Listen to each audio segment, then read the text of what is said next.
For a couple days now, there's been a video YouTube's been shoving down my throat, recommended out the wazoo, and tonight finally caved and decided to give it a peek. It's called Pulling Over the Police Doesn't End Well from Midwest Safety.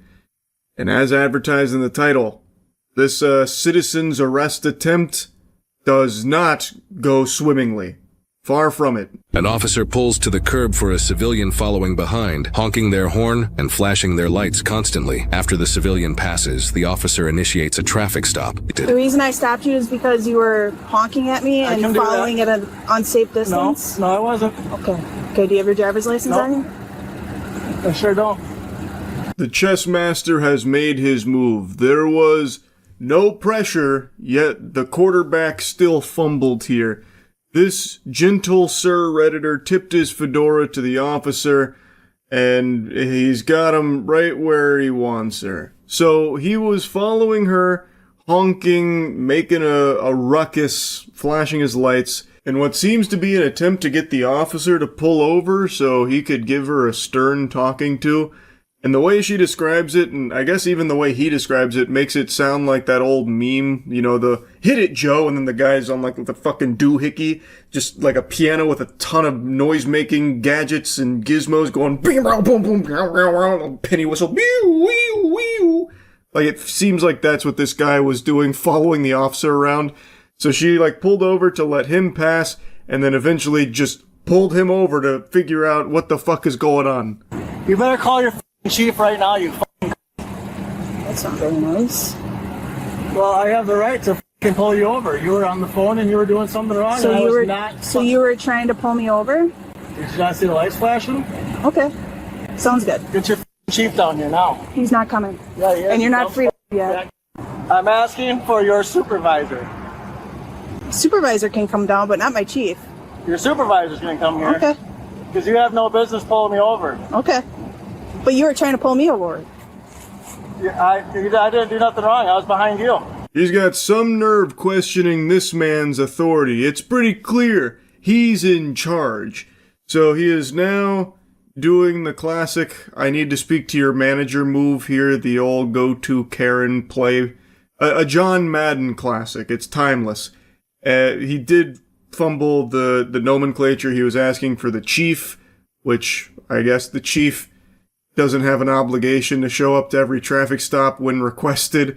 Like Bloody Mary, if you say his name 3 times, the chief of police will show up. So he did eventually realize that it's the supervisor that he can request, which she obliges and gets the supervisor on the horn to join them at this hootenanny. Can you determine from your mirrors what's safe? Because this says right here that may appear to be closer than 10-4, do we have any recent contacts with it? Scream for help. Get out of the car and scream for help. The driver is talking to his own child, who's also in the vehicle. Start screaming for help. He's now got his child stepping out of the car to scream for help. Help! Bud, you don't have to do that. Okay, he's going to do it because you're Help! Help! Help! Help! He's actually requesting a supervisor now, if one is available. What an incredible father. He's really raising his son right, barking orders, demanding that he get out of the car and fucking scream for help. I don't even understand what that plan is. What was the thought process there? That the kid would get out and scream for help and then the police would show up. But the police are already there? Like, I don't really know who he was expecting to show up, fucking Batman or something? Like, I don't really get it. This is just insanity. Like, this is just actual lunacy. And he's setting the worst possible example for his son. I'm gonna spoil the big reveal here because I think it's pertinent to what's going on. This guy's no angel. I know it's gonna be hard to believe. Imagine my shock when I found out that he actually has an extensive criminal history with a litany of charges, like an absolute laundry list of charges, and he should not, under any circumstances, even have visitation rights to his child. This guy is a fucking menace. And he's using his kid here as some kind of, like, accomplice to his nefarious scheme. It's so fucked up. It's so weird. Because you were doing something illegal. I wasn't. I was behind you. Okay. Honking my horn at you is not illegal. I'm allowed to honk my horn all I want. Okay. See that? Sounds good. All I f***ing want. Help! Help! Help! Help! What a circus he has created here. Entirely avoidable, by the way. This guy went out of his way in order to find shit to get himself into. He literally tried to find ways to steam his own ham by following the officer around apparently super closely, blasting his horn and flashing his lights and shit like it was some kind of like kaiju attack, and he was trying to warn everyone about the impending danger. Is it gonna be funny when I tell the judge that I was following behind you honking the horn because you were doing something wrong? And I just had a conversation with the day officer yesterday that says that I have the right to do something if I see you guys doing something wrong. Oh, I know who you are. Yeah, you dumb f***ing. Okay. Perfect. I cut out a lot here because it's mainly just him headbutting the horn non-stop. It's such an annoying pest. And now he kind of lets it slip. The cat's out of the bag that he's already had talks with officers, even as recent as yesterday. And then it dawns on her who this guy is. Other officers arrive at the scene. They also know who this guy is because he is a frequent nuisance. This fat yesterday was on the phone with me yesterday, and that's why she's here now. Hey, Joe. What's up, man? I'm the supervisor. You want to talk to somebody? Yes. Can I get What's out going for a on? second? Just stay put. I can talk to you right here. Okay. I was coming off of Ellis Street. This dumb came off of fucking Main Street. Had no blinker on when she made the turn. She was as well on her phone. I followed her down the road because I talked to somebody yesterday that made it very clear that if I had a problem with one of the officers that I can most definitely make a complaint about it. Okay. So I was following her down the road to figure out who she was, and I was flashing my light and honking my horn. Were and you now she behind thinks- her or in front of her? I was behind her. Okay. What a story, Joe. A riveting tale indeed. So he wanted to follow her, find out who she was so he could make a complaint about her not using a turn signal and apparently being on her phone. That was the plan. And things went tits up real quick. So he's now talking about like a ticket that she's trying to give him for all of the hoopla that's being caused here, which has only set Joe off even further. He is now fully deranged and has gone feral because of that, and no matter what the supervisor says, it's already too far gone. He is a powder keg that is in the process of blowing, and he can't stop blowing. And now she thinks she has the right to give me a ticket for honking my horn? I got every right to honk my f***ing horn. How close were you to her? I was a car lengths behind her. Okay. She swerved and hit the f***ing curb like a dumb bitch with her car over here, Yeah, so he could go around me. and I was nowhere close to being by her. Did I drive any closer to anybody else than I do any other day in the world? So, Once again, this guy uses his kid as some kind of criminal sidekick, like a lackey here, to try and help him out of this pickle that he himself has put himself in. So now he's having his kid vouch that he wasn't following any closer to the officer than he does for any car on the road, which is scary, because this guy is probably up every single car's ass if he perceives that there is something out there that they may have done that he didn't like. And also, this guy looks like he is just actually on some very heavy drugs. This guy looks like he is off his gourd right now. Look at these eyes. That is a soulless stare of the devil. This guy looks crazy. She for said I was flashing your lights or what? She said I was honking my horn at her because I was trying to get her to stop. I was not following too closely. Okay. Can you guys prove it? What is the law when it follows too closely? What does the mirror say when you read that? What does that say? If you guys are so smart. Objects in mirror appear closer than they it are. has nothing to do with what says on the Yeah, mirror. it does. It is a lawful statement on there. Why do you always have to be so confrontational when you deal with us? I'm gonna be honest, I really like that line of thinking that Joe cooks up there. Read what the car mirror says. Objects in mirror may be closer than they appear. He can't quite read that. He's fuming too much. He's seeing red, so he's gone full illiterate. but he's trying his best. He knows that there's words on there that say something to that effect, but he can't quite get them out. But the idea that he's trying to get across is that he wasn't following too close. She has been deceived by the mirrors, which clearly state that they may seem closer than they appear, thus reality is distorted. You've fallen for his trap. Joe wins. That's the idea here. The mirrors prove he's right. Because you guys, listen, this is about transparency. I have been being harassed by my neighbors time after time again, and you guys allow it to happen. This called me yesterday harassing me, and then now she's pulling me over because she's breaking the law. And you guys want to write me a ticket because you don't want to sit in front of a judge in front of one of your... Talking on her cell phone? Is it against the law to be using electronic devices while operating a vehicle? Is it against the law in the state of Wisconsin? Not to talk on your cell phone like this. No, it is not. Since when is it not to... The officer then goes on to explain the law about being on your phone in the state of Wisconsin, which actually somehow gets through to Joe, at least temporarily. It breaches his defenses where he's like, oh, okay.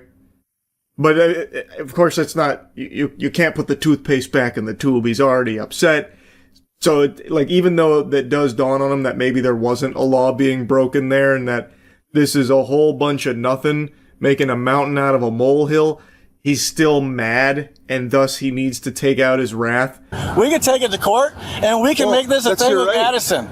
That's your right to take it to court, Joel. Just like you took that disorderly conduct ticket to court when we dealt with you down at the school. This dumb bitch literally said in front of my kids it ain't gonna do you any good argument. I don't give a dude. What are you gonna do? Not a thing. Because obviously you're letting this fat do what the she wants anyways.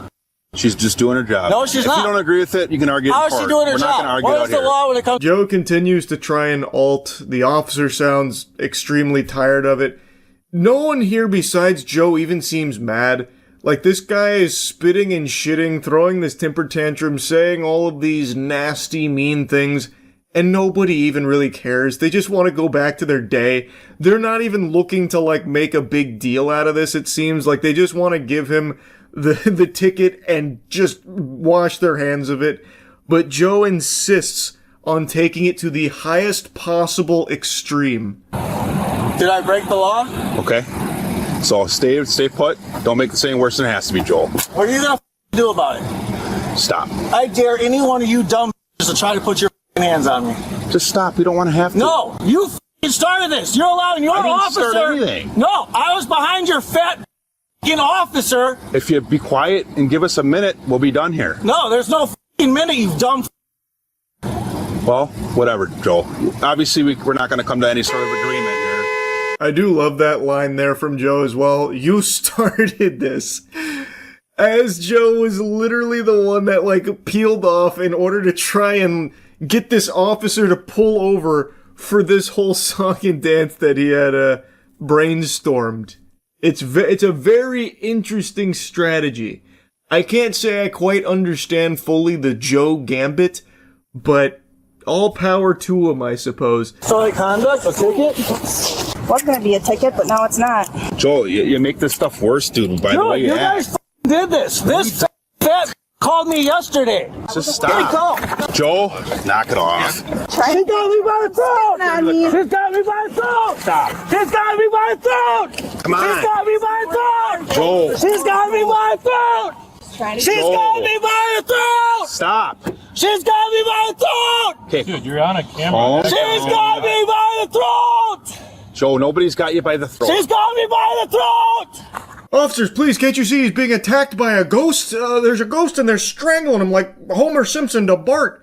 Do something. Get the Spectral Patrol out there to take down this rabid ghost that's attacking his throat. Oh my goodness, this is horrifying stuff we're seeing here. So yeah, it's probably pretty clear to you now, but they decided tickets wouldn't cut it here. It wasn't really working, so they decided to slap him with a disorderly conduct charge and take him in.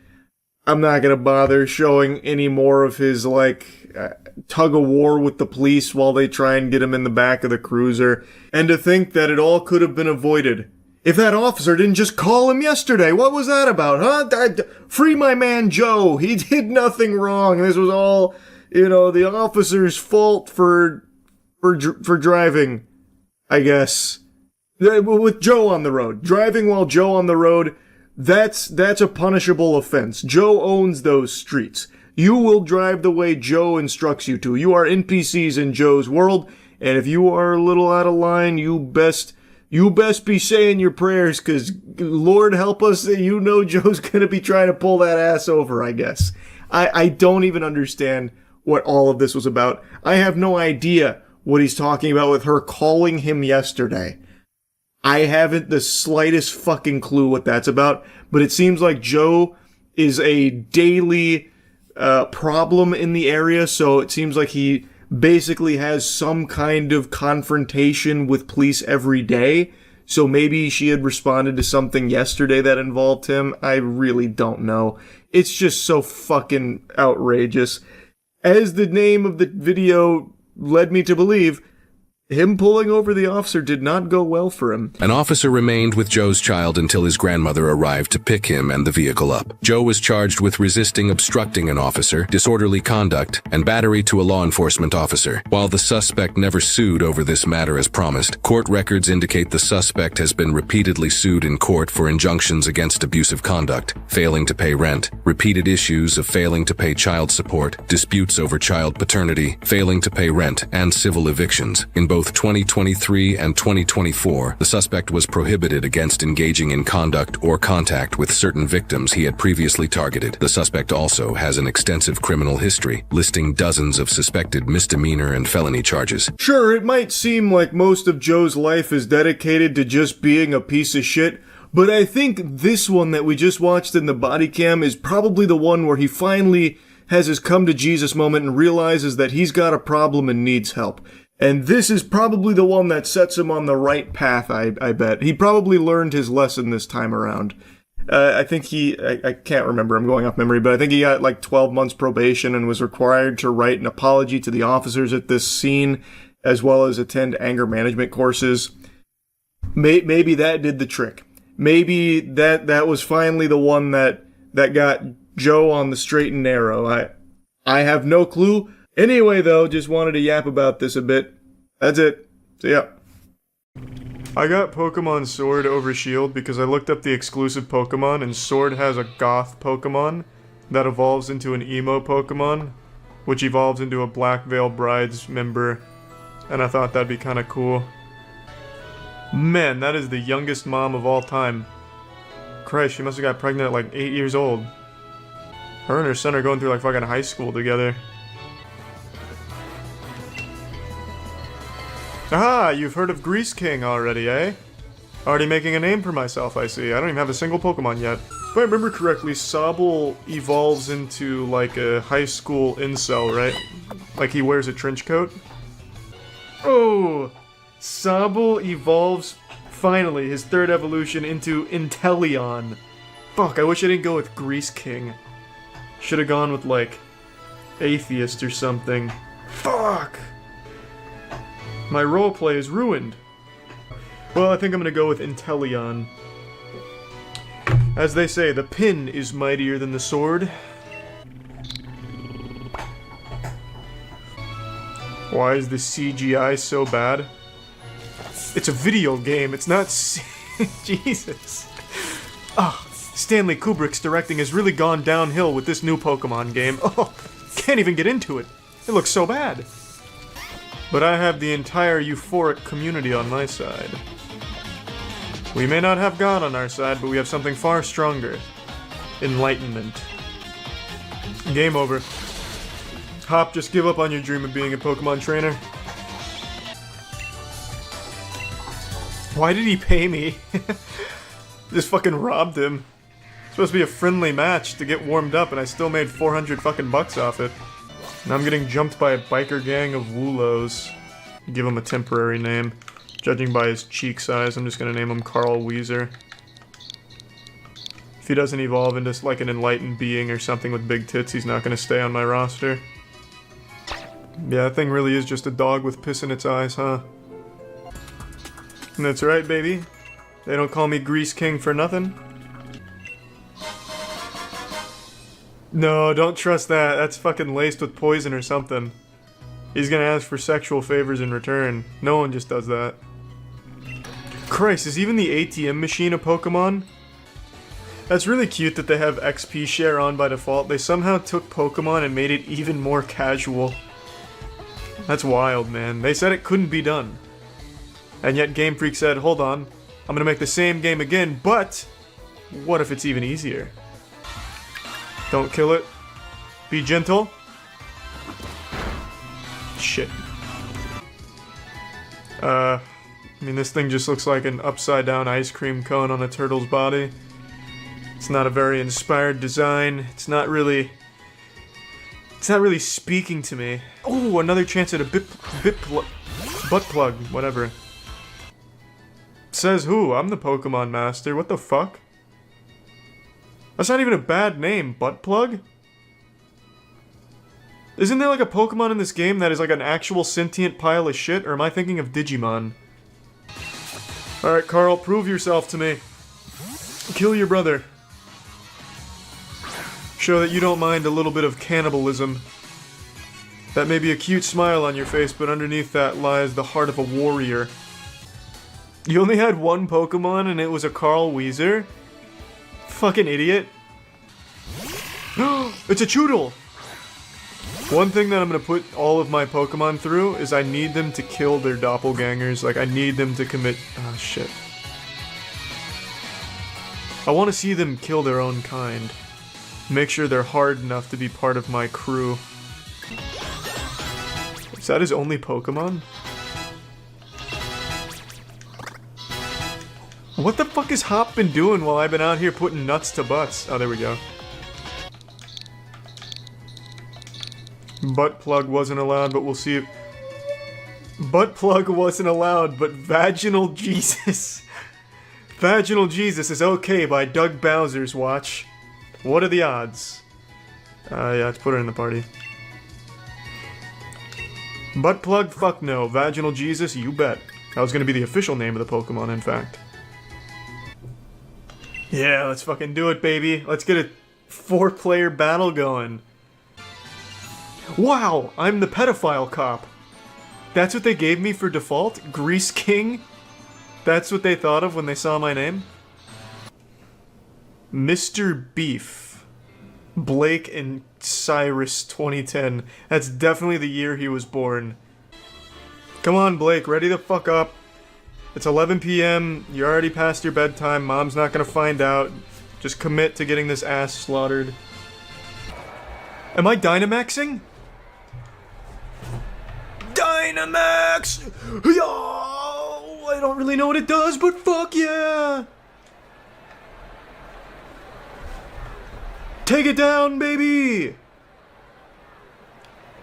Wow, this is the opposite of high-octane action. This is like the Death Stranding of multiplayer.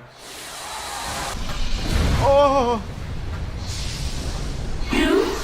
That's the power of atheism! Get Dynamaxed, nerds.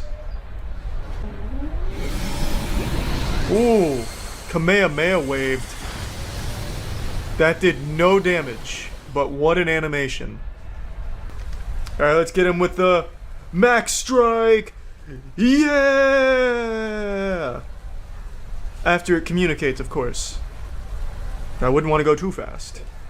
Yeah, I don't know what's happened to the music. The DJ must have fallen asleep. Fuck, this is awful.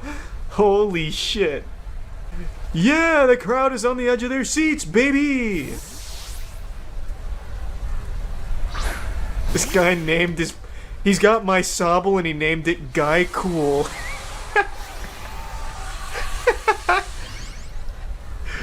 Oh no, my teammate's 6 years old. Shit! No! Has religion won? Don't worry, I'll finish it. Yes! You've just witnessed the power of Vaginal Jesus firsthand. Get it with the old tackle. It never fails. I don't know why there's no music, but it really adds to the ambiance. This is like a music video when they take away the music and all you get is like the footsteps and the pitter-patter. I didn't even get to nuzzle. I'm 1-0 in Pokemon battles online, though. Well, that was thrilling. But I'm gonna have to say, fuck no to more of those for now. Why would I trust some random gardener to rest my Pokemon? She totally could have stolen. That could be Team Rocket. Hey, it's the honeycombs from Banjo-Kazooie. That's big. That's real big. I'll catch one if I can. It's male, so it can't evolve. Damn, that really speaks to our society, I guess. I pay this man in light bulbs? Dude's out here looking like Norman Reedus carrying all this shit on his back. Whatever, man.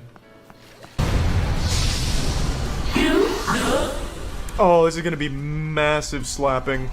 It's a kaiju fight now. Straight out of Gurren Lagann. What was this shit about you're gonna lose this? This was so fucking easy. And stop looking for I love. want to love someone for everything they are. Stop looking for love at Geek Love. Ryan just makes pussy and dick meet.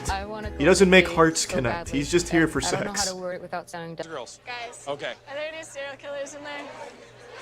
There could be. Yeah, it's Comic-Con, yeah. You're never far from either a But serial I'm not that pedophile weird, or a killer. And I would like turtles. I love Uh-oh. Ninja Turtles. Like Leonardo here. I am dressing up for the con. I'm going to be Robin. And I made my own Wait, costume that's and not everything. Teenage Mutant Ninja Turtles. Oh my god, it's adorable. I love Teenage I'm Mutant looking Ninja for love Turtles. because That's why I I'm would going like as someone New that York I could share my Giants life with, quarterback like, Tony participate Romo. in things without Or saying it's Eli dumb or Manning. feeling foolish. Are you gonna try I blew it. My sports knowledge isn't what it I used to don't know, be. I can't flirt. I'm awful. Girl. Just look how charismatic Ryan is, man. What a guy! Holy fuck, everyone loved Star Wars in 2011. This was before Star Wars got killed by Disney, yeah. Okay, that makes sense. Down life to a lot of people. If a girl can't be part Weird of picture. that, then It's a she's weird not one. Gonna be part of my life. And it I has put my problems. picture on top Relationships in of the Brendan past. Fraser's face in The Mummy when he's kissing the girl. Nothing, man. What's up? That way it makes it look like I'm doing Star it. Wars costume. Ooh. All right, we're good to go. Oh, a man's in a fucking biker jacket. Shit. All right, does everybody understand what's going on? Girls love bikers. Your dates are about to... Hey, Naruto. I'm a Mandalorian from Star Wars. Mandalorian. Hey, It's like Boba whoa, Fett. wait. So do you I like thought I Star Wars at recognized all? that, but maybe not. Do That you guy like Star wins. Wars at all? Never really hit me that much when I was a kid. Ooh, ooh, Next. no! Hit me that much when I was a kid. It's Alex! What? Oh, okay, so I realize probably a lot of you are pretty unfamiliar with the established Geek Love lore if you weren't here for the last Geek Love stream. Alex was the one that started all of this for us. So, Alex was in the 2014, or 2013 reboot, I guess. Like the new DC universe for Geek Love. He's a brony. So he must be cruising with Ryan, like in his posse. Going like a cross-country Comic-Con doing the speed dates. That's fucking awesome. Fuck yeah, Alex, alright. I like that. That's a go-getter attitude right there. Next. Oh, Jesus. Well, that sounds like Alex right there. Yikes. On to the next date. Fun. It's a really great costume. You must be so hot. Well, thank you. I am. You know what? Ooh, that You didn't have land to at be less all. Arrogant. I'm sure you get stopped all the time by all the guys. That didn't work. It was a good try, though. So confident. Second favorite is Donatello. He sounds like Captain My mom says I Hugzo. like chubby Hugs guys, a but lot. I don't, What but from Toy Story 3? Who the maybe I fuck do. is it? Looking forward to the 3D one. Hugs a Captain. I'm really still gonna I can't tell if that's Joey or someone that works at Dunder Mifflin. What? It looks like the guy from the old Sprint commercials, the "Can You Hear Me Now" guy. Are you sure? It's like a picture of Sasquatch. I don't think that's Joey. I don't think it's Joey. Lancaster, Pennsylvania. Oh really? Is that where like the Amish live? Yes, this is where the Amish live. Someone nice is She's not wrong. like, That the most entire important state thing is for flooded me. with Amish Okay, people. I saw a lot of horse and carriages. Do you want to do like lunch? And, like, And I saw them cheating on their Sure, religion legit, by once eating it's at a good, buffet but and I using like cell comics, phones, you know, so sci-fi and they're kind of like superheroes, pseudo lots of Amish. cool stuff. I don't want either of them to feel awkward. By the way, Oh, then you shouldn't be there, you know? Know each other. isn't that that what a date is? I don't. Well, it's not a date since you're here, Mom. Am I make? Oh, you ruined it. Oh, and now he doesn't know what to do. Hello. Hi, how are you? Hi, I'm David Moulton. I'm Carolyn Mansager. He looks like he could be the dad of her. Pleasure to see you again. Do you want to walk around the floor upstairs? I didn't realize, like, the giant age difference. I'm gonna follow the two of you if that's okay. That's fine with me, yeah. Like, they look like two parents with their daughter at Comic-Con. My mom is. And I would allow you to call her. Oh, hey, high five. Can I doggy style her in your guest room? Yeah. I should go over there. Yeah, no, you shouldn't be there, that's for sure. Oh god, I hate to blue ball you like this. You finally got Venom cornered with the cloblin. But I'm ready to get back into geek love. Holy shit. Was that made out of tinfoil? I know. Fuck it, I'll fucking reignite geek love. I'll fucking travel the country doing geek speed dating rooms. This shit is, like, not only fun, like, it's unironically uplifting and cute. This is like a great show. I work at GameStop. I tried going into the. Do you guys remember when GameStop existed in any meaningful capacity? But the girls weren't. Rest in peace, GameStop, if you're in the chat. I'm not one of those. You look like you could be a lax, bro. Easy, I could easily see him playing lacrosse. Turning me away at a house party because I didn't bring enough girls. I'm looking for. That's a good deal. Wait, he looks kind of cool. He's like Surfer Bro Iron Man. What the fuck? I want that. My hair's almost long enough to hang out the back. If I can do a Chewbacca mating call. You see women start sledgehammering his walls to get in there because they heard the mating call. You know, Gerald's one of the better Chewies I've heard. It could either go Every time it makes him wet. You know, bust right out. Hey, I can do the Wookiee.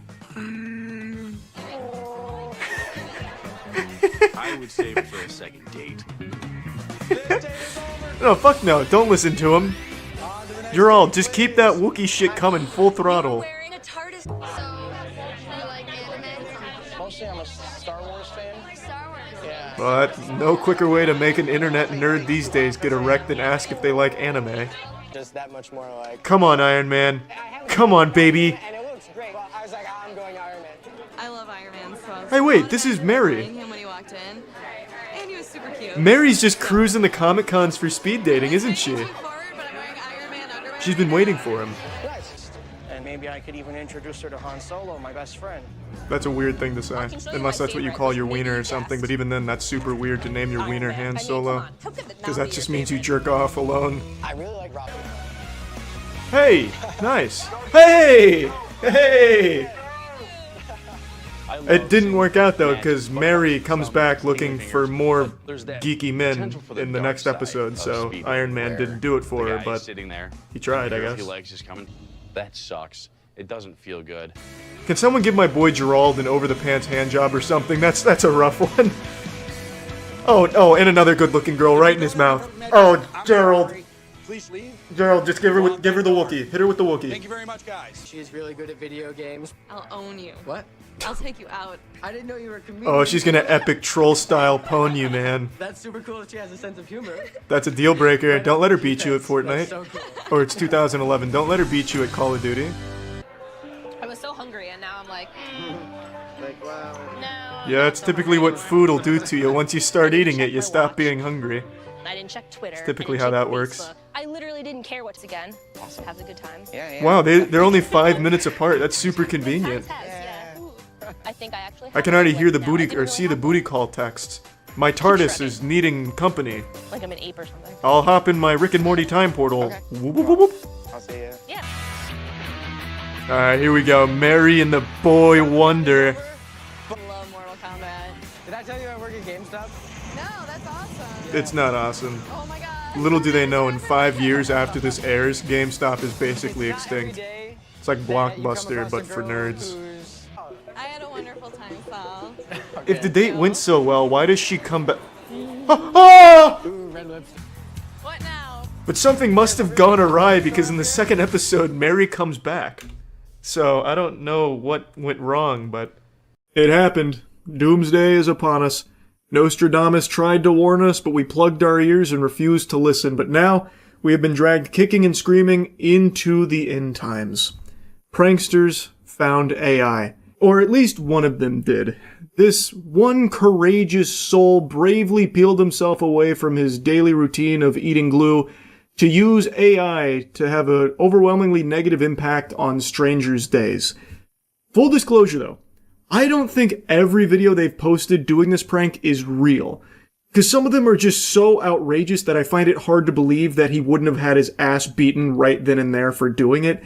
So I take all of them with a grain of salt, but what he's showcasing is very much something that can be done, and I have seen other videos of others doing to a lesser degree.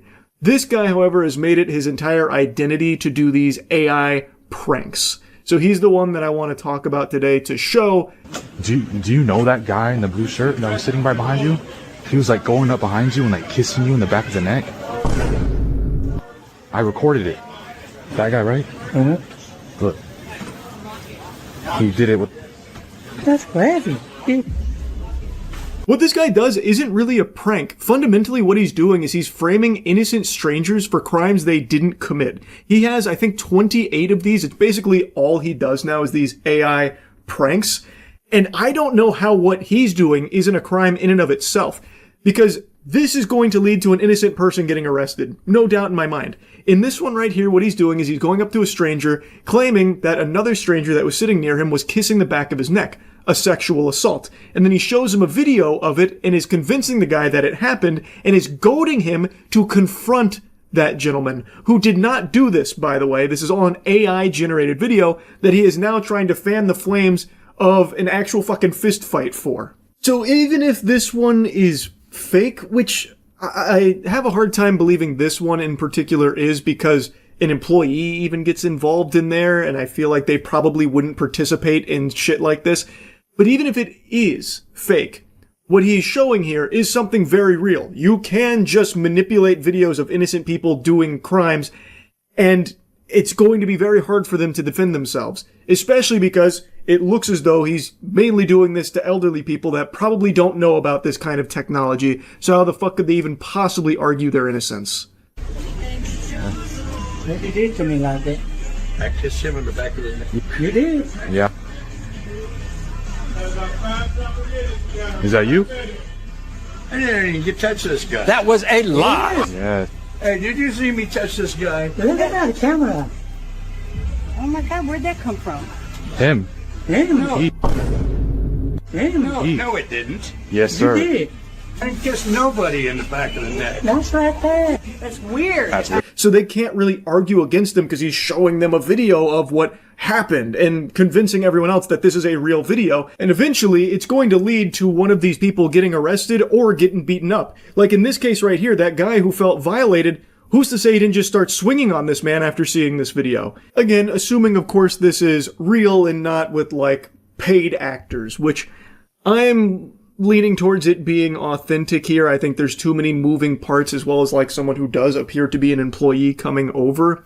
I do think he did this to just random strangers.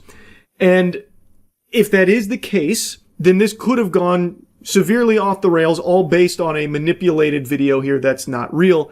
And this corny goofball has the audacity to say that these are harmless pranks and that what he's doing is, you know, basically a righteous effort as an AI social experiment to raise awareness on how AI can be dangerous. But you homunculus, everyone knows that. This is a very legitimate fear a ton of people have, where someone like you could fake a video of them committing a crime to get them in trouble. This isn't some valuable PSA. This is something people already know about and are already worried about. There's absolutely nothing educational about just framing these innocent people as criminals or like sexual degenerates or something, or trying to like have them fight each other like fucking fisticuffs, all based on AI generated videos. That doesn't do anything besides just have an overwhelmingly negative effect on these strangers. When you guys are like taking forever, he got mad and like went back there.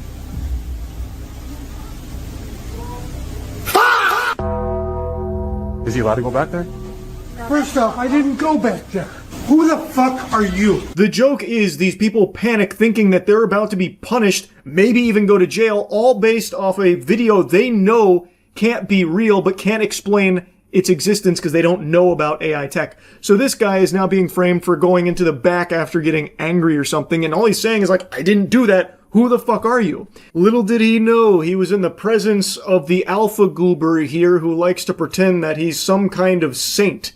But what he's actually doing, assuming these are real, which this one definitely feels real, what he's actually doing is just exploiting elderly people, treating them like props in his videos for the sake of making them the punchline of his joke of, haha, they don't know this is AI and I've made them look like criminals and they can't explain it, ha ha ha, they look so stupid.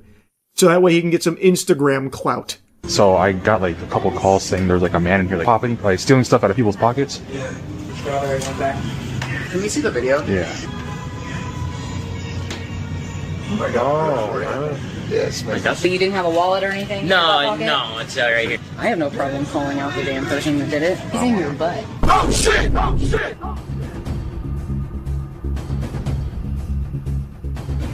Enemy spotted. Here he's actually going up to store staff about a stranger pickpocketing one of the employees.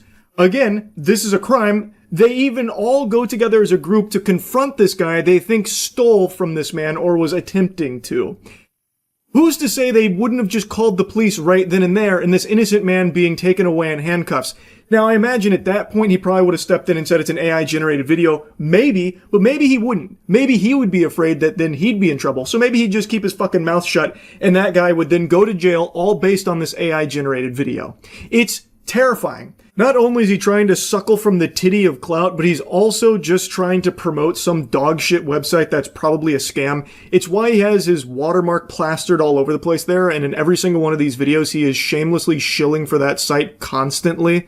I imagine it is a fraudulent website based on this guy's behavior and the way that it gets discussed here, which should be further evidence to this guy's true motives not being something positive about AI awareness, but instead to get Instagram followers and money through his affiliate partnership here with that site that he is constantly plugging. Now again, there is a chance that this is all scripted, but I find ones like these hard to believe that he would have the wherewithal to fake it and be able to get this many people on board with it. Because that does appear to be like actual Sprouts staff.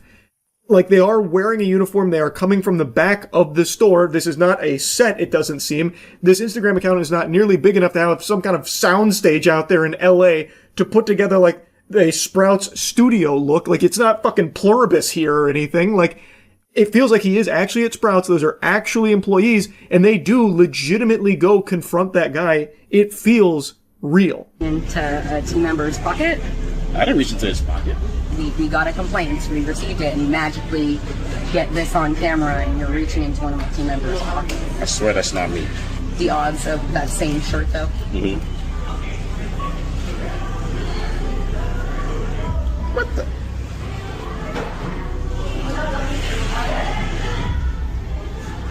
I don't know what the hell's going on.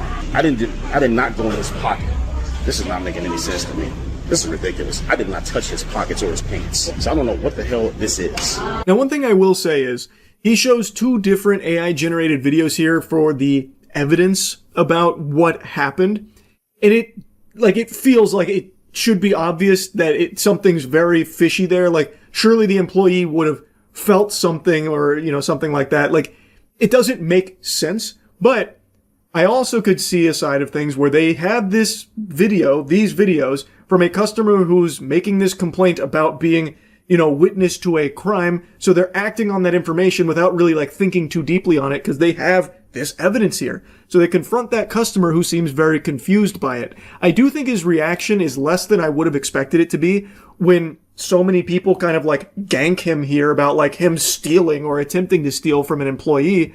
But overall, I just can't imagine this one being faked. Maybe he's in on it. So he's just playing along, but in that case, wouldn't he be worried about facing repercussions? Because those do appear to be real employees. And like I said, if they did alert authorities and authorities showed up, would this guy have piped up and said oh no, it's an AI-generated video, I made it all up, it's fake? I don't think he would have, because I bet he would have been worried that the cops would turn around and throw him in cuffs for falsifying evidence or something, because it is a misleading testimony, it's fake, and all of it is geared towards getting this guy in trouble for the sake of his Instagram prank. Now, while I can't say for 100% certain whether or not all of these are real or not, what is real is pranksters are integrating AI into their dog shit. The ones that I've seen arising on TikTok that I think some of you have probably already seen by now are people that are AI generating like fake IDs of employees to show them and be like, look at this, I found your ID, that kind of thing. And it's like very quick in and out, and they like laugh at them for not knowing how that's possible, which is trash, but it's not to this level. This is the only account I've seen doing AI pranks like this. And if they're real, it's extremely dangerous. And if they're fake, he's still a loser for doing this anyway. What the fuck is the point in faking pranks on something people already know can happen? It's not even entertaining. Like, it's just lame. And it is just preying on the fear of what this technology can do. It's not raising awareness because people already know about it. It is very easy to generate this kind of shit. It is just useless. It is solely here as a vessel for him to promote his Instagram and his affiliate website that he is constantly just throwing out there. Because I'm guessing he makes a few bucks from people that get referred to it. It's trash. Like, even if it's fake, it's still dog shit. But anyway, I wanted to talk about this a little bit. That's really it. So, yeah. Expedition 33 is a new game that came out last week and has been received with the utmost enthusiasm. It's been getting glazed out the wazoo, a bukkake of compliments and accolades. I believe it's one of the highest rated user scores in all of Metacritic history, and also just one of the highest rated games ever in general. And for a lot of people, this came out of nowhere, like an RKO, people talking about it like it was a surprise that flew under the radar no one had heard of. And that may be true for most people, but I'm not most people. I've had my eyes glued to this puppy for the last 8 or so months since the very first trailer. It just seemed like the kind of game that would tickle all my favorite neurons, so I've had my peepers on it, and I expected big things from it. And it blew all of my expectations out of the water. This game deserves all of the hype and all of the success that it's receiving and more. Whatever you're expecting from all of the headlines, you get more. I couldn't imagine a game hooking me like this at my age. Now, I talk about myself like I'm some kind of geriatric fossil. I'm 30 years old, but I have not been hooked by a game like this in years. The last time I was so invested in a game where I would go around talking to every single character I could find in it was Mass Effect 2. And the last time that I was this addicted to a game, just wanting to play it all the time, was with Elden Ring. That's pretty good company to be in for both of those categories. This game is something special, and I'm sure you've seen a lot of people talking about how impressive it is that such a small studio made it. It's impressive by any metric, but the fact that a studio of only like 30 people made this is mind-boggling. I don't even know how it's possible. Now, of course, they did use like outside contractors, but the core studio is only like 30 or so people. The team is unbelievably talented. It's their first game together as a studio, and they hit an absolute grand salami here. This shit is in slapper. I mean, this was, I couldn't be more happy with this game. So let's get into it. First and foremost, this does everything you want to see from modern gaming, where right now the trend is make games more expensive for less content and then charge more later to like fix the game or make better content for it with DLCs and shit. This bucks that trend, and it's actually a cheaper game for more content. So it's a $45 game for about 60 hours worth of extremely high quality content. Even the side quests in this game are better than most games' main story. I did, like this, again, this is one of the few games where I couldn't help but start doing like 100% completion because it is just that good. Anyway, let's get into the game directly, the actual spaghetti and meatballs. Expedition 33 is a turn-based RPG with one of the best stories I've seen in gaming, fucking period. Now, I know it being turn-based has just made a lot of people roll their eyes and they're considering leaving the video because you just can't imagine stomaching the boring turn-based combat systems of the olden age that you think is outdated and archaic. You know, you're sitting there going, what the fart, dude? Turn-based? No thanks. I think you're a fucking goober for that take, and let me go ahead and try and sell you on this being different than whatever you're expecting from turn-based games. This game is significantly more interactive with its turn-based systems thanks to parrying and dodging. You'll see some people make the comparison to Souls games. I think that is way overblown. This has nothing in common with Souls games just because there's dodging and parrying, but it does make the combat feel a lot better because instead of being sitting around waiting for the other enemy or for the enemy to attack you, and you either have to like hope for RNG for a miss, or you set up a turn so that way you can block or mitigate the damage. This doesn't have that. If you are good at this game, you can always forever take 0 damage through dodging and parrying. And there's also counters and another thing called gradients. So there's a lot of skill expression here where the parry timing in the dodge window is unforgiving. Assuming you play on expert. Normal, it's a lot more forgiving, but on expert, it is tight timing. Like, the parry timing in here isn't quite to Sekiro's level of unforgiveness, but it is not easy. Like, the parry window demands that you be actually good at this game instead of just like some fucking lobotomite that's hammering parry, just spamming it. Dodging is a little more forgiving, but even that is still difficult because the enemy's attacks, like their actual arsenal of moves, is so well designed. The combat is flashy and it is interactive. Like, I know people have been seeing the quick time events when you use a move. You do have like a timing window. If you hit a perfect, it'll help you out with that move and what it does. But the quick time events aren't the actual interactive nature of the game. That's just there as kind of like a little bonus, a cherry on top to keep you invested on both offense and defense. And it is something nice. It adds more depth to it. But the actual bread and butter of the interactivity of the turn-based is in the dodging and the parrying. Because again, if you are just good, you can be unkillable by everything in the game fundamentally. And another thing is the build variety. There are so many builds for your party that you can run, it is mind-boggling. I've spent hours just making builds for my characters. So you build through things called pictos. So you can unlock skills, sure, but the main bread and butter of a build is the pictos, which are these cards that you'll pick up throughout the world or through fights that'll do things like crit on burn. So if you burn an enemy, you'll get like an increased percentage chance of critting, or it'll do like completely game-changing things. Like, there's a really fun synergy with something called auto death, where if you equip that picto, your character will instantly die. But then there's another picto called second chance, which will instantly revive them. And then there's buffs you can give your whole team if a character dies. So what you do is you put auto death on a character that gives out all of these buffs to your party, and then that character revives and just everyone's got these buffs and now everyone's super fucking strong. There's just so much creativity to the builds here, and it changes from character to character with what you want to do for them. There's also a free aim mechanic with all of your characters where you can turn it into a third-person shooter for the cost of AP, where you can target weak spots on the enemies, or I even made an entire build around free aim for one of my characters where he was just chunking like a fucking Gatling gun, where he's recharging his AP thanks to the pictos I put on there. So I'm just constantly shooting over and over and over again, just stacking up millions of damage. Like, I just love how much flexibility there is with builds in this game.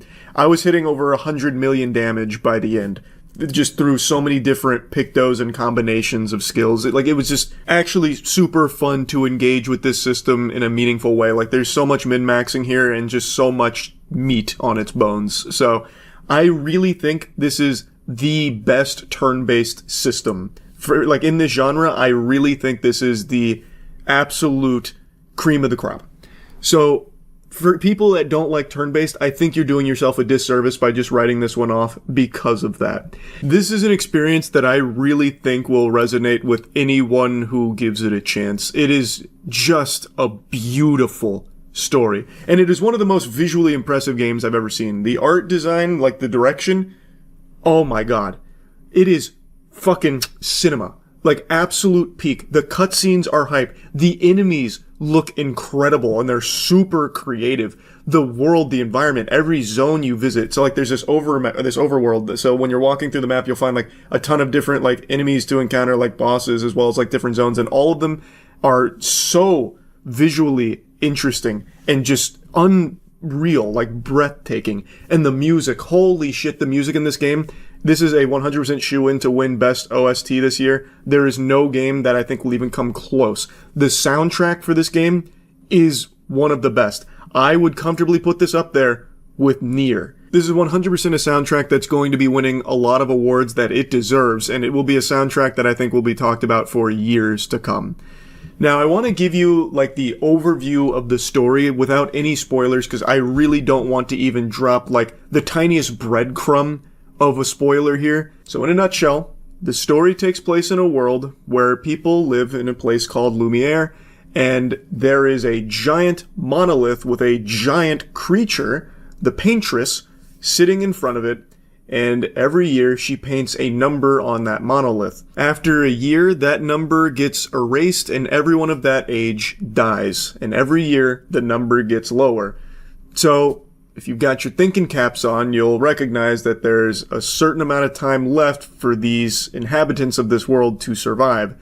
So, they go on these expeditions to try and kill the paintress so she stops painting those numbers and having everyone of that age just evaporating. It's gone on for many, many years and no one's successfully been able to kill her, so the society starts to just accept that this is a way of life, so people live under the assumption that they only get to spend a handful of years with their kids because they're dying at the age of like 34, 35. They're just getting fucking snapped out of existence because of the paintress painting that number on the monolith. We follow Expedition 33, our main character being Gustav, as we venture out to try and kill the paintress. Everyone on the expedition only has a year left for the most part, and they want to put a stop to this cycle so that way people can finally live.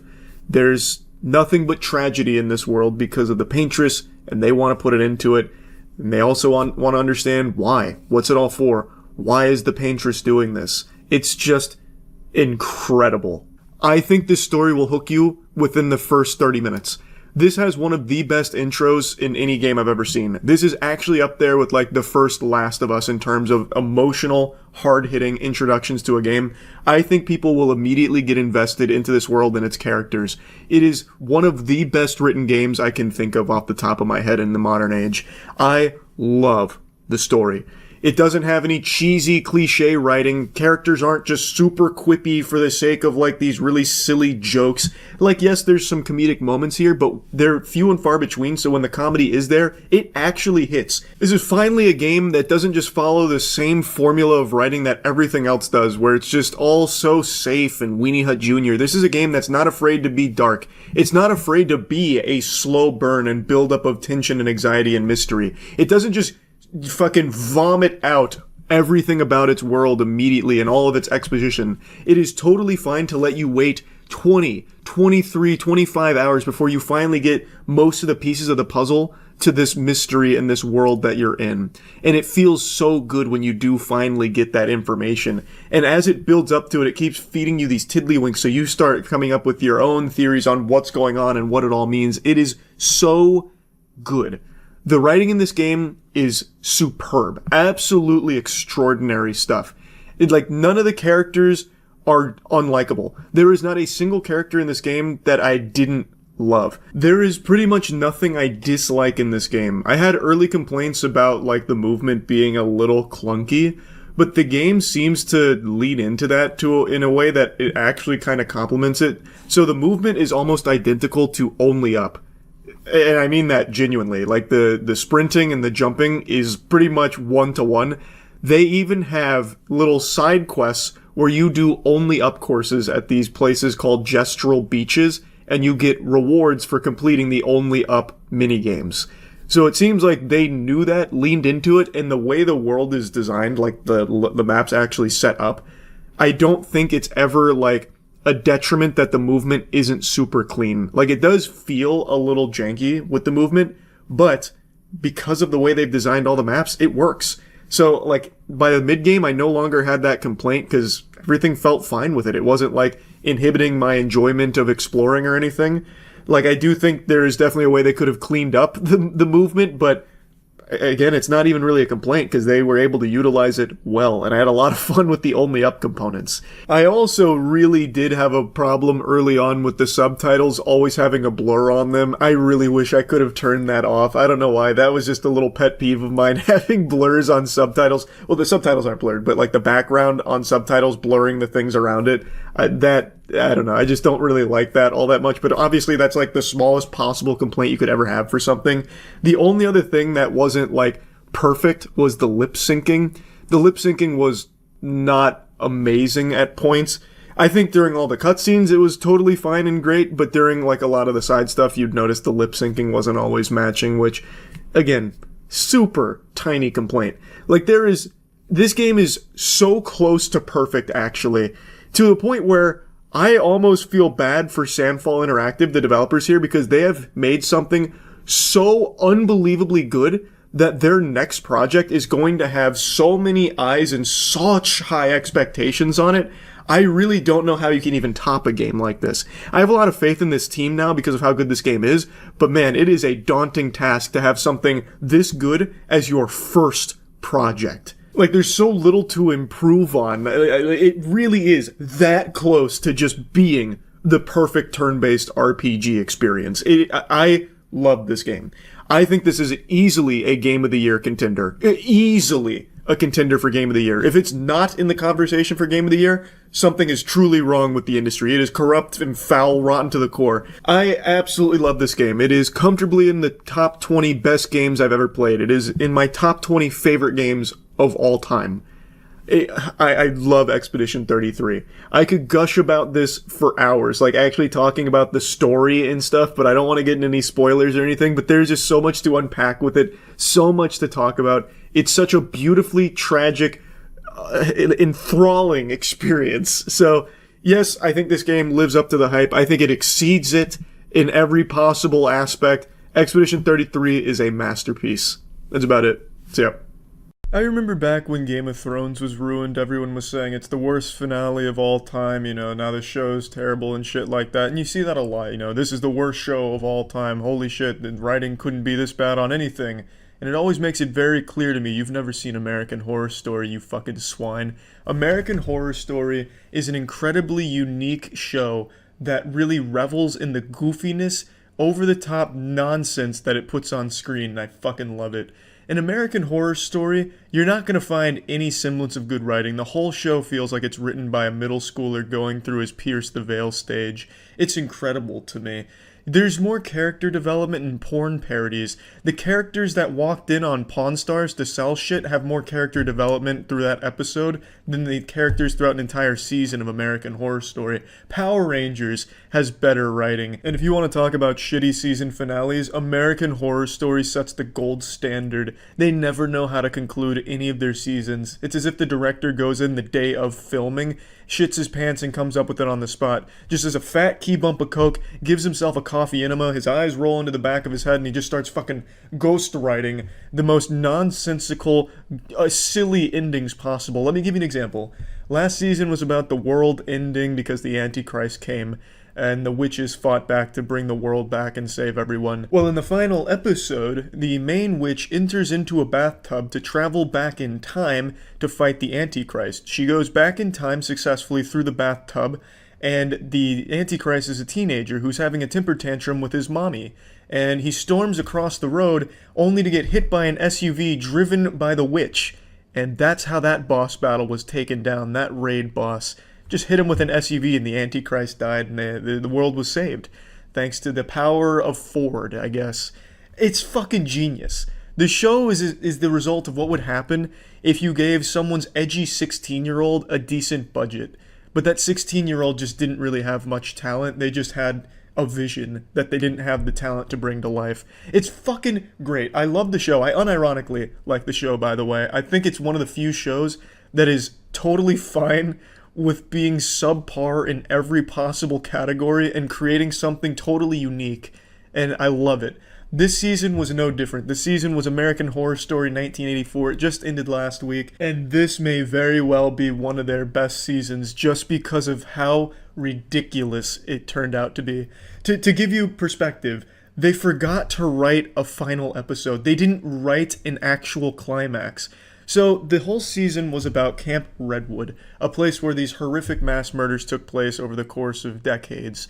And Emma Roberts, who I think is a great actress, and she's even good in American Horror Story, which is saying something because nobody's good in American Horror Story, but she does a good performance, as she usually does, and she plays the main character, Brooke, who has a very troubled past. Let me give you just a little sampler, let me give you a little quick cum shot of the kind of writing you'll find around these characters. Her troubled past consists of her previous engagement. She was getting married to a man she thought she loved, but she was a virgin, and she was saving herself for marriage for him. But he thought she cheated on him because his friend went to her house the night before the wedding. And so, naturally, his response to learning this was, on their wedding day, he brought a gun to the ceremony, and as they were saying their vows, he brought out the gun, shot her dad, shot his best friend, and then shot himself in front of her after saying, "This is your fault, Brooke." You know, it's genius. You can't possibly comprehend the subtleties in there, those nice little vicissitudes that the director was able to expertly weave into this piece of art. A magnum opus of writing, I'd say. So she has this troubled past, and then she teams up with this group of other people her age who all have this troubled past, and they all go to Redwood to escape. But the day before Brooke decides to go along, she gets attacked by a serial killer named the Night Stalker, whom she's able to fight off. And this is important because the serial killer has the power of Satan, Billy Idol, and anime on his side, and he doesn't take kindly to not getting his prey. So this supernatural, Satan-worshipping, Lucifer-approved serial killer follows Brooke. Now, they all get to Redwood, and there's another serial killer that ends up at Redwood named Mr. Jingles. And then by the end of the season, there's another serial killer that ends up at Redwood. And then by the end of the season, there's another serial killer that ends up at Camp Redwood, all pretty much out of nowhere. It's fucking great. It's as if you're watching a television show of the director playing with action figures in his bathtub, and he's just bringing new ones in from the box as his mom brings them in. It's fucking crazy. It is incredible what they've been able to do with this shit and get away with, really. It's awesome. I'm glad that this show exists because I do love it, but man, is it a objectively horrible show. Not only is the writing bad, but the acting is so incredibly flat from almost every character except Emma Roberts. Every other character feels like they don't give a fuck.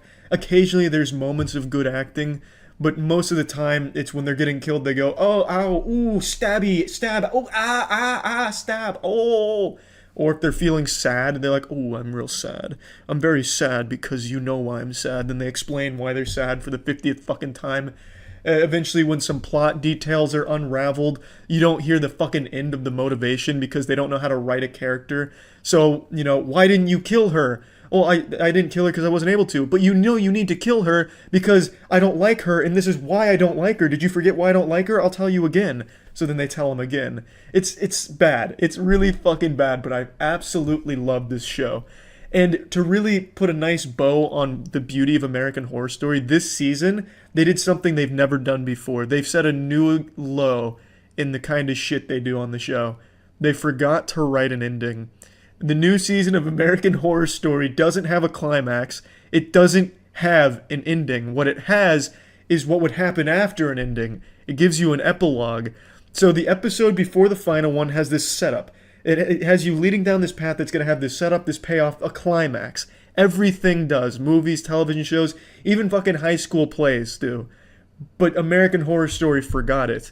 So what they do in the final episode is just give you a recap, a bunch of flashbacks, telling you what happened. And it's this montage of just breakneck pace garbage. So all those serial killers that I mentioned that end up there, well, within the span of about 30 seconds, you see all of them just get killed in the epilogue, just out of nowhere. I'm sorry to spoil it, but it's worth talking about. Out of nowhere, these serial killers that some of them they built up over the course of the last 8 episodes, some of them they just introduced in the last one, but over this course, they all just get killed immediately in these series of flashbacks as they're being told to another character.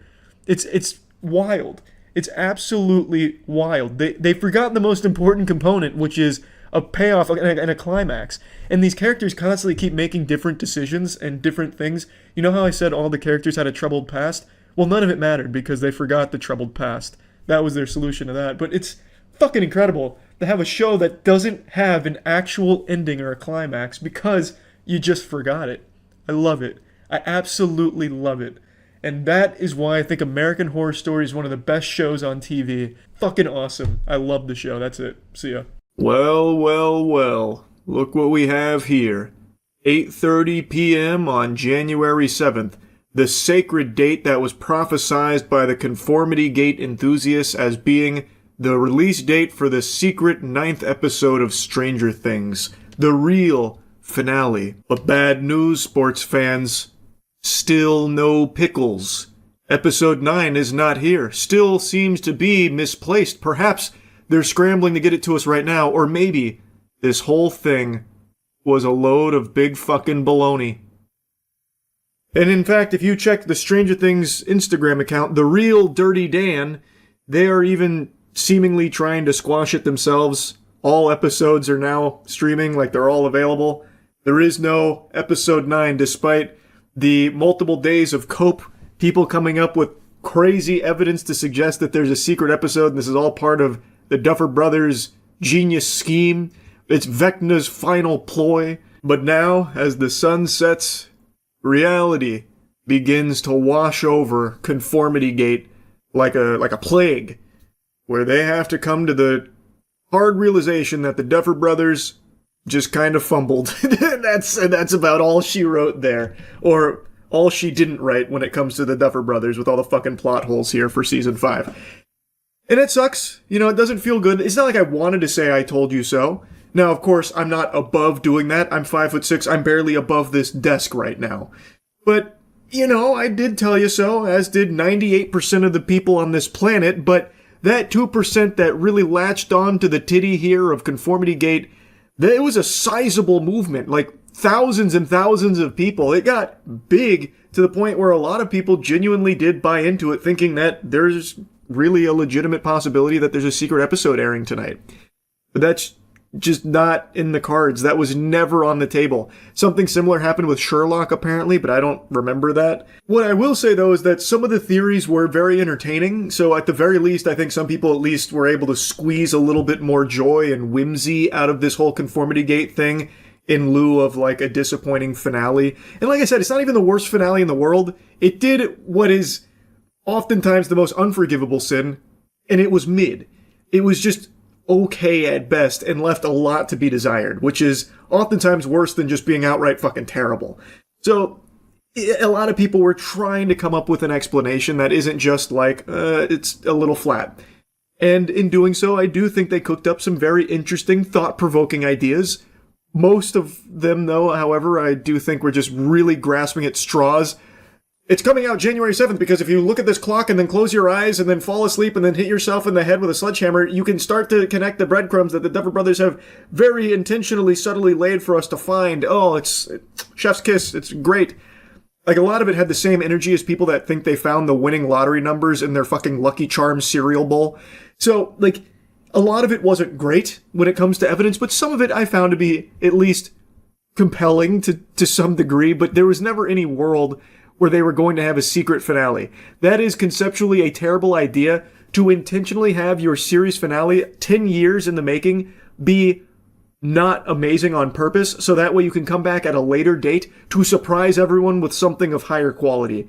That's just a fucking terrible idea to tank the reputation for that long, and then even go on like a PR press tour getting spanked by every interviewer and every fan ever, like basically a humiliation tour, only to then come around with a good episode. Like, that whole thing just doesn't make sense. So that was never going to happen. And I'm still pretty surprised that this whole Conformity Gate idea blew up to this level.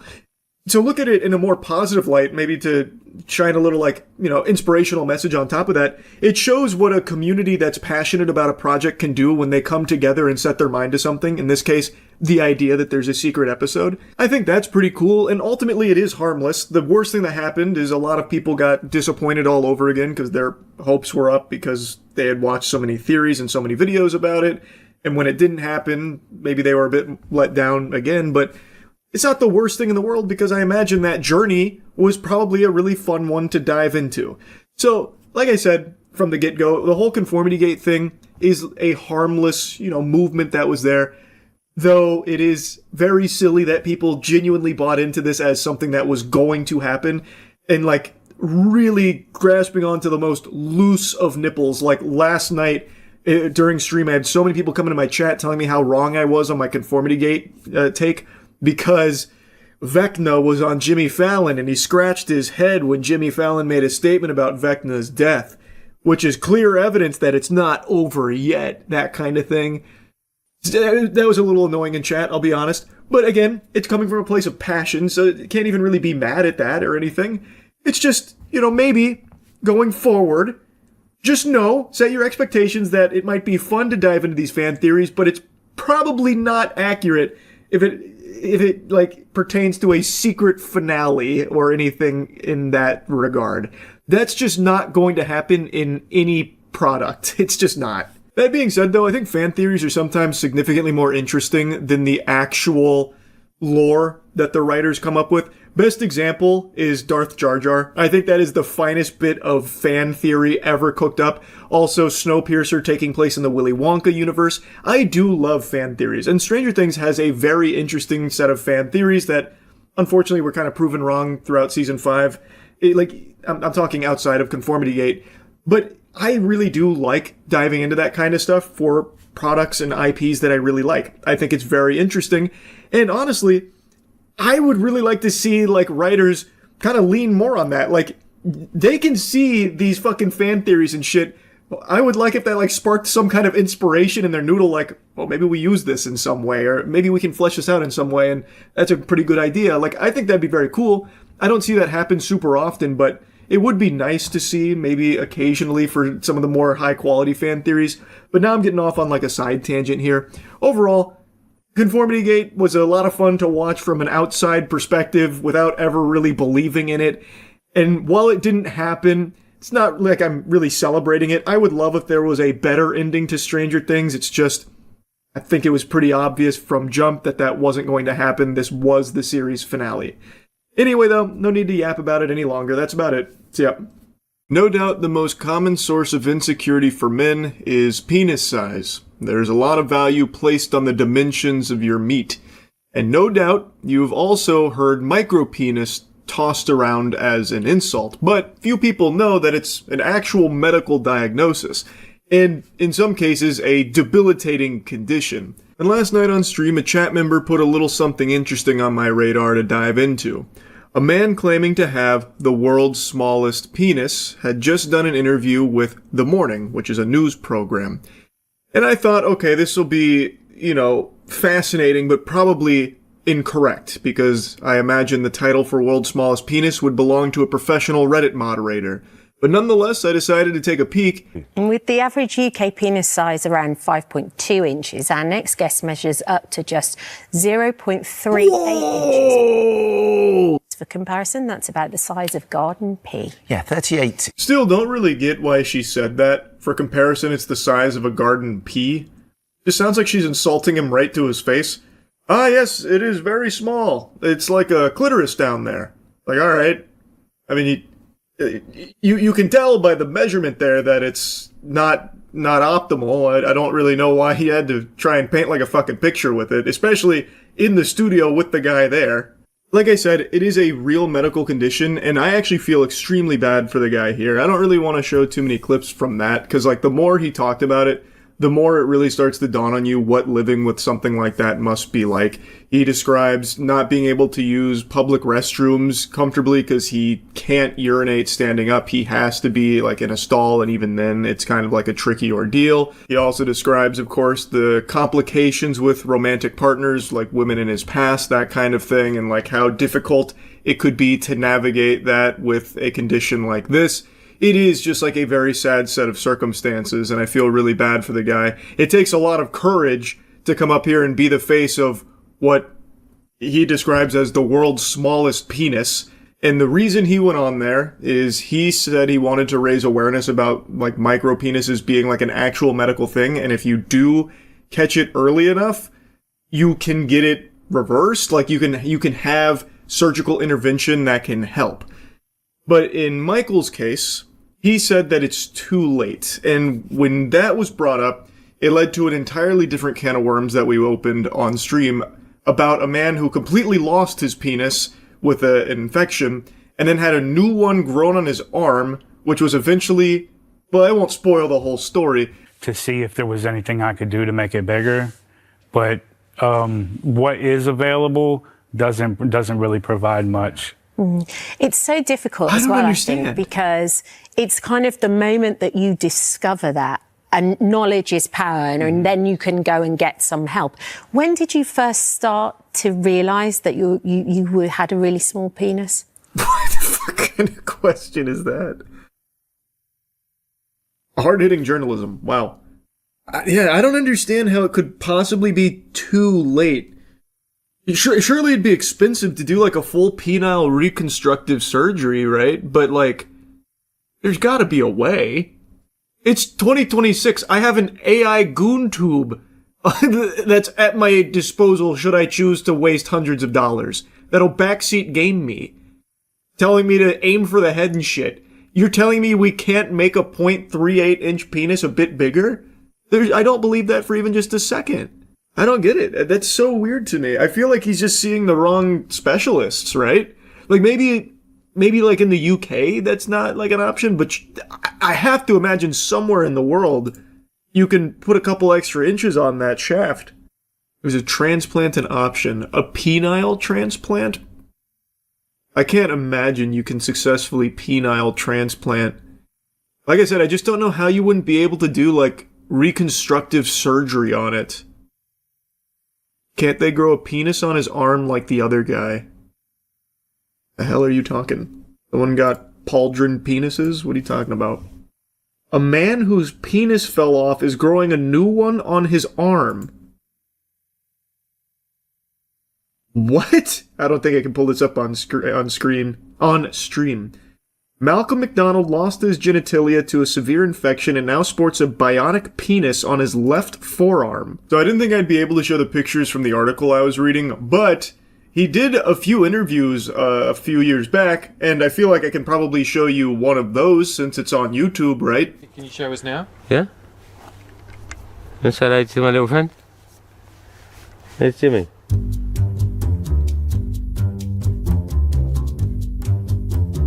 Imagine rolling up your sleeves to pull your cock out. That is wild. So, it's not like clickbait, it's not like phony baloney headlines here. This was a real medical procedure here to grow a new penis on this guy's arm to get it ready to move back to his groin. That was the goal. It wasn't to like, that wasn't its final evolution there. That wasn't the, perfect cell form of having, penis arm or anything. It was to get it there, get it healthy, and then get it ready to move to the groin.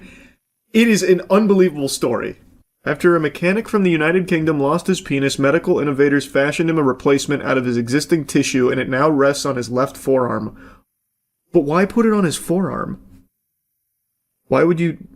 If you can grow it again, just put it downstairs. So as I read more, it became clear that they couldn't grow it back there at the time, so they chose his arm for it. But even after doing more digging on this, I don't understand why it had to be the arm in a place that's so visible.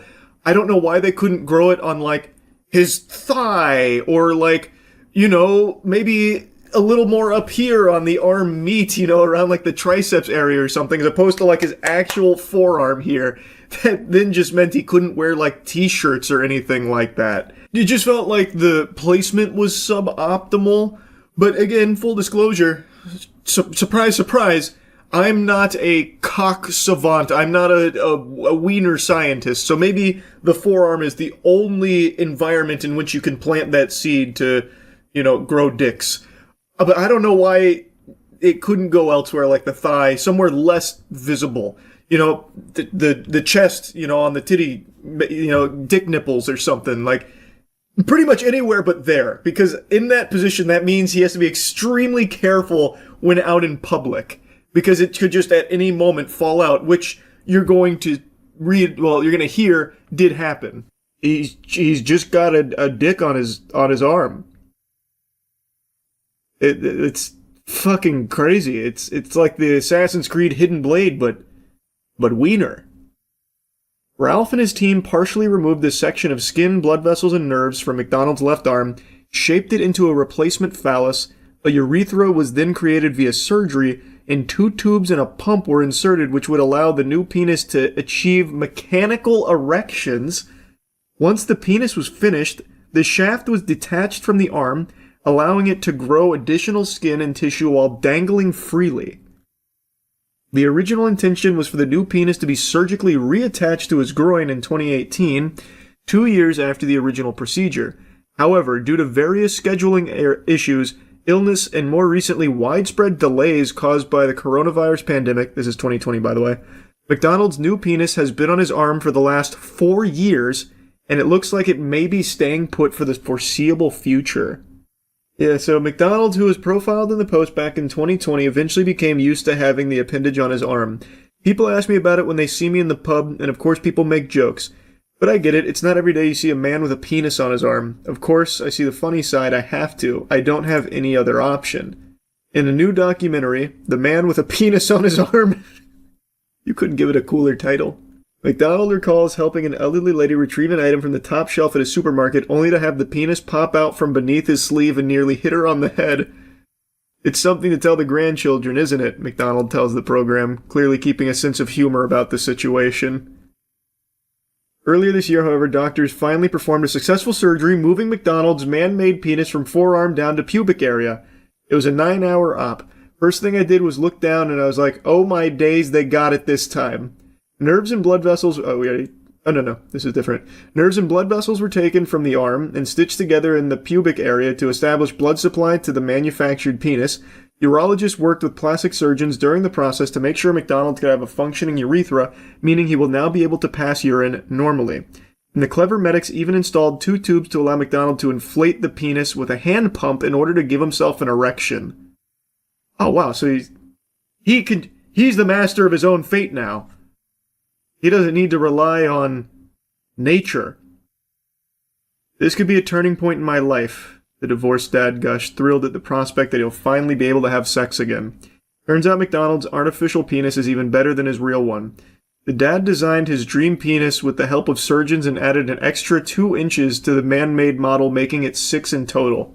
They were happy to listen to what I wanted it to be like, which was amazing. Not many can say they have a designer penis. Well, it has a happy ending. I don't know where you saw that he chose not to put it down there on the groin. Yeah, I can't show you it on his arm, but I can show you the scar. And then immediately it gets right to his arm. Yep, that went to the top of the page. I was going to show you that, but that went to the top of the page. It's blurred, though. So if we can do this, why can we not help him? I don't understand. That guy's condition seems far more severe. He literally lost his cock to sepsis. This guy just has a very small one. I have to imagine it would be even more convenient, since everything's still all there, to just do something to help, right? So like I said, all the plumbing is still in order, like the wiring's still good, like he still does have like a functioning penis. It's just at a size that makes things more difficult. Whereas in McDonald's case, he completely lost that. And yet they were able to grow one, a designer penis. They built a cock out of a box of scraps. I just don't understand if that's a possibility and it has successfully been performed before. Why, in Michael's case, is he led to believe that it's too late and there's no action that can be taken outside of like a couple of smaller procedures like fat injections, which in the later part of the interview he mentions he tried, it just didn't take, and the other options add like very trivial amounts of size for a lot of risk and a lot of money. So I'm just kind of left confused is all. Just more like... Man, that's so fucking sad. There's gotta be a way to help this guy. I don't understand how it's like unsolvable. He's younger than the guy who grew it on his arm. His problem isn't nearly as severe as the guy who grew it on his arm. Well, I make it sound like he's an X-Men mutant who did it on his own accord. The doctors grew a penis on his arm and then put it in his groin. Why is that not possible here? Just connect this guy with that team. It's entirely possible this was something that Michael was offered, but he didn't want to be, growing penises like body hair, which I think would be understandable. What I more mean is that it feels like, based on what I've learned now about like McDonald's case, as well as like a couple of other like very rare cases, that maybe there are some other options that aren't just like, ineffective fat injections and things that he's already tried. Like overall, I just feel so fucking bad for Michael, and I'm just hoping that there's something more that can be done should he choose to want to pursue that. He also mentions in the interview that he's doing all of this with gusto here to try and help others out there that might have something similar going on but don't realize how serious it is, so that way they can act now and hopefully avoid like problems down the line. And I think that's great from Michael. Yeah, they got a lot of wild ones. This is the same station that had that woman come on about like how she left her husband because she was fucking a ghost. Right? I'm pretty sure it's the same station. So yeah, this program does have a lot of interesting stuff come across. Elon Musk has done it again, ladies and gentlemen. Yesterday was the grand unveiling of the new Cybertruck, fresh out of Dexter's laboratory. He made a big live performance showing off the truck, and man, it was fucking wild. Expectations were subverted harder than in Game of Thrones. The design is like nothing I've ever seen before. Let me just show you some clips from the unveiling. So I present to you the Cybertruck.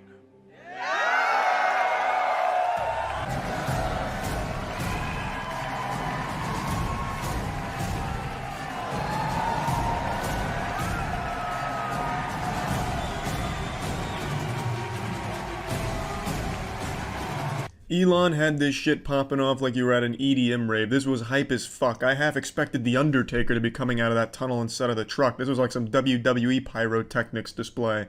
This is the Super Bowl of truck announcements.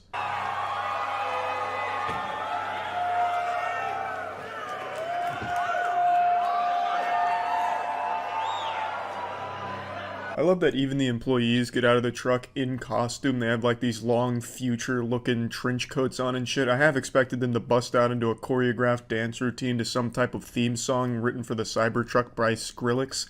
But that didn't happen, unfortunately. But I love the costuming. It's fucking great. Now, obviously, this whole event has drummed up a lot of attention online, mainly due to the peculiar design of the Cybertruck. Doesn't look like anything else. And he's not wrong, the Cybertruck looks like a lot of things, and none of them are a truck. The first thing I thought of when I saw it was Lara Croft's tits from the PlayStation 1 game. It's so goddamn pointy at the top, like you're driving around like a fucking paper sailboat. It just looks so low polygon, like as if you entered into a Halo game but the Warthog's textures haven't finished rendering, so it's just like this mess of polygons on your screen. I don't know why it's so goddamn pointy. I feel like you'd cut yourself just getting in and out of the vehicle. But to be honest, I actually kind of like how over-the-top goofy this looks. It's like you're driving around the spaceship from the old Atari Space Invaders game. I think there's a certain charm to it, but the rest of the performance here at the unveiling is spectacular, so let's continue. It's a regular truck door.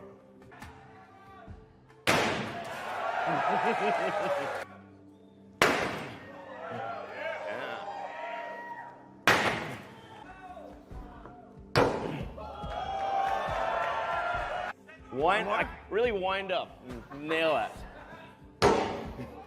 So this was a demonstration of its armor capabilities in case you find yourself driving through a rough neighborhood of anti-vax moms who start trying to hunt you down with their sledgehammer. Ordinarily on a normal truck door, as you saw, it would dent it, kind of fuck it up a little bit.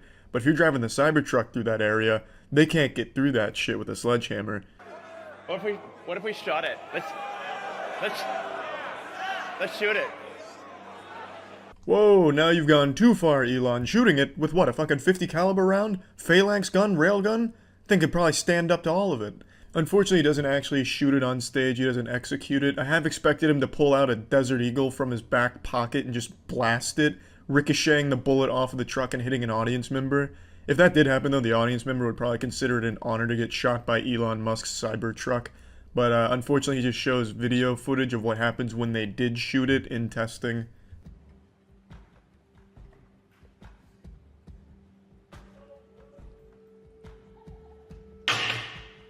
Nothing. Yeah, it's still doing it. I guess. Yeah, not bad. Yeah.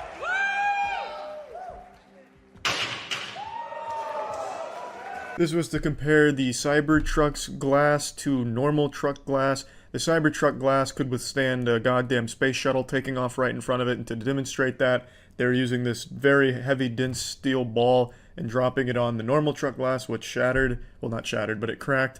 And using it on the Cybertruck glass where it didn't crack at all. So you had Danny Sexbang going up the ladder and dropping it on it, and you saw it didn't crack or anything.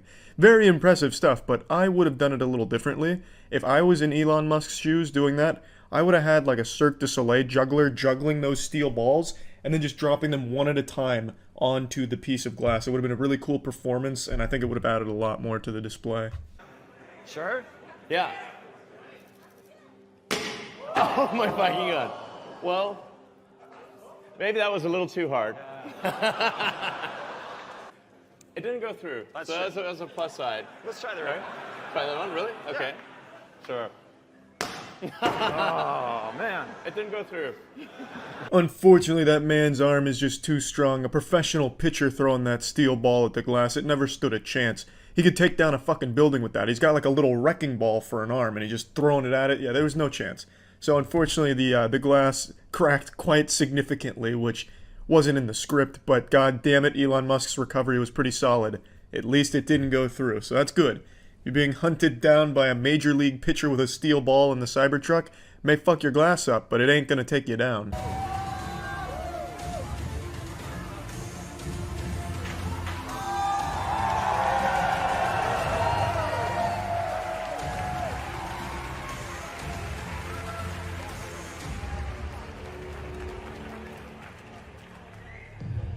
So you can see the truck. This whole thing was so goddamn hype, I half expected that man to take off the helmet and it's Jeffrey Epstein underneath or something crazy like that, fucking Steve Jobs or something.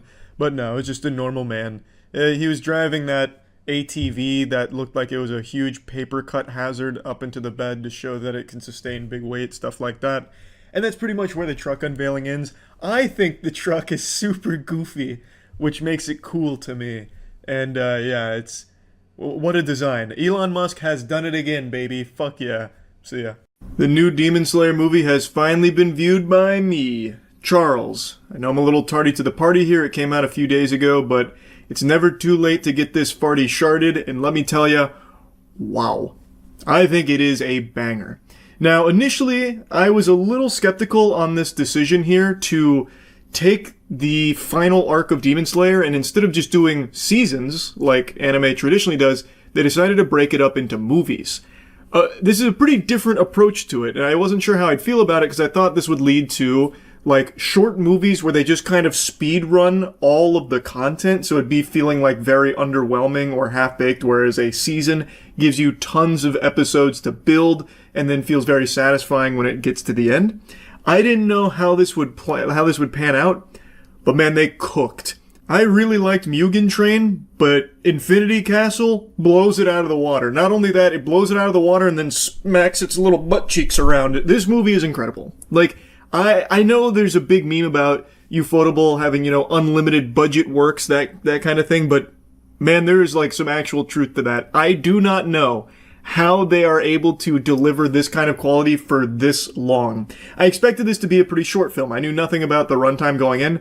This movie is over 2 hours long, of pretty much non-stop action. The only time you have moments to breathe are when they're doing flashbacks to flesh out the character's motivation and backstory, which I can already tell some people will definitely have an issue with. I know flashbacks often get a bad rap, especially when they're used, like, egregiously. In this movie, though, I wasn't bothered by it at all. I actually really appreciated the flashbacks. It didn't feel rushed, and it was like a really, you know, needed break in between action. You got to learn about the characters, what they've gone through, what this fight means to them, like in particular, Shinobu versus the Upper Two, Doma. Or you get Akaza's backstory, which Akaza's backstory is the longest by far, and it is the best. It is probably the best backstory Demon Slayer has shown thus far. I was really surprised by it. I loved it. I thought it was great. But I know some people will kind of roll their eyes at it because there is quite a bit of it, but I really enjoyed it, and I was very pleasantly surprised that they gave this much tender love and care to the characters. Because again, going the movie route, they reduce the amount of time they have to work with to build up these characters and get everything out that they need to make these fights meaningful. Because having just flashy fights with no, like, stakes and no, like, care about either character is lame. It's underwhelming, and it's a big matter of who gives a fuck. So the fact that they did spend this amount of time crafting that and putting that in here is really nice. And it makes me very optimistic for the next couple of films to wrap up the story. I think this was just a fucking home run. I think this was a grand salami. I think most of you know I wasn't the biggest fan of the Hashira training arc that they most recently had before this film. But now, after seeing this film, it's clear they just wanted to basically take their time to get you ready for the movie. Doesn't make the season any better in my eyes, but I can now see what they were in the lab concocting, and it really does slap. Obviously, this isn't a movie you can just go into blind without seeing any of the previous Demon Slayer seasons or Mugen Train. This is the final arc. They don't really do anything to bring you up to speed. They pick up right where the last episode left off. I appreciate that. Like, you shouldn't go into a movie like this and expect them to give you, like, a lore recap, you know, a refresher. So it's good that they dove right in and used all 2.5 hours to just go fucking nuts to butts on it. 2.5 hours of content. Like, I really do feel like I got an entire season's worth out of this one movie. Like, I actually really kind of like this model now of instead of doing, like, seasons, like, maybe there is a lot of potential to just doing, like, movies to adapt the source material. Like, they are proving that the method can work. Like, I really did enjoy the way that this was delivered. Anyway, though, the visuals are beautiful. I think if you've watched Demon Slayer, you probably expect top-notch animation. You get it here. They did not cut any corners. Now, of course, Demon Slayer has always used a bit of CG in its animation, but never like the wonky dog shit like Berserk 2016 level CG that people absolutely unanimously spit upon. This integrates it seamlessly, and it looks really good. Infinity Castle does definitely have some CG moments that don't stick out. Like, they look great still. I'm gonna tell you something, sports fans, something I didn't expect to ever say. I actually think their usage of CG here blended in actually elevated some of the scenes that it was present. Like, one of the most beautiful shots in this film is when platforms are rising, when it's Akaza versus Giyu versus Tanjiro. As the platforms rise with Akaza aura farming, additional platforms rise that pour water out, and it's very clearly like CG usage here with 2D. And it looked incredible. There are so many sequences that use CG that I actually think help bring it to another level. They definitively prove that any anime that uses CG and it sucks ass, like the CG in it, it's their fault. It's not the medium. It's a tool that can be used really well here in anime. And by golly, I tell you, Demon Slayer does it the best at the moment. Now, another thing I want to point out is like a superstar here is the music. Holy shit, the music was so good. Every battle has an absolute boner jam backing it. The intro especially stood out to me with its music. It almost felt like I was watching like an AMV or something. No, I guess not really like an AMV. It's not edited like that or anything, but if you've seen the movie, you probably know what I mean. Now, the story. The story is where a lot of people criticize Demon Slayer for being just very like generic and formulaic. And admittedly, yeah, it's not trying to reinvent the wheel here by any means, but it plays by the tropes well. Yes, there are moments that are definitely cheesy, but it doesn't detract from the overall experience. And like I said, it executes on the tropes very well. So, like, yes, when it's going through the flashbacks, every character is somehow connected, like, my big sister was killed by this demon, thus I need to kill this demon. I hate you, demon, for this. And then you'll learn about the demon. It's like, the demon had a troubled past as well. Like, yes, it does play out like that, like 100% of the time, but it doesn't matter. It's still, like, enjoyable. It's still a fun story. Even if it's nothing new, per se, I still think it is done well enough that it makes you care. Especially Akaza's backstory. I would argue that was done extremely well. They spent a lot of time on Akaza's backstory in here, which I will say took a lot of balls. To dedicate that amount of screen time to a flashback backstory for the bad guy in a movie, like, you can do it in a show because, you know, maybe it takes 2 or even 3 episodes in a show, but you'll still have another, like, 10 episodes outside of that, so that way viewers don't feel like it drags or anything in there. To do that in a movie where you have significantly less time to work with and it takes up a larger percentage, it takes a lot of courage to commit to that. And I think it pays off. Like, I do think it added a lot to this to get all of that information about Akaza. It made everything feel more weighty. So I do like that direction, and I'm hoping they do more of that in the next 2 movies. I imagine they will. I don't see why they wouldn't. Now, I haven't read the manga, so I don't know, like, how much content was covered in this film, like how much they adapted here. But it felt like I got a ton of content, and it doesn't feel like it was really rushed through all that much. There's a couple instances where a few things were glossed over, I feel, in the interest of saving some time, but they did get, like, the point across, so it was still fine. But yeah, in the early parts, there were a few moments, like, in a couple flashbacks where it was, like, really quick, like with Doma. But I don't think that's the biggest deal in the world. I think overall, it really felt like everything did actually take its time, and they weren't afraid to let things sit and linger like in Akaza's backstory. I really liked the movie. I'm sure you could tell I'm fucking gushing grannies over it right now. I thought Infinity Castle was great. If you like Demon Slayer, I think you're going to be very happy with this film, and I'm really looking forward to the next ones. That's about it. So yeah. Are you mad right now? Do you want to be? I saw a video today that was pretty infuriating.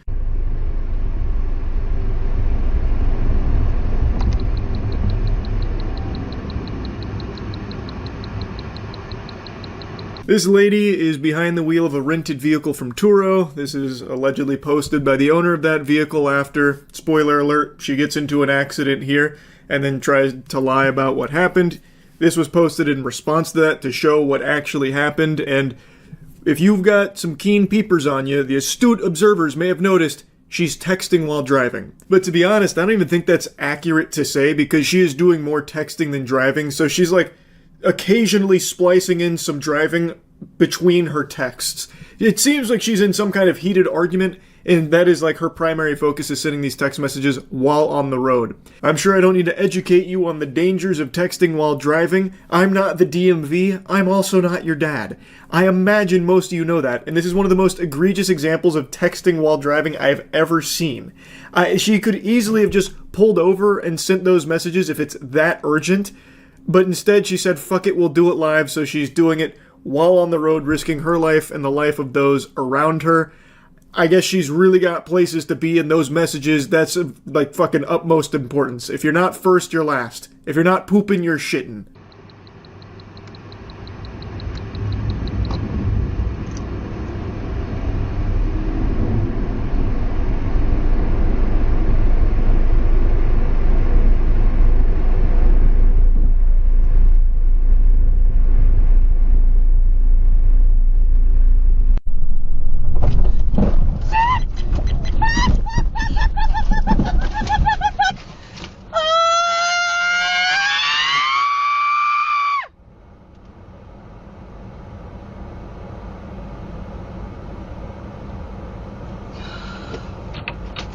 Even while her car is veering off the road and blasting a mailbox, she is firmly grasping that phone. She is gripping the shit out of that. She still will not set it down in the act of crashing this vehicle. She treated that phone like it was the fucking Tesseract there. She was not parting with it. It's not until it is finally stopped that she sets the phone down and then puts her head in her hands and then immediately picks the phone back up after like 3 seconds. It's like she can't be separated from it. It's her fucking umbilical cord. It's unreal. It's actually a miracle she didn't just have a head-on collision here. I counted too. She looked up from her phone only 5 times in the amount of time that she spent on that single lane there. So she spent the vast majority of her time there behind the wheel looking at the phone, glued to it. In fact, she even double-fisted the phone at one point to get two-thumb action in there. No hands on the wheel, not looking up at the road. It is actually an act of God that she didn't kill herself or somebody else there.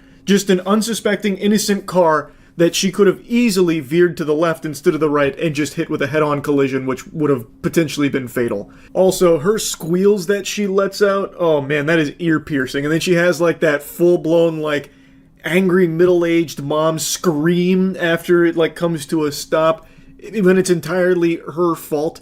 Apparently, again, the story is she's like a nurse practitioner and lied to the Turo owner here of this vehicle about what happened and why the car got crashed.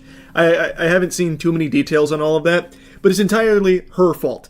You can see here in the footage, she is texting the vast majority of the time that she spends on the road. And I imagine this isn't an isolated incident. This is probably how she goes about her daily commutes. You can tell people till the cows come home how dangerous and bad it is to text and drive, but then you're still going to have people like this doing it. And it's actually, to me, it seems like becoming more common. Like, I know there was, like, even a trend a little while ago for streamers to do, like, car streams, and in some of them, they were just texting and reading the chat while driving. Like, while being filmed doing it. So it seems like people don't really grasp how important it is to not drive distracted. But anyway, this is probably the most egregious example of it that I've seen. This is unhinged. It's like she totally forgot she was operating a motor vehicle. She was so engrossed in her phone. That took priority over everyone's lives around her and her own life. Now, I don't know what the outcome of all of this was. There's not a ton of information I can find on it, other than, like, she's apparently a nurse practitioner and apparently lied about how the car got crashed. But the owner of the vehicle had the interior-facing dash cam as well as the other dash cam. People were debating if that's even legal to have, like, a rented car with an interior-facing dash cam. I looked it up. It is, but you just need to disclose to the renter that it's there, which I imagine is part of, like, the signed contract between them or something. I've never used Turo. I'm not super familiar with it, but it seems like the owner is well within the right to do that, and I could definitely see why people that are renting their car out might want that as like a bit of a security measure here, as this case beautifully illustrates, where your car gets wrecked and then all of a sudden the person that was driving it starts farting out a fairy tale about how it's not their fault, and then you've got no evidence that it was their fault, so now you're stuck with your dick in your hand and you're going to have to pay for that most likely. So I can see why you would want that there, and in this case it probably saved them a huge headache because they can instantly point to this as her fault, because it is her fault. Entirely her fault. Anyway though, enough blabbering about it from me today. A little PSA for you. Don't text and drive.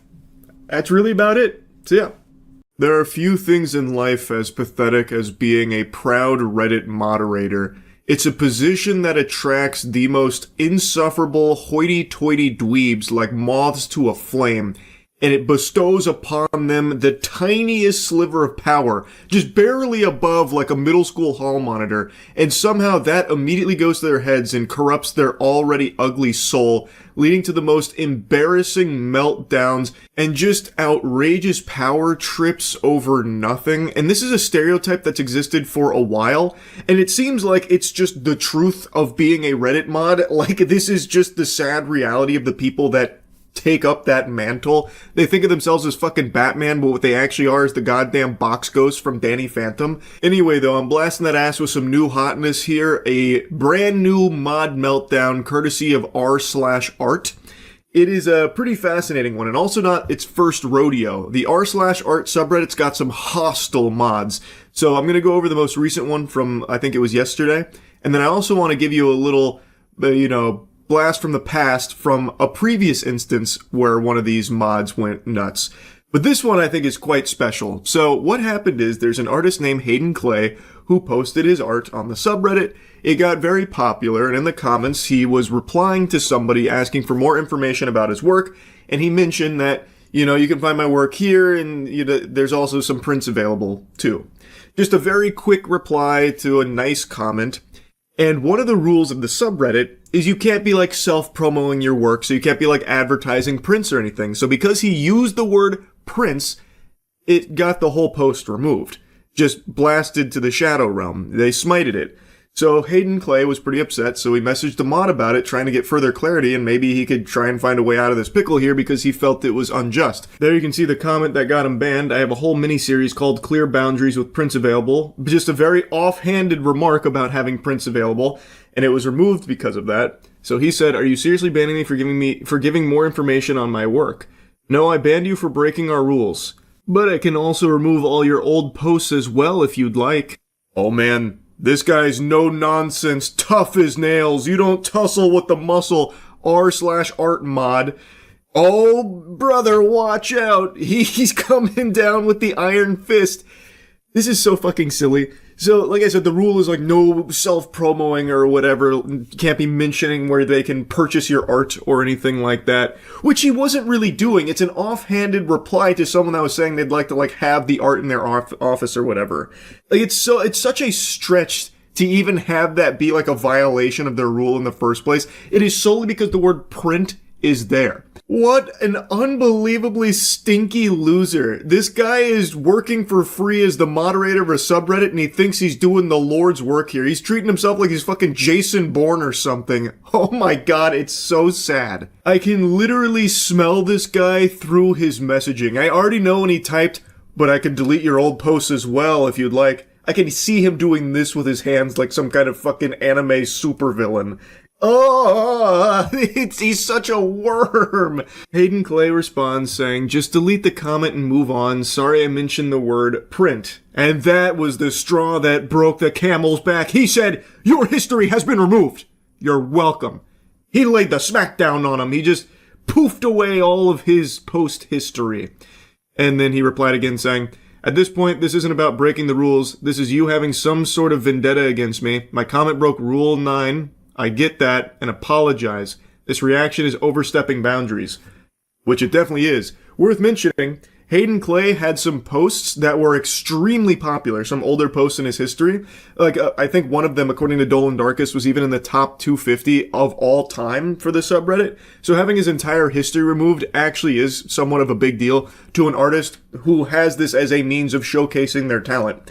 This, also, just to be clear, I think this rule somewhat makes sense to avoid, like, exploitation for people coming in there solely to, like, astroturf it for their own gain or whatever. But when it comes to, like, an individual artist, having this kind of eyes on their art, this visibility is very helpful to them. So I feel like it shouldn't be something that you destroy them for solely because they mention that they could be found elsewhere. Like, I feel like that's something you should want to help these artists that are very talented. But on r/art, it's run like some kind of fucking cult, I suppose.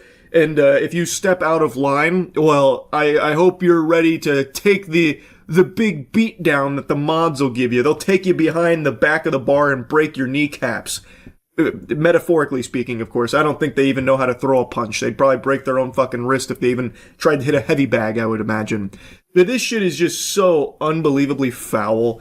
Like, he has done nothing wrong. He reached out asking, you know, like, what's going on? What's the deal here? He even, like, apologized and said, can you just delete the comment and we can move on? And that was enough to make the Reddit mod go even more Insano style. Like, Jesus Christ. Just check yourself into an institution, buddy. Oh my lord. I don't even know who the fuck you are. He thought that line went so hard when he thought of it. That's some major main character energy there.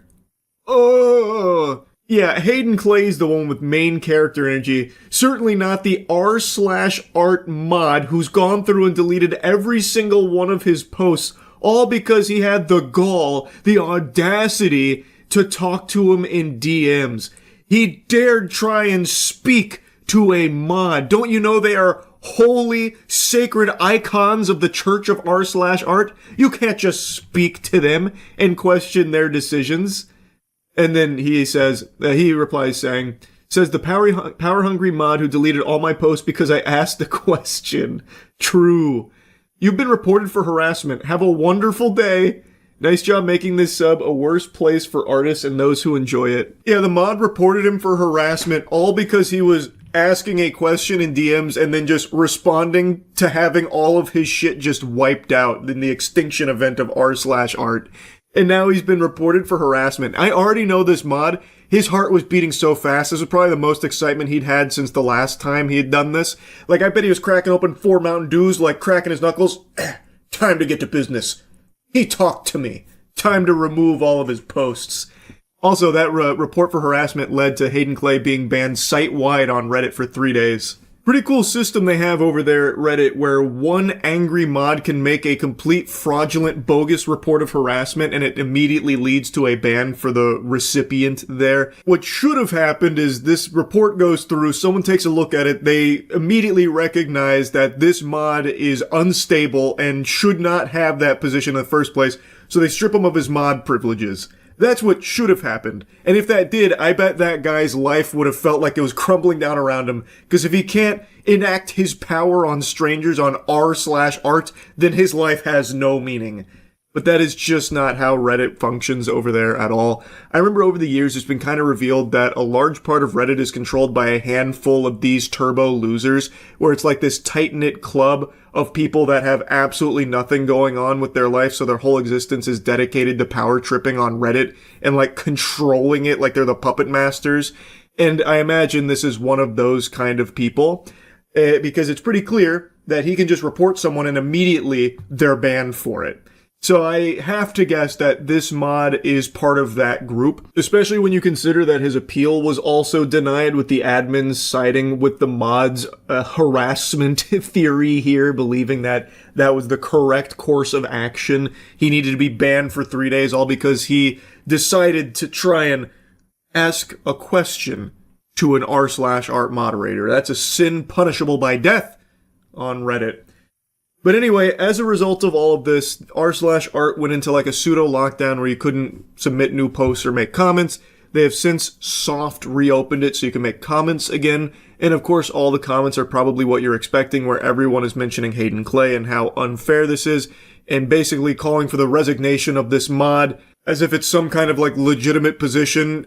It's not, and it's also never going to happen. He is never going to relinquish his mod privileges. It is literally what he lives for, I bet.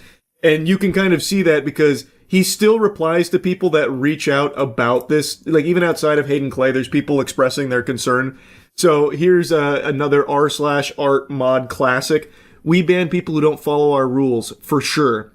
Cool, but I'm more talking about the way the mod spoke to the person. They just asked a question and they got their history wiped. Not sure what you mean. If you look at the link I provided, you can see the conversation they showed between themselves and the mod. Or they refused to follow our rules and were removed. Okay, but like I said, their history was wiped for asking a question. Is that what you do here? I'm not clicking on your link. It's a Twitter link. I'm not sure how this can be a productive conversation if we aren't looking at the same information. And then they got muted. Pretty cool. I'm not clicking on any of your links that maybe go against what I'm trying to express here. You're out of line, Buster. Get muted. Goodbye with you. You're not welcome on r/art anymore for asking us questions and trying to bring up concerns. We don't do that around here. So that's kind of the state of r/art mod team. And I think it's important that you know that this isn't an isolated incident. A few years back, something kind of similar happened where one of the mods went on a bit of a wacky power trip where they had removed a post from an artist claiming that it was AI art. That artist reached out to prove that it wasn't to try and get their post reinstated. I'm the artist of a painting, a muse in Warzone. I'm here for complaining about the unfair ban, but I can give you guys the process or the PSD file of that painting. I'm not using any AI support, and that punishment is not right. Sorry for my bad English, and thank you for your time. Here's my portfolio. Take a look. The r/art mod replies, I don't believe you. Even if you did paint it yourself, it's so obviously an AI-prompted design that it doesn't matter. If you really are a serious artist, then you need to find a different style because A, no one is going to believe when you say it's not AI, and B, the AI can do better in seconds what might take you hours. Sorry, it's the way of the world. You've been temporarily muted from r/art. Yes, very classy r/art mod. I can hear your pinky was up when you wrote that reply there. So he struck the post down believing it was AI art. When reached out to and challenged with proof that it wasn't AI, he instead goes, okay, so even if you did paint it, and even if you are a serious artist, I still don't like it. Also, AI can do what you did much better in a matter of minutes, what might take you hours. Sorry, bub, that's the way of the world. Also, you're muted. This happened a couple years ago, and when it happened, this was also a pretty big deal to the r/art community, but nothing happened. This mod, as far as I know, is still currently a moderator on the subreddit. Who's to say it's not the same mod that just had this meltdown with Hayden Clay? I think there's a very real possibility, especially judging by the cringe way that they communicate with other people. So I think it's very possible it's the same culprit. Regardless, though, it is so pathetic. Whoever is responsible for this shit here. It is unbelievable to me how often this seems to happen with Reddit mods.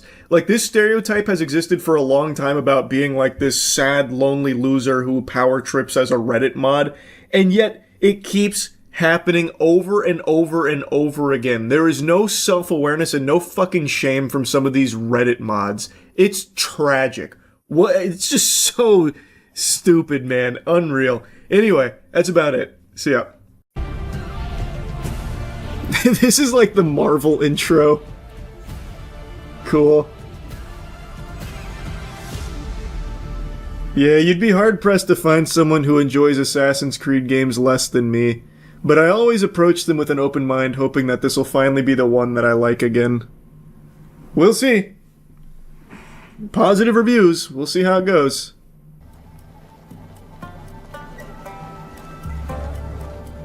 That was nice. I didn't even have to touch my controller. Automatically moved him. Cool. Father Valagnano has come to request free movement for his priests in your lands. That is correct, Sir Ranmaru. You will address Lord Nobunaga. Of course, of course. Forgive me, Lord Nobunaga. Please, accept this gift. A European chair, made by the finest artisans. Lame gift. Give me something cool. We should be presenting cool gifts. Like a Nintendo Switch. You asked. If only he understood. He is all the people of Kyoto speak about since his arrival.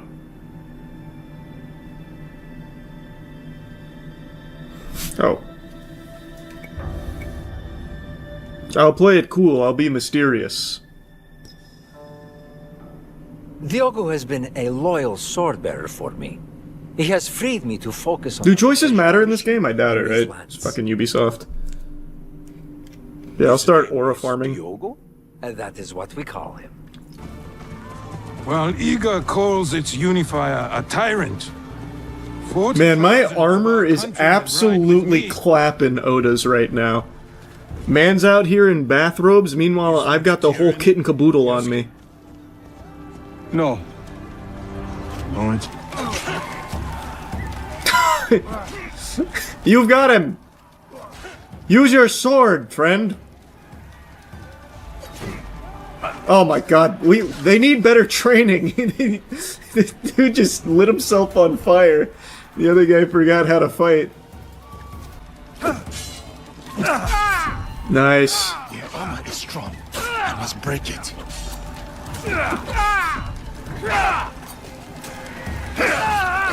Oh man, I am eating him alive. Into the fire. Oh, he freed himself.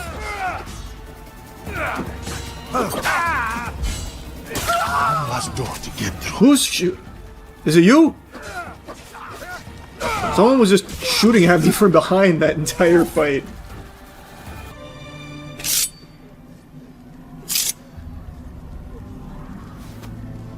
Go. Ayumichi. Now he dies, I bet. Calling it. He's dead. He cannot be. The second he said he'd meet us there. He cannot be taken. His fate was sealed. Promise me, Plum. It will be somewhere he feels safe. A well-guarded place. He doesn't see me? It'll be less trouble if I stay out of sight. He did see me. Damn! He's good.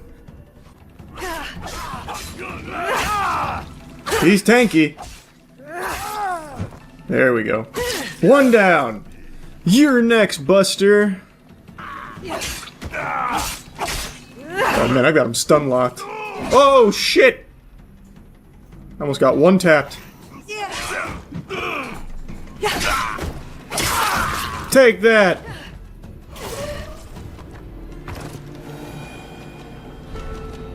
Alright. Well, I still can't go in there. Did I do all that for nothing? I don't know why I thought they'd open the gate. She killed our two strongest men! Quick, let her in! She earned it!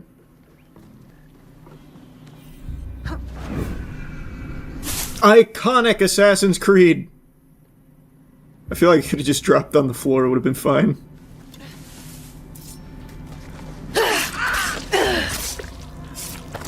That's big. I see you, coward. Hi-ya! What? Excellent dodge. That guy's good. Alright, he's good. You don't dodge. Does he not see me? He does. Hiya! Must have been the wind. Check this play out. Watch this. Oh god, wait, the aim assist fucking me. Hiya! Hiya! That was so clean.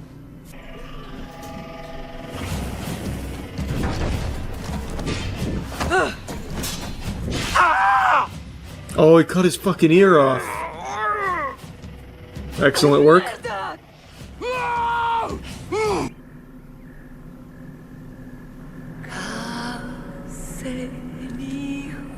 Oh yeah. R.I.P.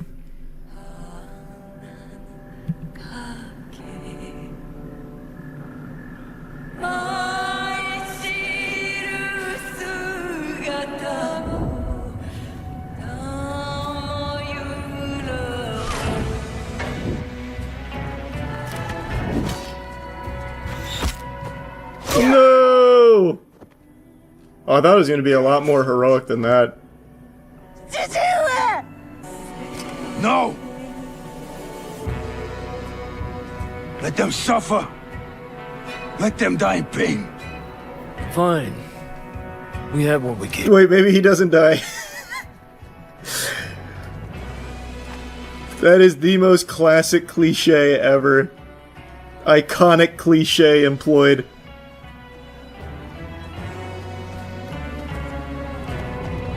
Also, if you're the leader of this group, why are you gonna let one of your subordinates command everyone? No, let him suffer. No, fuck you, buddy. I'm in charge.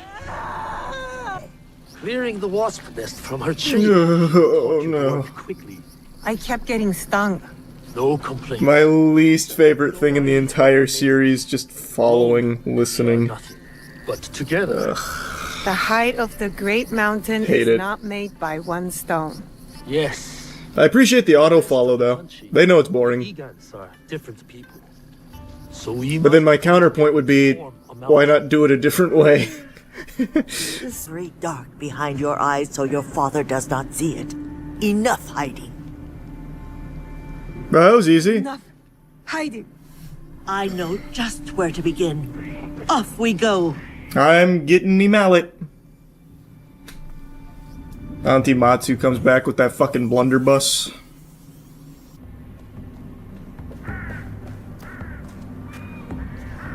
Ah, it's a knife. You come to stab me, kid? Is that what it is? Wait, you Nurse me back to health so you can kill me at full strength? I know your You plan. know how my hands shake in the cold. I like the music. I fuck with that. Like that scene where the dad gets clapped. That whole scene, like with the music complimenting it, was pretty cool.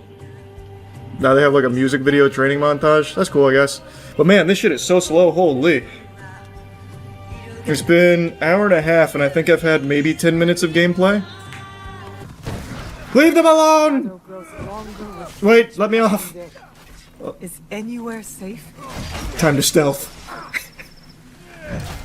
Gotcha!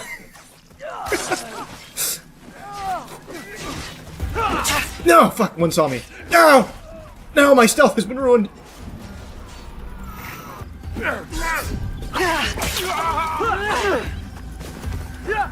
Oh, I thought he was going for it. Last one. Alright, everyone's safe. Who was here that I was saving, by the way?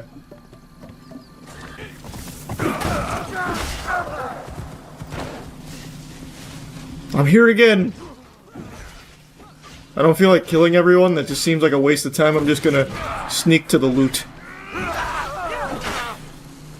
Do you see me?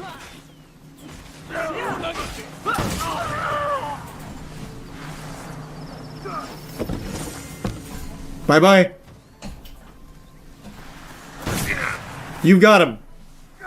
Stop! Your belly open for the insult alone. Did he insult you? What'd he say? Oh, that's Ashigaru.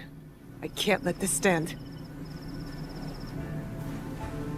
Well, even the guy who's getting harassed has now walked up, crossed his arms, and sized me up. I don't know if he wants my help. Oh, shit! Damn it, they saw! She went that way! No! I'll lose them in the grass. I just need to find some taller grass. Where'd they go? You will fall. No, wait, they can chop the grass. Fuck. Just like that, I vanish. Come on now. Gotcha!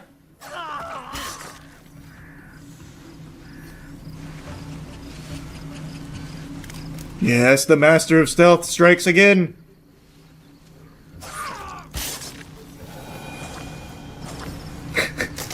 So cool.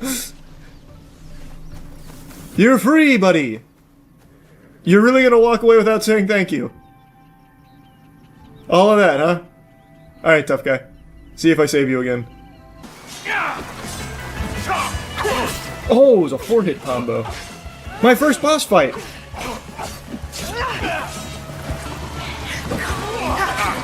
You can't run from me, girl. I'm not running!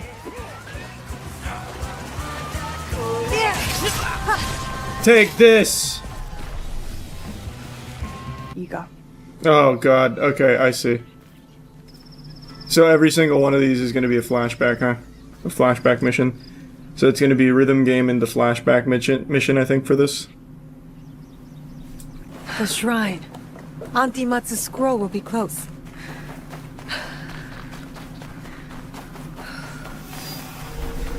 Best if I remain unseen. Did you check in? Bandits in the shrine! What are you doing here? Get the fuck out! Ah, run, get out of here! Ah, you're not welcome here! I need to go collect shit from under the floor! Yeah, get out of here! Be gone! Okay, every single one of them forgot how to use their arms.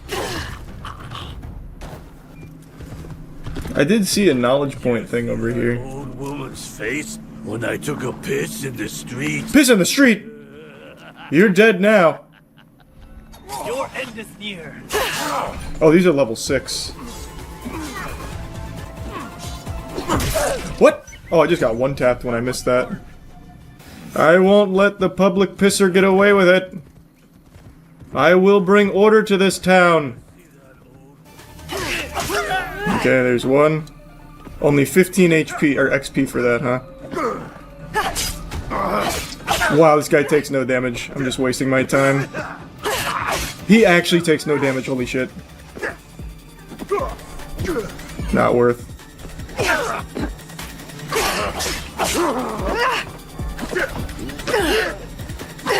But I'm gonna do it anyway. Here comes a 45-minute fight.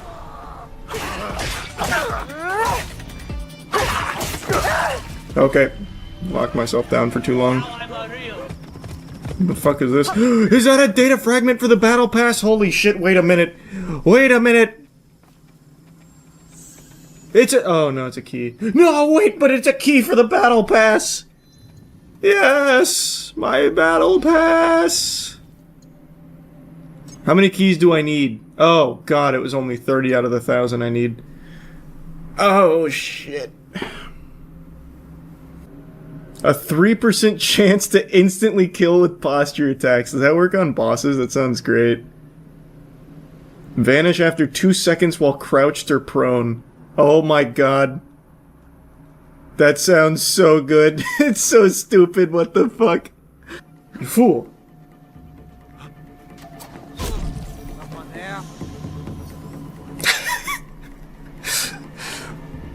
How did that happen? Why? Oh, must have been the wind. Can the enemies not climb, like in general? I'm starting to think they just actually can't reach me. Like, even if they knew I was here. Look at me, look at me, look at me up here. Surrender yourself.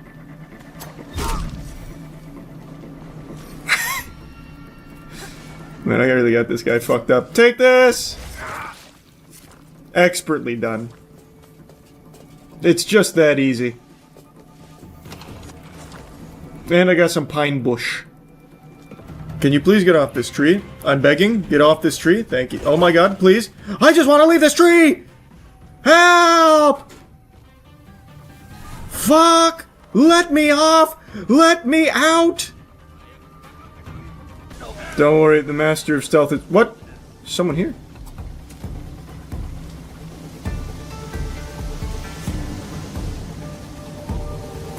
I have a plan. Follow me. Where'd they go? Outsmarted. Even got the executioner coming right to me. Gotcha! Where is And now I'm gone. You'll never find me now. So... He said you will not get me off this rock.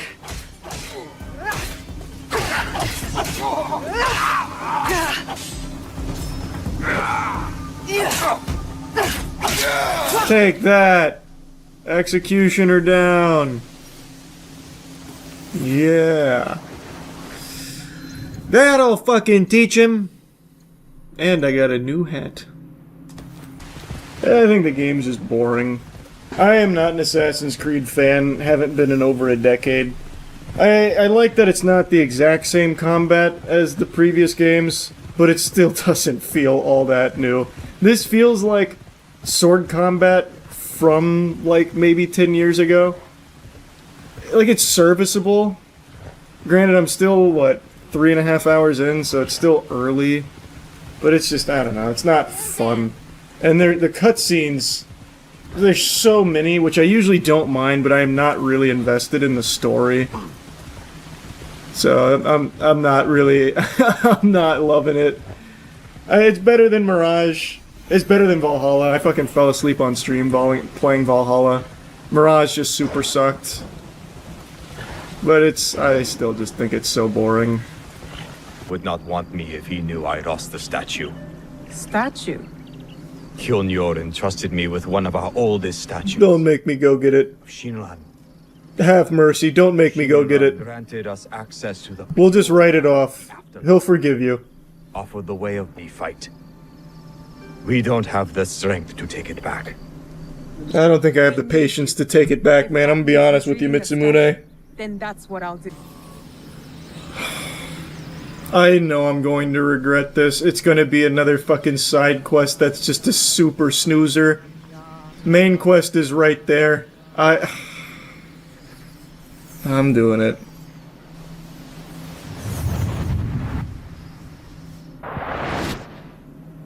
No, we fight. Damn right. We're all here. Might as well fuck them. Oda Nobunaga has brought us to the edge of extinction. Wada Koretake threatens to push us over.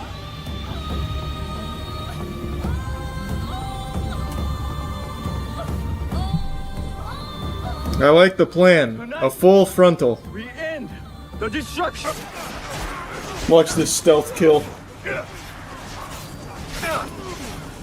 Please. Come on. He'll never see it coming. Gotcha. That's how we do it. Who's next?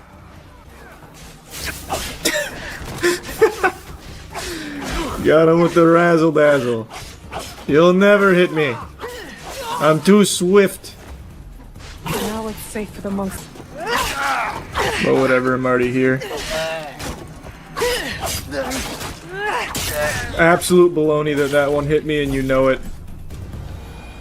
How did you even climb back up? I haven't seen anyone else in this game climb. Is this guy just built different? Okay, that's cringe. Oh my god, stop locking on to everyone but this guy.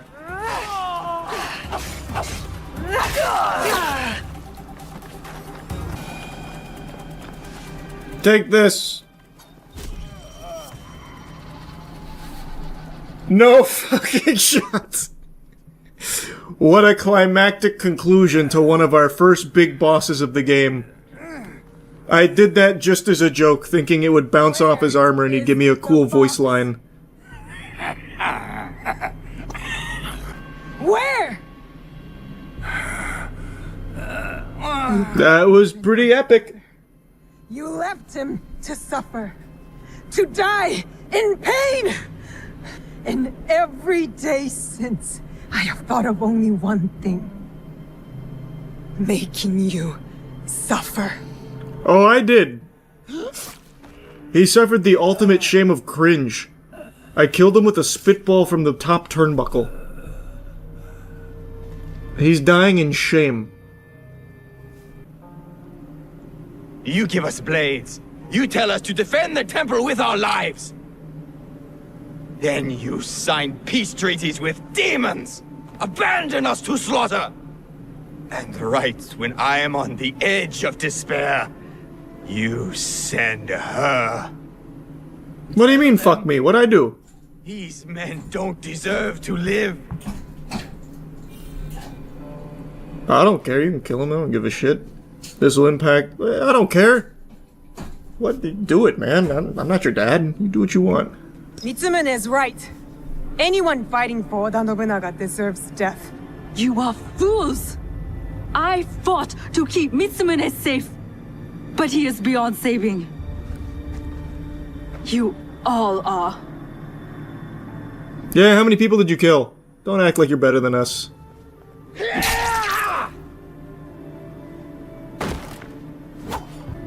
You said you were ready for blood. The veins of my people opened for you.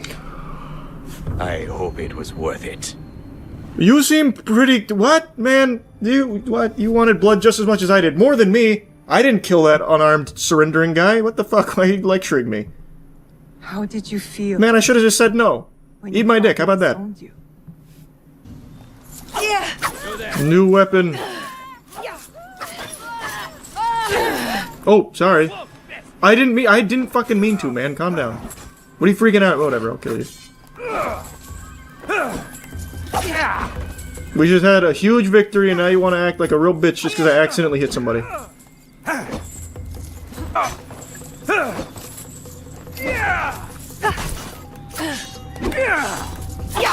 There.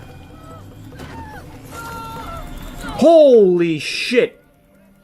This guy had 862 mon? What? That's more than I got from every single mission I've done so far. I just beat a stranger to death and he had so much shit in him. He was a loot box. I can finally afford one of the fast travel spots. Wow, that's the strat right there. Just kill unarmed rich dudes. Or not unarmed, he's far from unarmed. Just kill random rich dudes in the towns here. That is the strat for sure.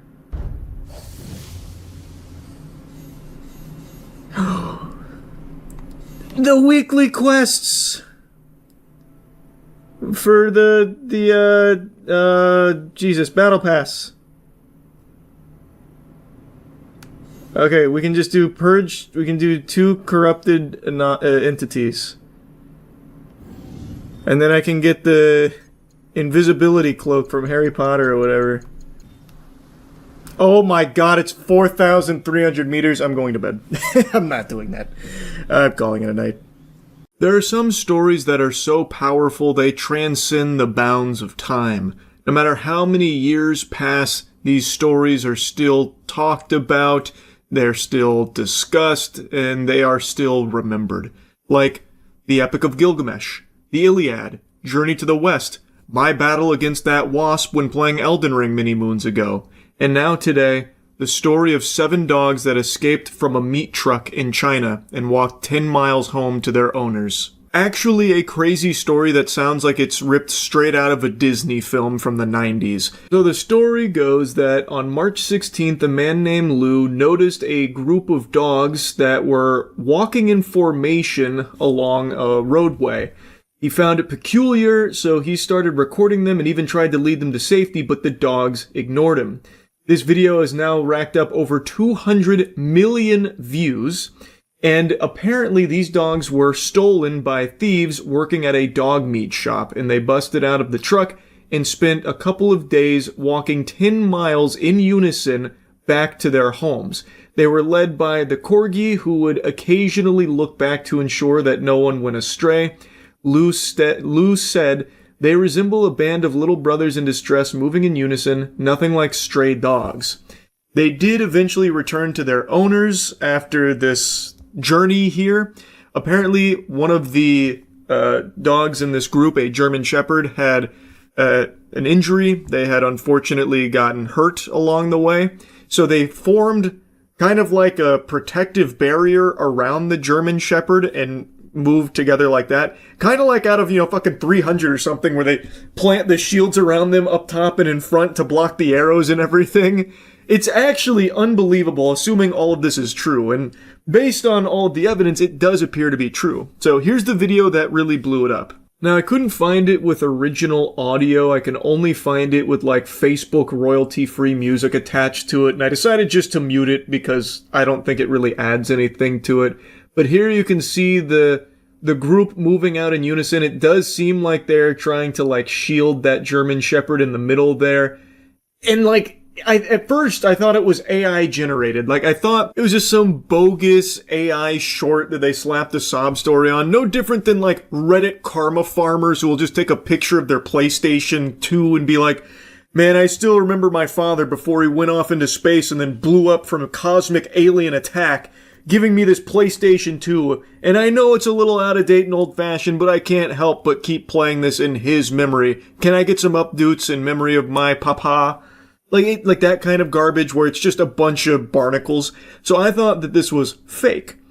But the more I looked into it, the more sources that were coming out to confirm that it is legitimate. According to the sources out there, after the dogs rejected Lou's help and he was unsuccessful in trying to, get them to safety, he then shared that video online and urged local authorities to step in and help. It was at that point they got the UAV online here from the local Bitter Coffee Stray Dog base that reported that the dogs come from the same village, typically roaming freely together and having formed strong friendships.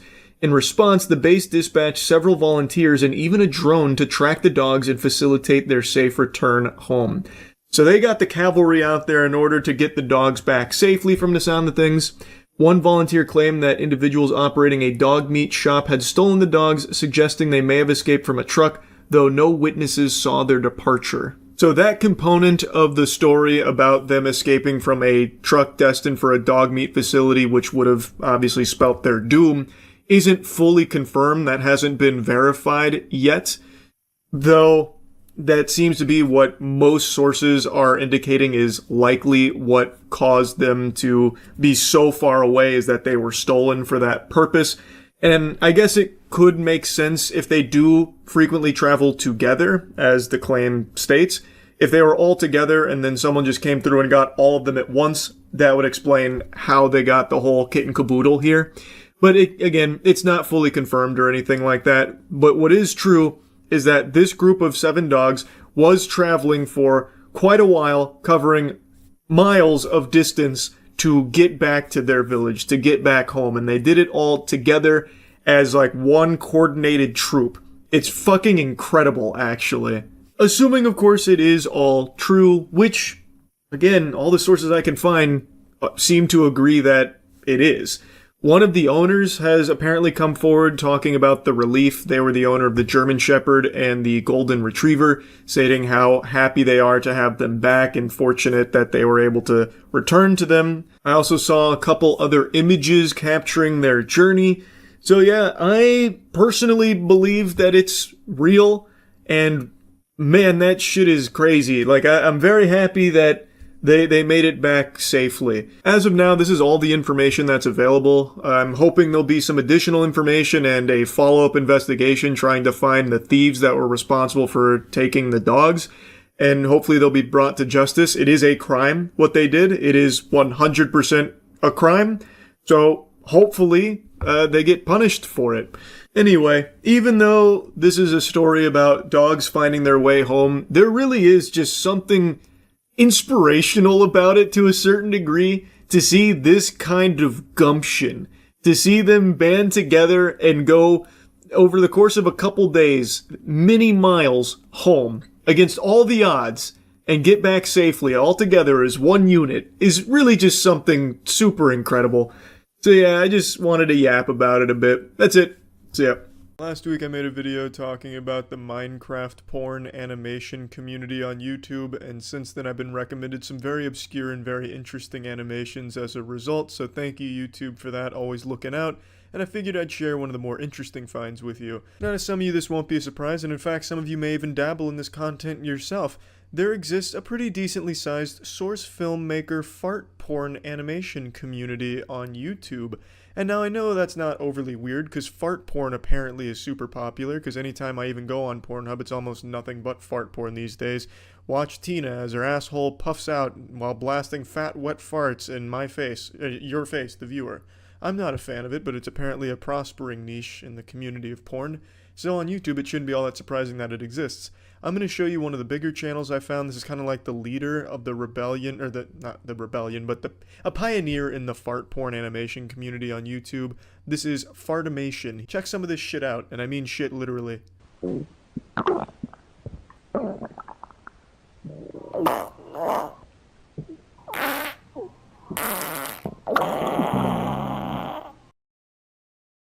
A pretty powerful start, no doubt, but I have to say, if someone's waking me up by farting in my face, I'm getting up angry. That's a bad day. That's starting off the day on the wrong foot. Meanwhile, the Trix Rabbit wakes up and thinks he's being issued a challenge, like, oh, are these the only farts you can muster for me? It's like you're not even trying.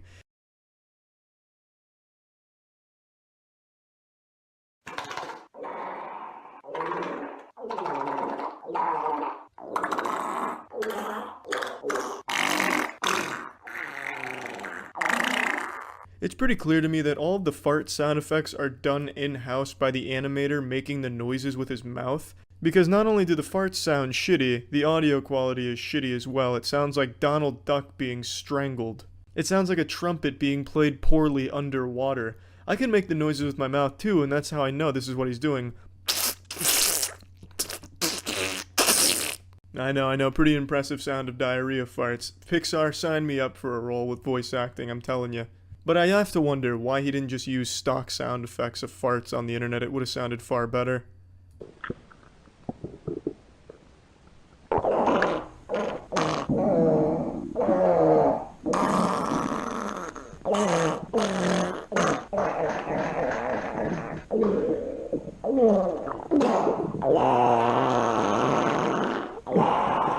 An impressive demo reel of farts, but it would have been better if it wasn't recorded over walkie-talkies. He really should have just used some regular fucking stock sound effects. But this is his most popular video, and you can clearly see why. Now let's move on to some of his other works. Oh my... Another classic for sure, but what do the commenters think? Are they satisfied? Top comment. Yes, she would have pooped herself with those farts. Well, Mark, you're absolutely not wrong, and a reply to that, nice video, man, it's awesome. Underneath that, Toy Chica tries to find the Krabby Patty formula. I don't really understand what he means by that, because it's a video of her farting, and that's about it. I don't remember Mr. Krabs hiding the secret formula up his asshole or anything, that he needed to blast it out, but maybe I'm just not familiar with the Five Nights at Freddy lore.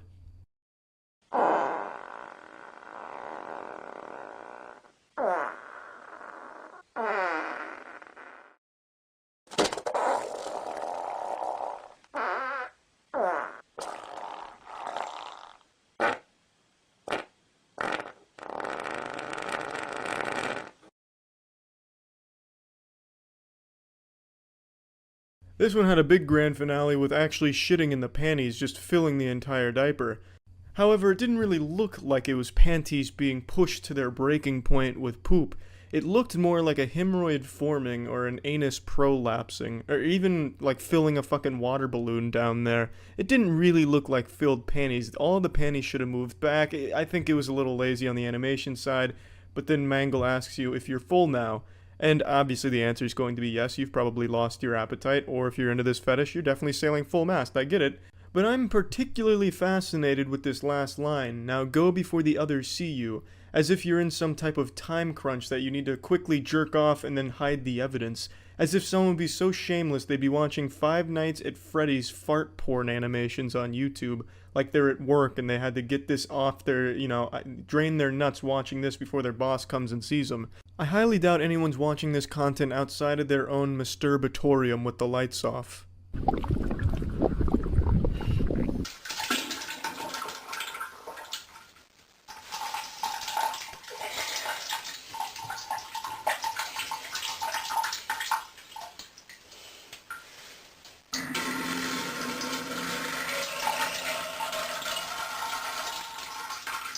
He's not a one-trick pony, baby. It's not just Five Nights at Freddy's farting animations. He's also touching other properties too, like Princess Peach having a diarrhea episode in a porta potty in the middle of the desert here. A timeless classic, obviously. Nothing we haven't seen a million times before, but he just does it better.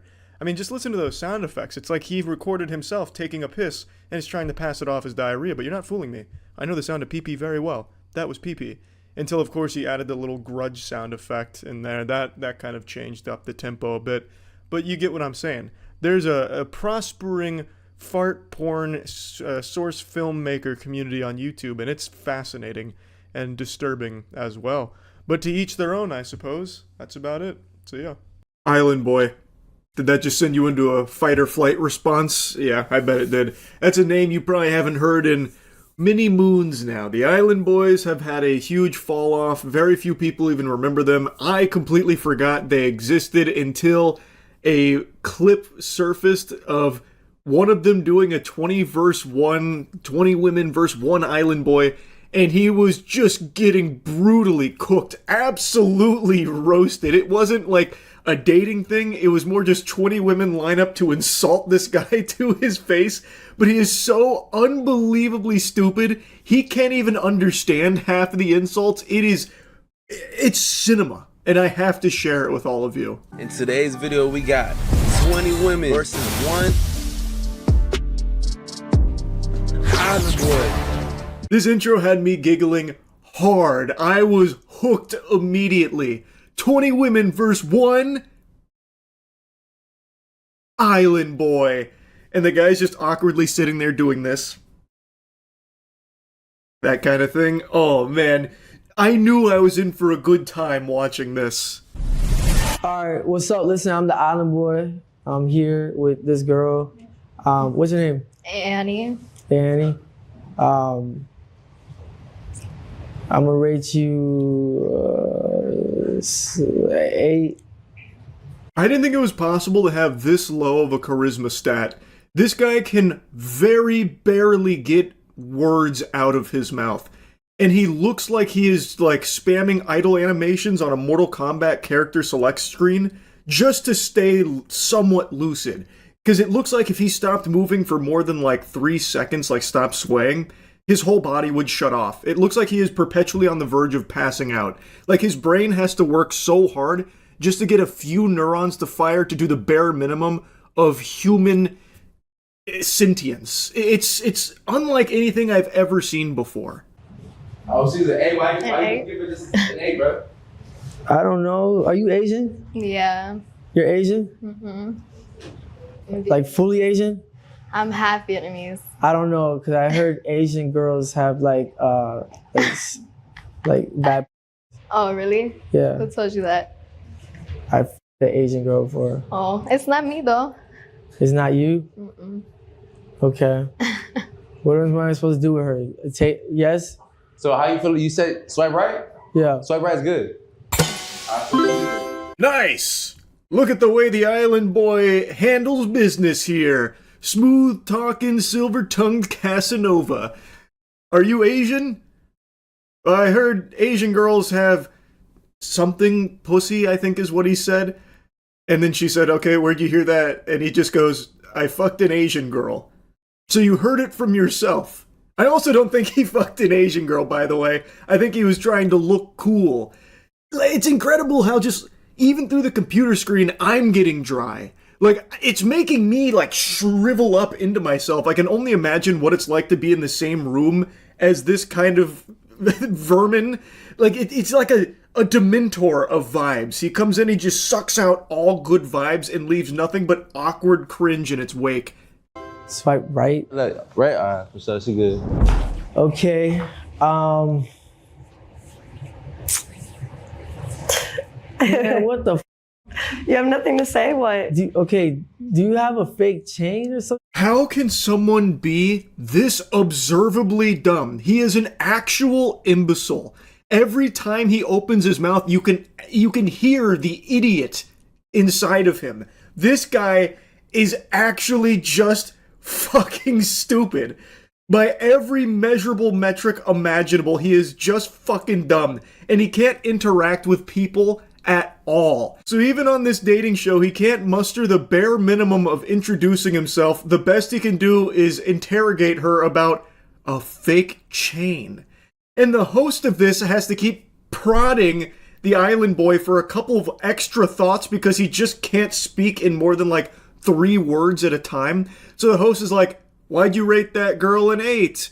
Or, why do you think that, Fly? That's the Island Boy's name. This is Fly, one half of the Island Boys. It's unfathomable. And honestly, seeing that they're successful should show you just how far we have devolved as a species, that we allow someone like this to have as much money as he does. It's so embarrassing. It's so fucking sad and pathetic. You have fake chains, so what's the problem with me having a fake chain? I don't have any chains on. Well, I mean, you have fake chains, so like if I have a fake chain, why is that? You're supposed to be asking my name and introducing yourself. Girl, what are you talking about? I have fake chains?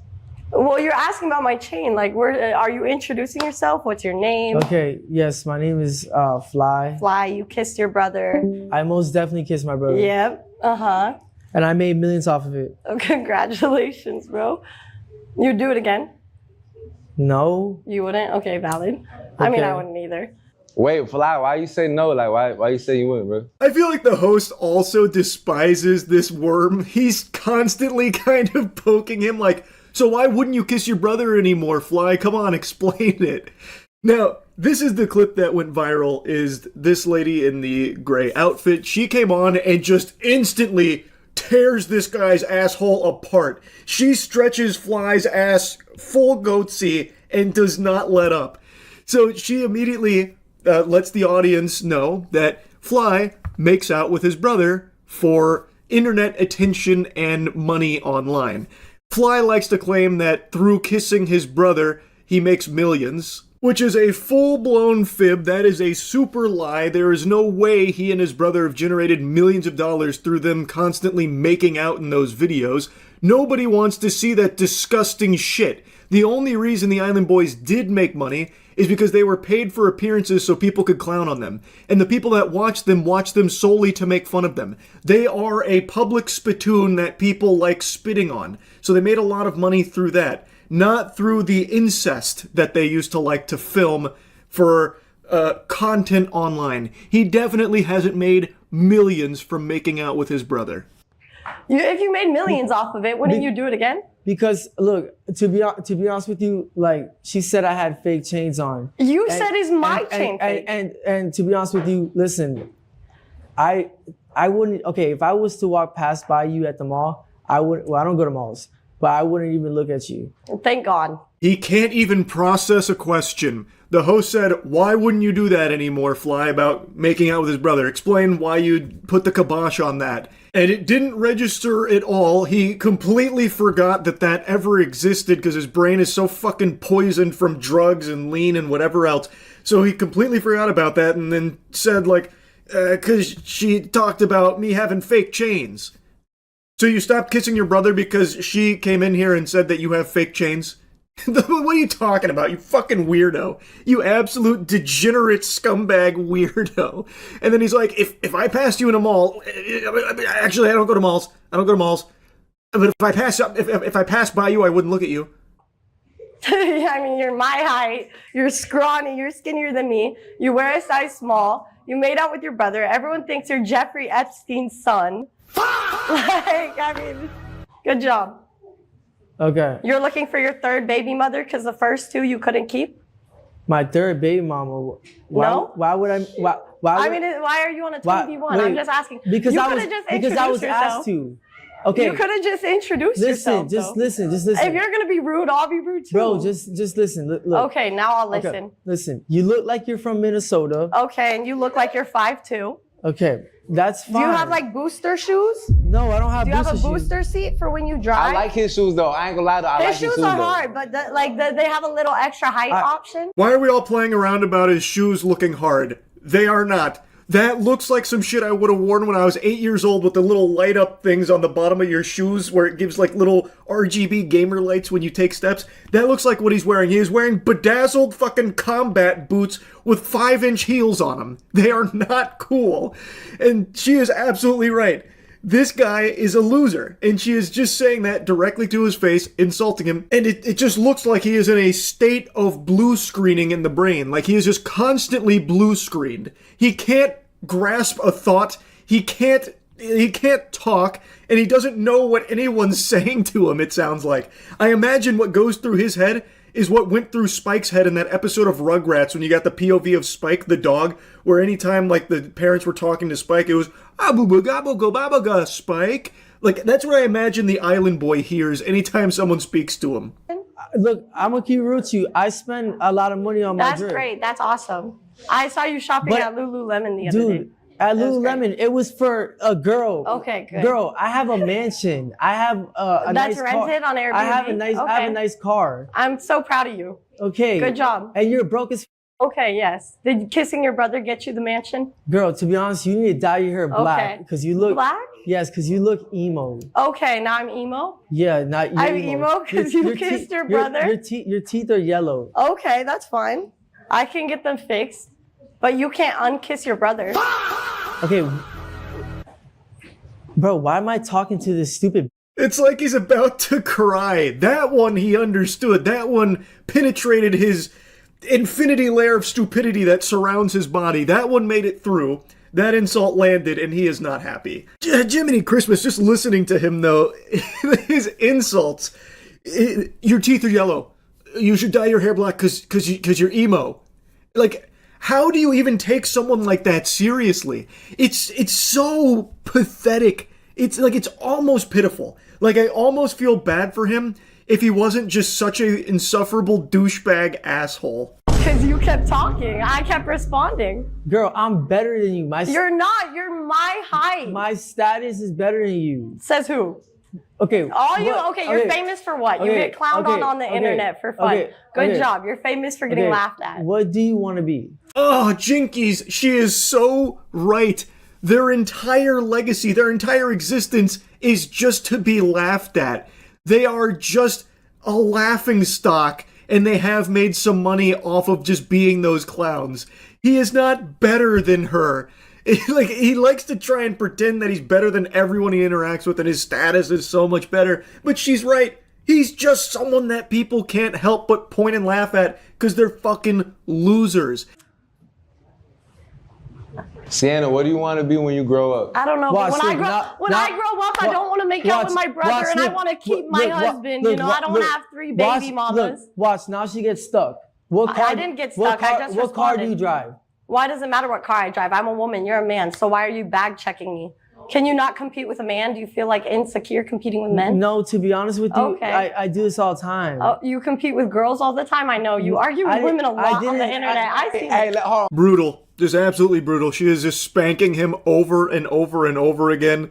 And anytime Fly tries to get any sentence out, he keeps stumbling over his words and just bumbling them.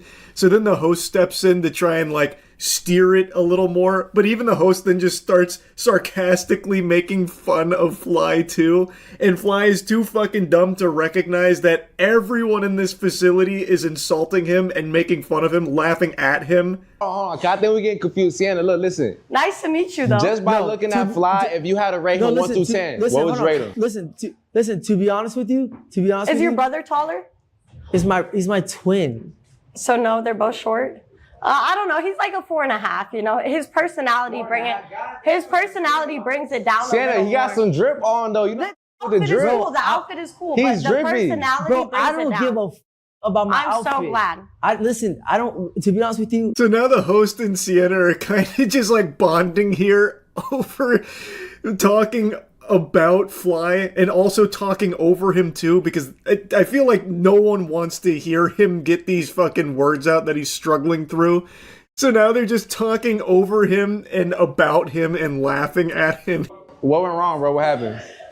Bro, to be honest with you, if this was to go viral, it's because of me. And to be honest with you, you ain't like her? No, she's a fan. No.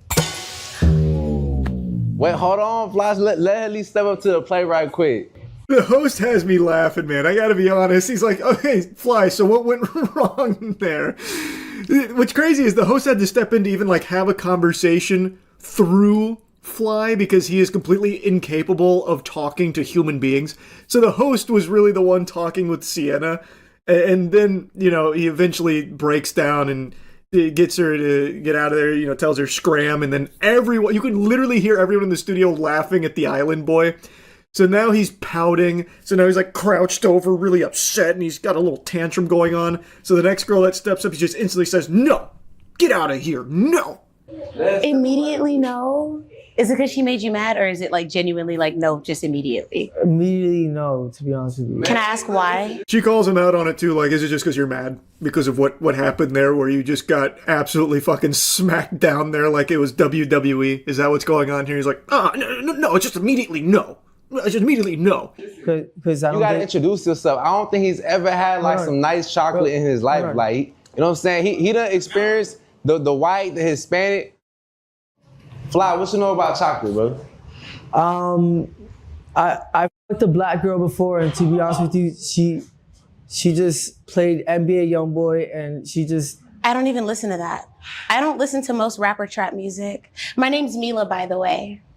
Okay. I also don't like your name. He's such a fucking loser. It's crazy. Like you could not write or create a bigger loser of a character in a show, right? Like a cartoon couldn't make someone this pathetic. It goes against conventional wisdom that he exists in the current state that he does. He is shockingly pathetic. And I couldn't watch the whole thing. It was just too painful just listening to him. So I skipped to the end because the title says Gone Wrong, and I wasn't sure if it was about him just getting roasted all the time or if there was something like that went crazy. And I think it refers to how it ends, which is him basically just walking off. I think he finally started to recognize that no one there respects him, no one there takes him seriously. He is a fucking joke. So then he eventually storms off. Hello, Kikuda. Because I would paint you. That's hard. I don't really need your paint because it's not gonna do nothing for me. Okay. So, right, you good, you straight, go. He said you good. I'm good. Yeah. Okay. We might have to get that painting in. Hold on, we might have to see that painting. I'm out of this bitch. No. Wait, can I go next? Can I go next I'm at out. least? Can I go in your car? What do you mean, can you go in their car? What about your car? Don't you drive something super nice, Fly? I have to imagine you're rolling around in some kind of Ferrari or a Lambo or something, right, dude? From all the millions you made making out with your brother? Why are you trying to bum a ride off with someone in the studio? That's not very hard, especially when half of what he said throughout this was about his money and his status. That's a little weird and peculiar. But yeah, that's kind of where it ends. It then just goes on to like behind the scenes shots of him just like waddling his way around and people laughing at him. It's yeah, I mean that's kind of the whole 20v1 there on the island, boy. What an adventure. What a journey. That shit was something special. I had to yap about it. That's about it. See ya. What's up, everybody? It's Critical. I'm playing Miami Traffic 3 for the PC. Let's do this shit. Holy shit. Everyone's sliding around like they're on an ice skating rink. Oh, I'm playing as Tony the Tiger. That's more than good. That's great. There we go. The jumping looks fluid and natural. What was that? Am I pointing at somebody? Is that my punch? Now look at that. Look at those jabs. It's fucking textbook. Come here, hyena. Let's have a little brawl. Oh, fucking incredible. Punched him into another realm.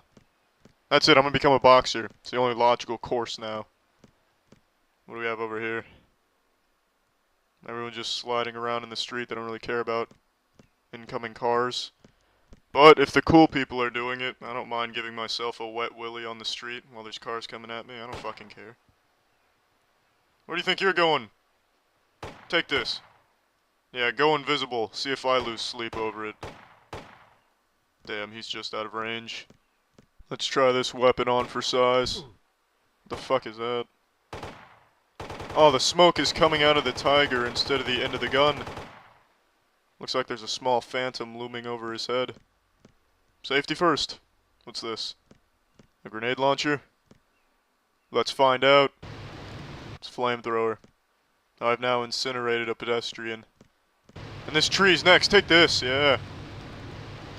Oh fuck, look at the tiger's mouth. He's the one producing the flame, not the gun. Fascinating. I tell you, this tiger is well equipped for any situation.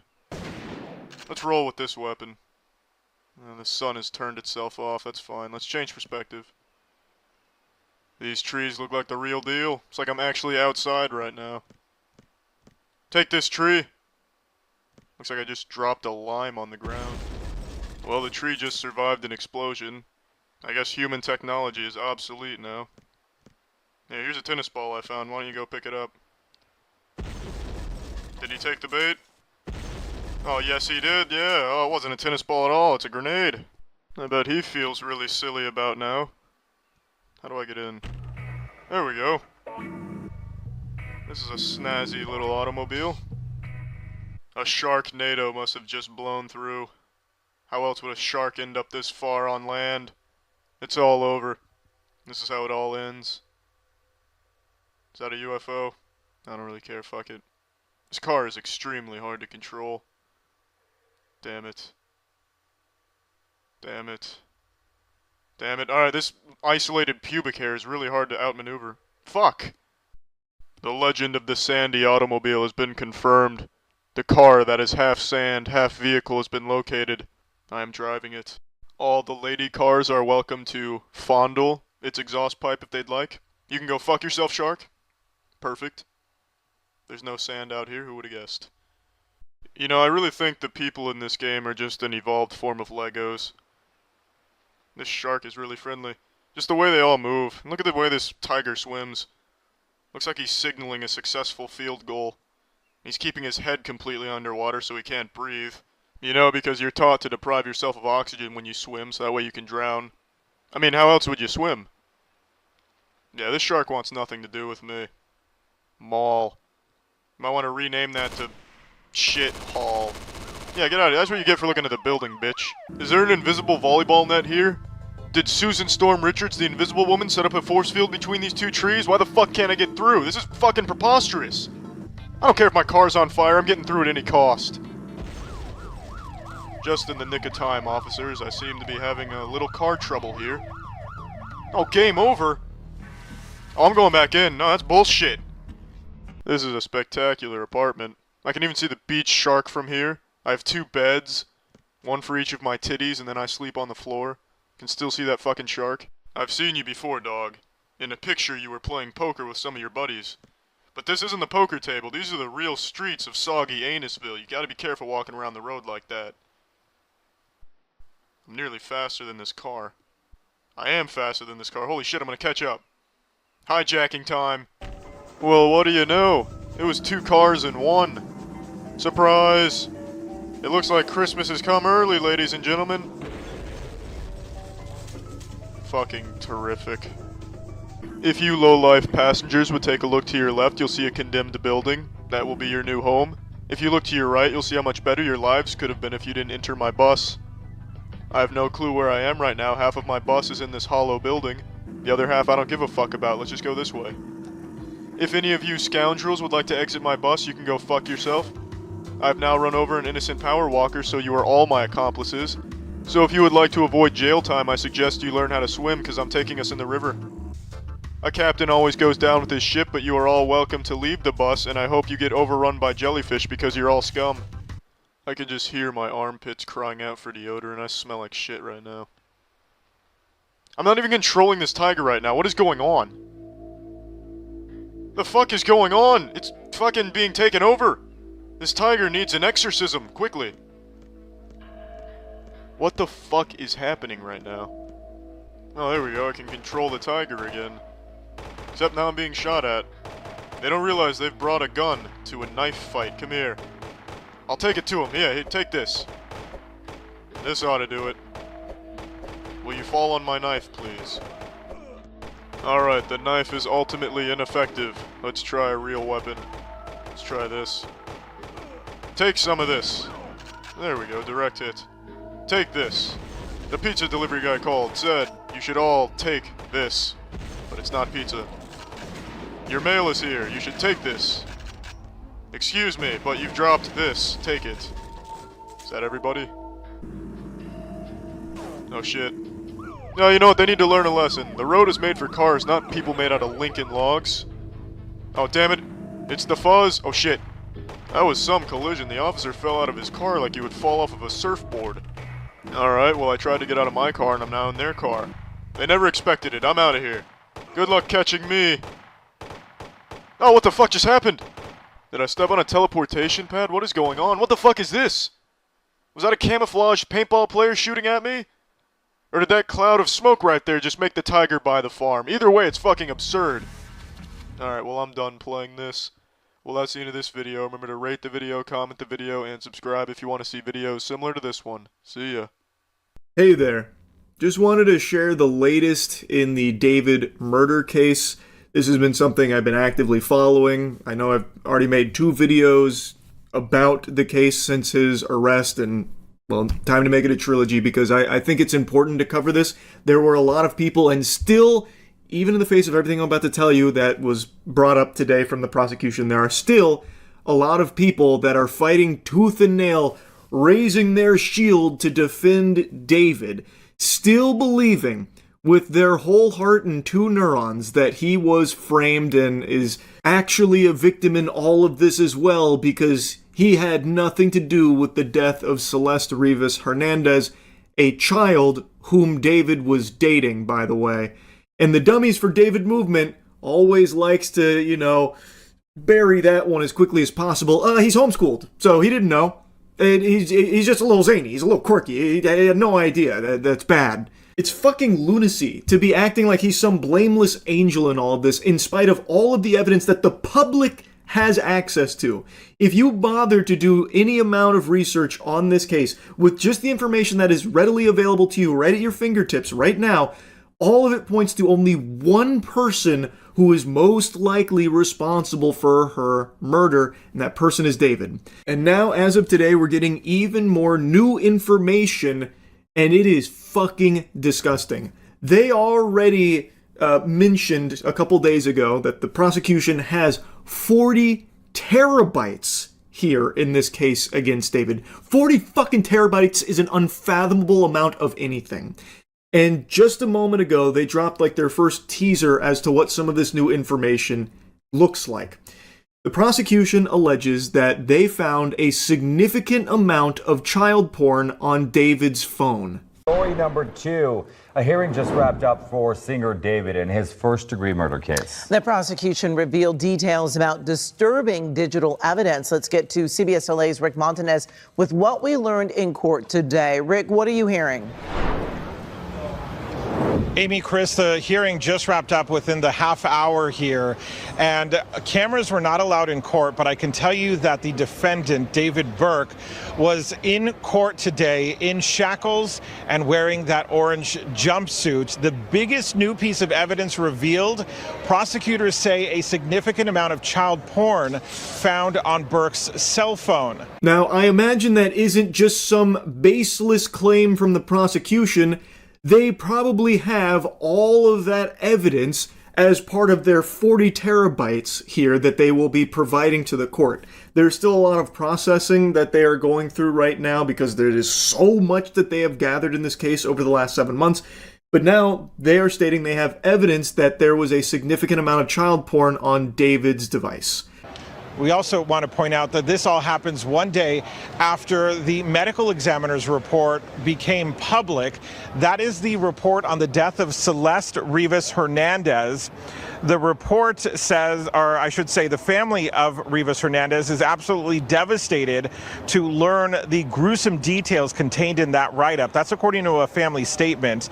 So this report says the 14-year-old girl died of sharp force trauma, but the autopsy was difficult because of the severe decomposition of her dismembered body when it was found in the singer's abandoned Tesla last September. The autopsy revealed the grisly nature of her killing.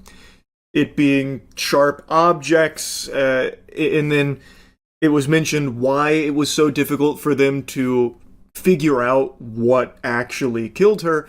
It's because her body was chopped up and decomposing in the fucking trunk of this monster's car. So it made it difficult for the autopsy to definitively say what the cause of death was. And since the autopsy brought this information to light, people have been going through David's music and music videos and noticing some really fucking haunting shit in there. Most notably with the anime video he made for his song Rehab, where there is a character in there that bears a lot of similarity to Celeste Rivas Hernandez. Now, the music video came out in 2023, but David met Celeste as early as 2022. And in this music video, David cuts off that character's arm and then throws a sword which stabs her in the stomach, killing her. In real life, Celeste had her body chopped into pieces and stuffed into bags, thrown in a trunk, and the autopsy revealed that her cause of death was sharp objects through the torso, notably her upper abdomen and hitting her liver. Now, of course, I have no doubt that none of that is going to be used in court in any way, shape, or form by the prosecution. I imagine they have far more solid evidence to be bringing to court in that 40 terabytes. I don't think they'll be using, like, similarities from the music video versus what actually happened, or, you know, video clips that exist where he's saying some crazy shit. I imagine they're going to be going for, like, completely irrefutable things that you can't just write off as a coinky-dink or something like that. But I wanted to mention it because it really does feel like David was just leaving breadcrumbs in his music to the sick and twisted person that he is, and that he had this, like, murderous intent. It's fucking sickening stuff. On Monday, he pled not guilty to the capital murder charges. We spoke with a former federal prosecutor just a short time ago here on CBS LA Mornings about this new evidence revealed in today's hearing and the fact that David's phone, according to prosecutors, contains child porn. And obviously, we don't know if it's Celeste Rivas's images and videos or something else, but that is a significant offense. Obviously, it helps prosecutors prove the sex crimes, the lewd and lascivious, Penal Code Section 288, but it's also a separate crime in and of itself. And it's certainly the possibility that the feds even step into this case because they typically will prosecute these types of child pornography cases. It is extremely serious, and this is new information that's been brought forth from the prosecution here. And the fact that they are bringing this as evidence in this case must mean that they have irrefutable proof that on David's device, he had that material. I have no idea how the David defenders will even begin to wrestle with that in mental gymnastics, some kind of excuse there, like, he was just holding it for somebody else. He's been framed again. They put it there. They framed him for the murder, now they're framing him with child porn. I have no idea how they could even begin to tackle that one, because even though it hasn't been proven yet, the fact that the prosecution is even putting this forward means they must be able to prove beyond a shadow of a doubt that, yeah, his phone had child porn on it. So that's the newest piece of information that's been brought up. Now, as mentioned, they are still going through a lot of processing for a lot of digital evidence that they have compiled. So in a week, I believe about a week, it's going to go back with both sides, and they're going to discuss if they need even more time about, going to a capital murder trial. So as of right now, we don't have everything being brought forth yet, but it is beginning and it's moving fast. The process is underway and it is moving very quickly. So I guess we'll know more in a week, but I just wanted to give you this update here because that new allegation coming to light here is once again another disgusting development here in the David case.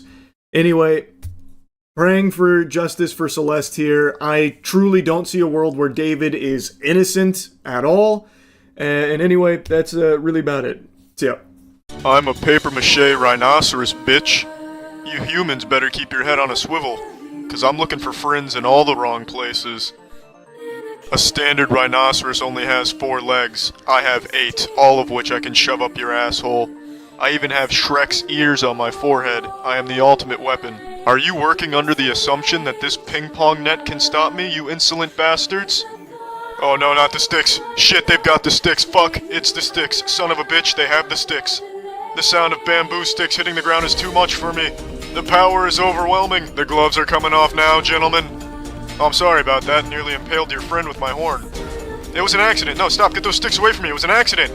It's just an accident. I'm sorry. I didn't mean to do that. Fuck you. I did it on purpose. I tricked you. I'm coming through.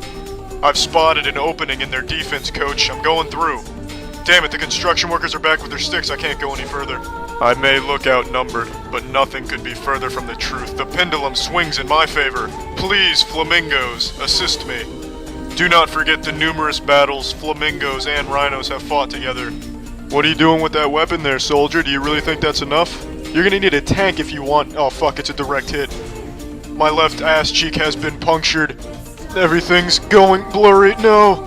He hit me with an ancient Indian blow dart. He propelled it from a gun. That's cheating. What are you all looking at? I'm still a rhino. Get the fuck back. No, shit. Losing strength. No! Not the net! Not the net! No, I feel like I'm being cocooned in a spider's web. Despite all my rage, I am still just a rhino in a cage. When you rip a piece of paper, do you feel remorse? If you are a female and you see a rhinoceros, do you get horny? If the answer to either of my questions is no, then the only thing truly made out of paper is your soul. What's up everybody, it's Critical. I'm playing Need for Speed 2 for the PlayStation. Let's do this shit. My race car this afternoon is just a standard dinosaur. Should be a tooth and nail battle for first place. Let's go! It's not even pumping its feet to accelerate, it's using the fucking power of the force. But at 100 miles an hour, you can't argue with the results. Fucking incredible. Doesn't stand a chance, it just doesn't stand a chance. Oh shit. Impending decapitation! Just missed it. Oh fuck. He took that like a champ, he just phased right through it. No need to be alarmed, just checking out the sights. Where the fuck are we racing? Airbender Nation? Oh, there we go, out of the tunnel finally. Doesn't have a chance. If you've seen Jurassic Park, then you'll know. You're about to get some T-Rex ass cheeks up in your shithole. Come here! You're finished! I'm losing balance. Balance has been lost. I'm tumbling. I'm stumbling. Swift recovery. I definitely took the brunt of that, but this T-Rex takes a licking and keeps on ticking.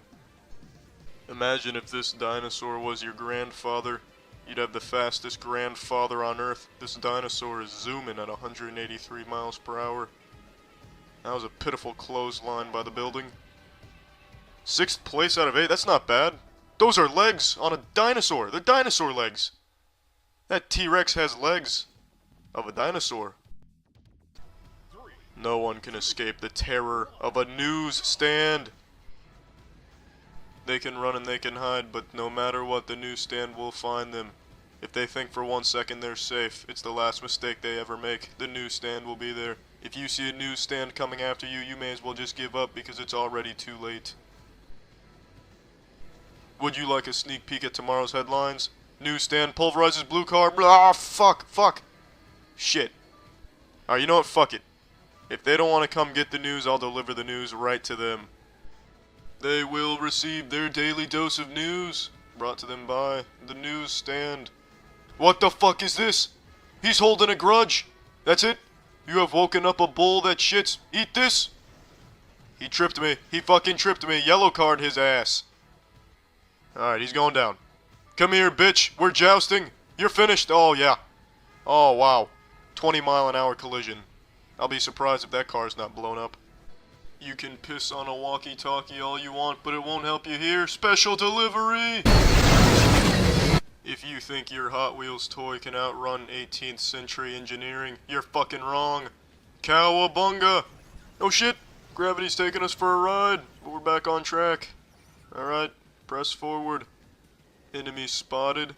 Currently scooting through bowl of rice. I am in pursuit. ETA, 1 minute 30. Fuck! Damn it! I have lost contact with the enemy. Longitude and latitude unknown. Destination unknown. Purpose unknown. Temperature of my nipples known. About 70 degrees Fahrenheit, 20 degrees Celsius. I'm sure you've seen a log rolling down a hill, but you have never seen a hill rolling down a log. Fuck it, this log's just going really fast. Oh shit! It's like a giant battering ram. Ended up catapulting him further ahead. Doesn't matter, this is the fastest log in existence. Damn it! Oh shit, I'm losing control of the oak. The oak is out of my jurisdiction. It's operating under its own free will. Wait a minute, there we go. We're back in business. Fuck you, sign. Trying to tell a log to slow down to 60 miles an hour. You should be ashamed. This is a fast piece of wood and the tree it comes from should be proud. Airborne! Sticks to landing. The tunnel of wooden slaughter. You've entered it. Oh yes. No amount of workshop can prepare you for when wood strikes back. Where'd you go? Oh, there you are. You think you can turn invisible and escape? You're mistaken. You will not be victorious. Shortcut. Yes. Oh shit. Spectacular acrobatics. It did like a fucking BMX knack-knack, but I guess the friction was too much and the wood caught on fire. You think you can escape me by going into this giant sandcastle? Is that the impression you're under? You're under the wrong impression then, son of a bitch. Home field advantage. You better call your employer, tell him you're fucked. Trees, lend me the power of oak. We didn't stay in that forest very long. What the fuck? I'm going to take first place. Come here. Come here. I'm making the push. I'm in first place. I'm in first place. I was in first place. It doesn't matter. I was in first place. All these people in these houses over here looking out their windows saying, yep, that's the log that was in first place. I'm not racing as just any old outhouse. I am Turbo Shitter. I'm gonna take the racing circuit by storm, son of a bitch! All part of the plan, just making sure that house had a shitter that was up to code. When racing against Turbo Shitter, don't forget to flush your hopes of winning down the drain. Just making sure the moon had a quality shitter. What the fuck is this cave? Ah, damn it! This cave is fucking producing lightning. This cave is having its own little party in here. What is this? Snow? This seems like a job for Turbo Shitter. You are an obsolete automobile. Mobile outhouses are the future. Oh, son of a bitch! Damn it! No! Damn it! Just keep the seat down and put your toilet wheels on the ground. Come on! That's day one shit. That's basic. Oh, who the fuck puts landmines on the racetrack? Oh, this is absurd. Absolutely preposterous. I spy a weakness in their defense. They pushed me. Too much speed, we're flying. Turbo Shitter, no! I'm gonna take first place. It's not too late to win this race. Shit, nope, just taking a shortcut, that's all. Ooh! He just hit a fucking stalagmite. May titties guide you, soldier. Fourth place, that's not too bad. I expected more from an outhouse, but overall, that's a pretty solid performance. Alright, well, I'm done playing this. Well, that's the end of this video. Remember to rate the video, comment the video, and subscribe if you want to see videos similar to this one. See ya. As all of you are no doubt aware, I am the undisputed champion of sex toy martial arts with a specialization in ancient fleshlight techniques. I am the preeminent expert in this field, a titan with a license to orgasm. That being said, my authority has been challenged by a company called Adam and Eve, who seem to be living in a fantasy world where they believe that I'm a one-trick pony who has only mastered the fleshlight, as if I haven't studied every discipline and every single sex toy on God's green earth and mastered it to such a high level that even the Shaolin monks would be fucking jealous. It's laughable. So they sent me a bunch of items, and I do really appreciate that, but they said, can you even come up with self-defense techniques using these? And I couldn't help but feel like they thought my dick was small. Of course I can, easily, and I did. I've done this before with fleshlights, but now I've taken it to the next level. Here you can see most of what they sent. To the untrained eye, this may seem to be tools that are only used for orifices on the human body and pleasure, but to the trained eye of a professional like me, I see weapons of death, instruments of destruction. Now I decided to start this lesson with the Penguinz balls. Penguinz balls are ordinarily used to go in the vagina and you rock back and forth, they clank against each other and make a vibration. However, in the hands of a professional like me, I was able to look past this intended purpose and I saw musket ammunition from way back in the early days of warfare. So I thought, well, I don't have a musket, but I have the next best thing, a fleshlight. So I began stuffing these pussy bullets down the barrel. And it works not too dissimilar from a slingshot. It's almost like a rail gun, to be honest, and it's quite powerful.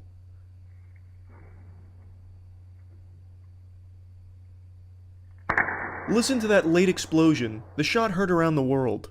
Now I knew I was capable of much more, so I decided let's pull it back further like I'm knocking an arrow. Great success. As you can see, you got someone coming up to you with ill intent and you're armed with only the Penguinz balls in your pussy and a fleshlight? Well, you're not defenseless. In fact, you've got yourself a projectile weapon that can rival a shotgun. Alright, step one in the bullying self-defense course. Let's say you're putting this nice fleshy police baton up your butthole, having a good time.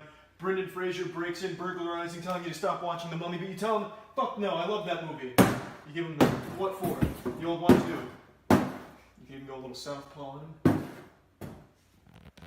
See, that's an easy one. Like, that's not even a challenge. This is already made for weaponry. Now, I know I said Adam and Eve challenged me here, but it's much more like Lucius giving Bruce Wayne more toys for Batman to play with, and I had a lot of fun playing with it, so I wanted to say thank you to Adam and Eve. They also gave me a code, so if any of you are interested in becoming sexual orgasm wizards using any of these tools you see before you, you can go to adamandeve.com, use code DEFENSE, get 50% off of one item, free shipping to US and Canada. Some exclusions do apply, so if you're interested, you can go check it all out.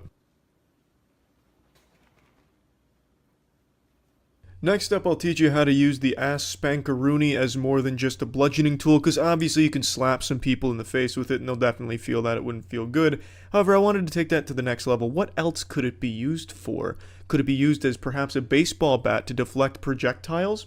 Perhaps. Now obviously if you're using your spanking tool for self-defense, chances are you're also going to be sporting your biker gang skull choker and leash. I took my batter stance and readied my swing. This is the perfect countermeasure if someone's attacking you with eggs. Like if fucking How To Basic has a hit on you and he's coming at you, you're gonna be able to counter him pretty hard.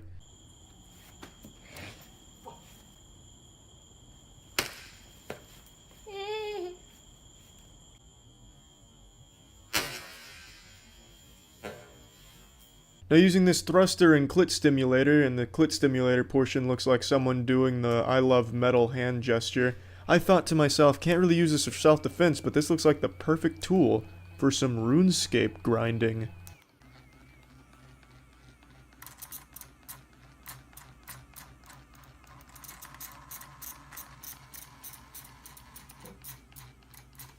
Clicks per minute are pretty goddamn fast, but if you're not satisfied, you can crank that bitch up real hard. Put in the fucking afterburners.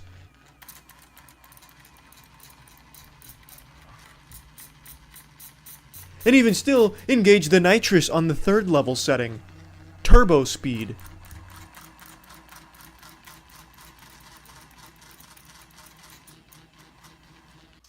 Of course, you got the classic Great American Challenge, the latest from DARPA. The most recent defense technology on the market. You don't even need to get creative with this. If you're playing with this, you're already a force to be reckoned with. This is a dildo for fucking Hagrid, maybe. It's massive. The cave troll from Harry Potter probably couldn't take this, but over your shoulder, pretty simple. Lock and load it. Makes sense to me. The classic chip test. Yeah, its bludgeoning power is second to none. An absolute force to be reckoned with. And obviously, you can go with the traditional kettlebell swings using it as well and get yourself a nice little workout in there. Today is my birthday. It's a special day for a special boy. I've turned 31 years old. Or rather, 31 years young. And I'm gonna tell you something, sports fans. I'm feeling like a real spring chicken. I had a hard time sleeping. I woke up after only a handful of hours of sleep. So then I read a book, which is something I've been doing a lot more of, reading. However, I'm not reading anything productive or thought-provoking or useful. I am currently nose deep in a real page-turner from a Book Talk recommended production, a Book Talk book called Haunting Adeline, which is apparently Book Talk's equivalent of One Guy, One Jar. It is a revolting read, but I've been using it almost like a lullaby to myself. So I read from that book and slept on my couch, woke up, my neck hurts, my back hurts, and I can't fully put my arm like all the way back because it causes pain. It's incredible how quickly the human body degrades at 30. It seems... It's unbelievable, actually. I wasn't going to bother talking about my birthday or anything. I never do. I don't really treat birthdays like it's a huge deal or anything. But today has kind of been catastrophic, and I want to give you my first impressions of being 31 here. Especially because I gave such a glowing review to 30. Like, my moist meter on 30 years old was, like, very positive, like a 95%. I felt the best I've ever felt physically. Like, I'm stronger now than I have ever been in my life. Like, I have actually been making real progress getting to 225 on the bench, which has kind of been like a white whale for me for a long time because I'm only 130-something pounds. I know, I'm literally like a stuffed animal human being. I'm 5'6", like 130-something. I am a petite, like, plush toy. But I've been really like pushing for 225 on the bench is like this big goal. I'm getting much closer now. I've also been doing a lot of running and making a lot of progress in my cardio, which if you remember from like 5 years ago when I did the presidential fitness test for a video, I fucking puked running only a mile. So now I've significantly improved in that department, but today I've turned 31 and all of a sudden I've got glass bones and paper skin. I shit you not. When I got up from the couch and, like, I was all sore, literally moaning and groaning like an old man when he's getting up from his chair, fucking full of ass and grease stains in the swamp-ass throne, I went to stretch it all out, so I'd, like, hung on my pull-up bar and I was doing, like, some scapular retractions and stuff, just trying to stretch everything out back there. And when the pain still didn't go away, I thought I was having a heart attack. I was like, okay, I guess this is just the new norm here at 31 years old. We're in a different ball game now. Even my ideas at 31 years old are fucking, like, geriatric. I was seriously considering driving and getting some Epsom salt to take a bath in it. I haven't taken a fucking bath since I was a child. But I was thinking that this might actually be a pretty strong idea to help with my back boo-boos here that all of a sudden I've gotten from just sleeping on the couch for like an hour. It's 31. I'm not loving it. 31 is a little different than 30 so far, I'll tell you right now. So I guess maybe the takeaway here is if you're 29 about to turn 30, nothing to worry about. You should be very excited. 30 was great. But if you're 30 about to hit 31, sleep with one eye open. You gotta be prepared.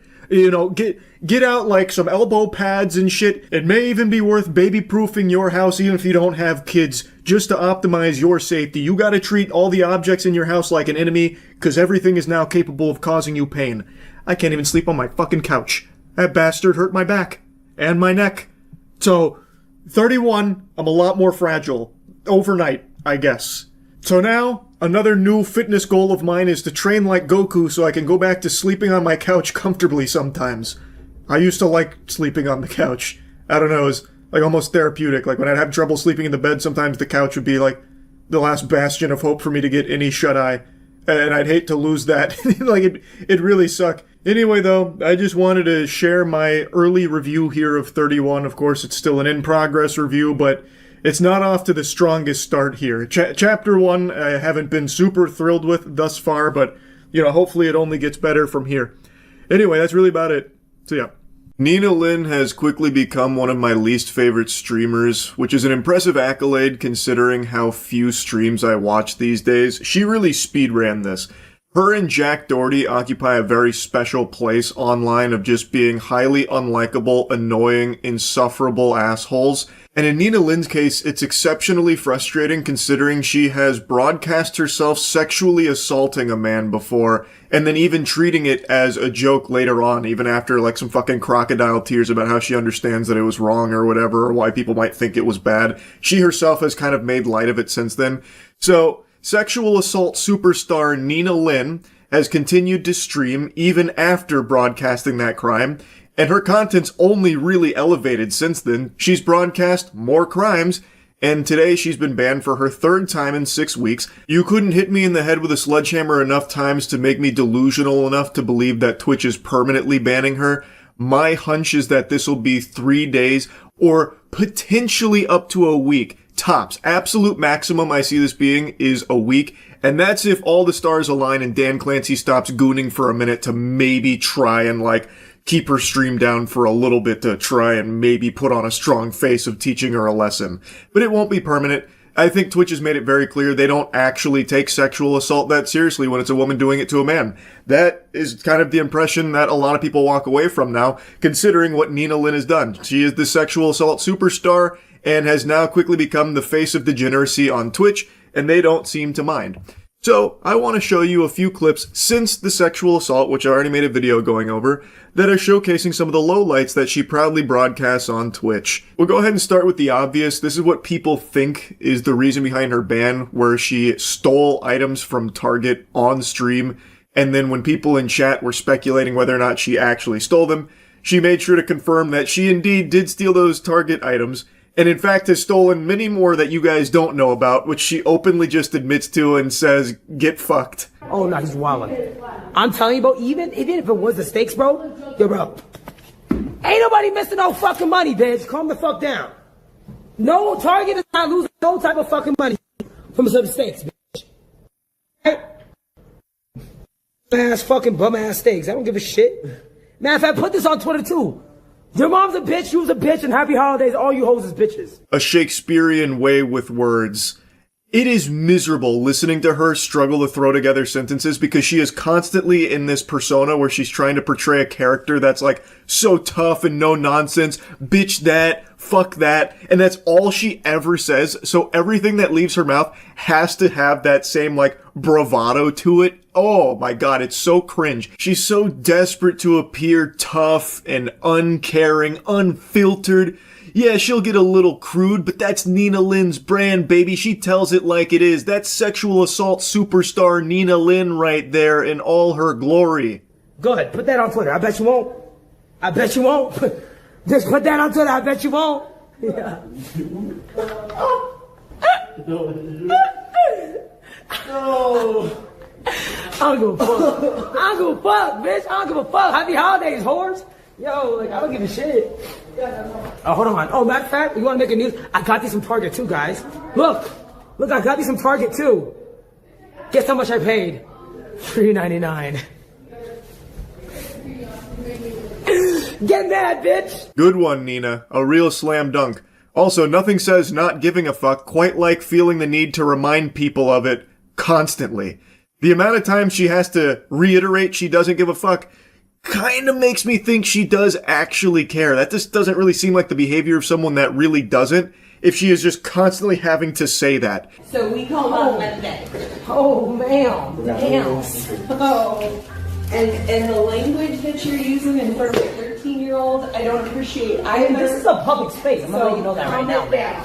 This is a public space, so. Well, and we wait our turn like grown-ups. No, 100%. And I'm just letting you know that, sometimes you can also ask, hey, would you like to please use normal language in front of my daughter?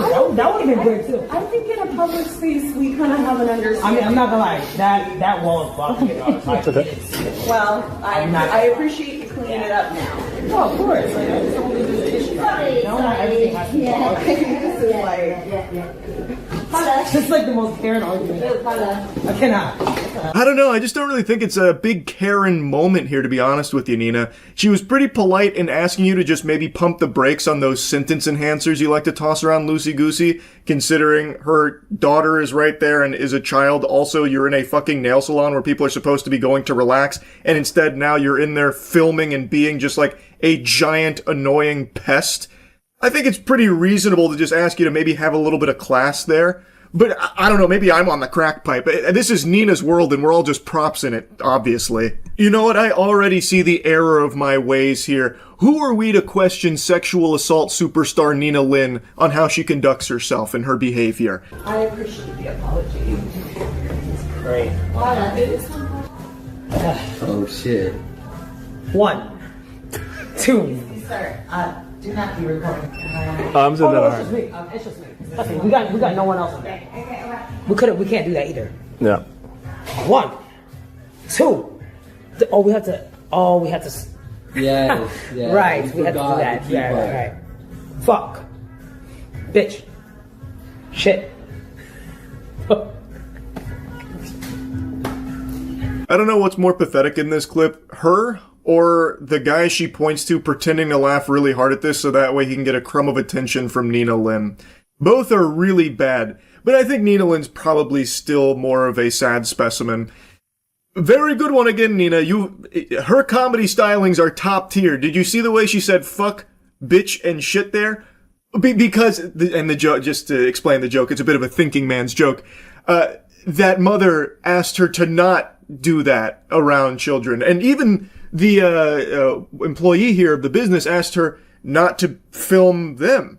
And Nina Lin pretends they weren't filming them. Even though I saw the employees, I saw everyone that wasn't Nina Lin too. She was filming everybody else as well. Despite which she lied to them saying that it's just her. It's not. It wasn't. But don't worry, according to Nina Lin, this business is actually her playground. It's a public space, according to Nina Lin. She can do whatever the fuck she wants in here, baby. Work around here, and like y'all are affecting my livelihood. No, Dad, You're what's your affecting.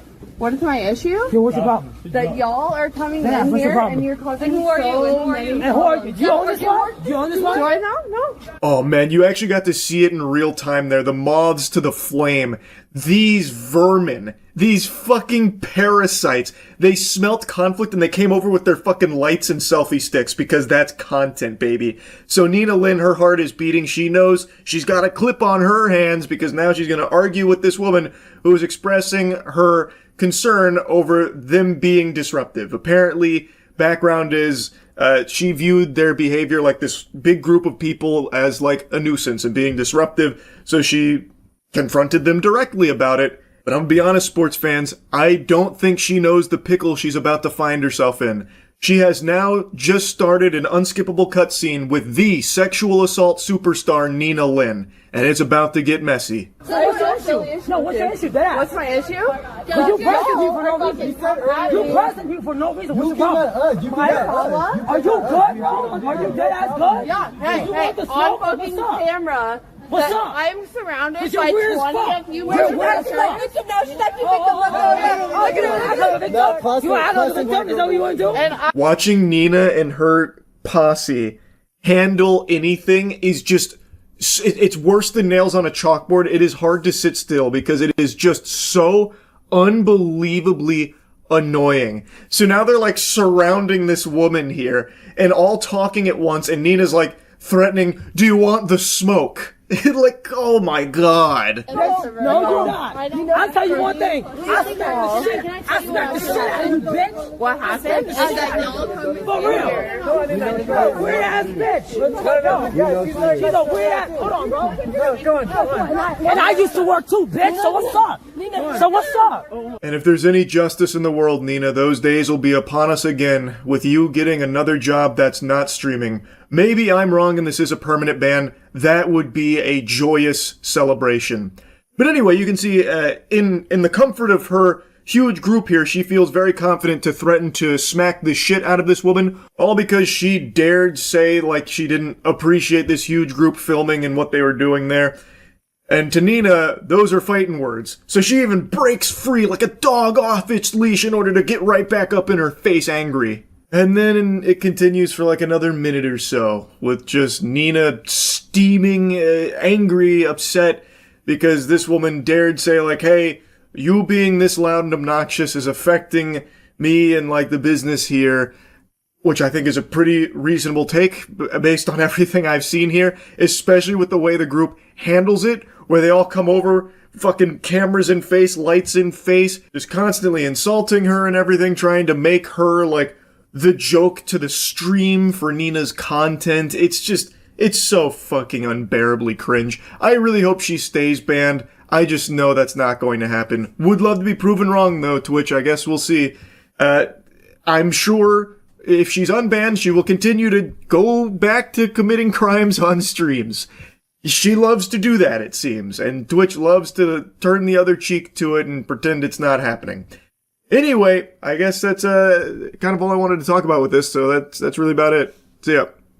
Has Charlie made a video on the AI praying apps yet? We talked about those on stream quite a bit. I already talked about the newest one, where you pay $2 a minute to talk to AI Jesus. Honestly, that might be another good pivot for Newbird. You might as well. Yeah, it's $2 a minute, right, to talk with AI Jesus? Am I misremembering? Let me see.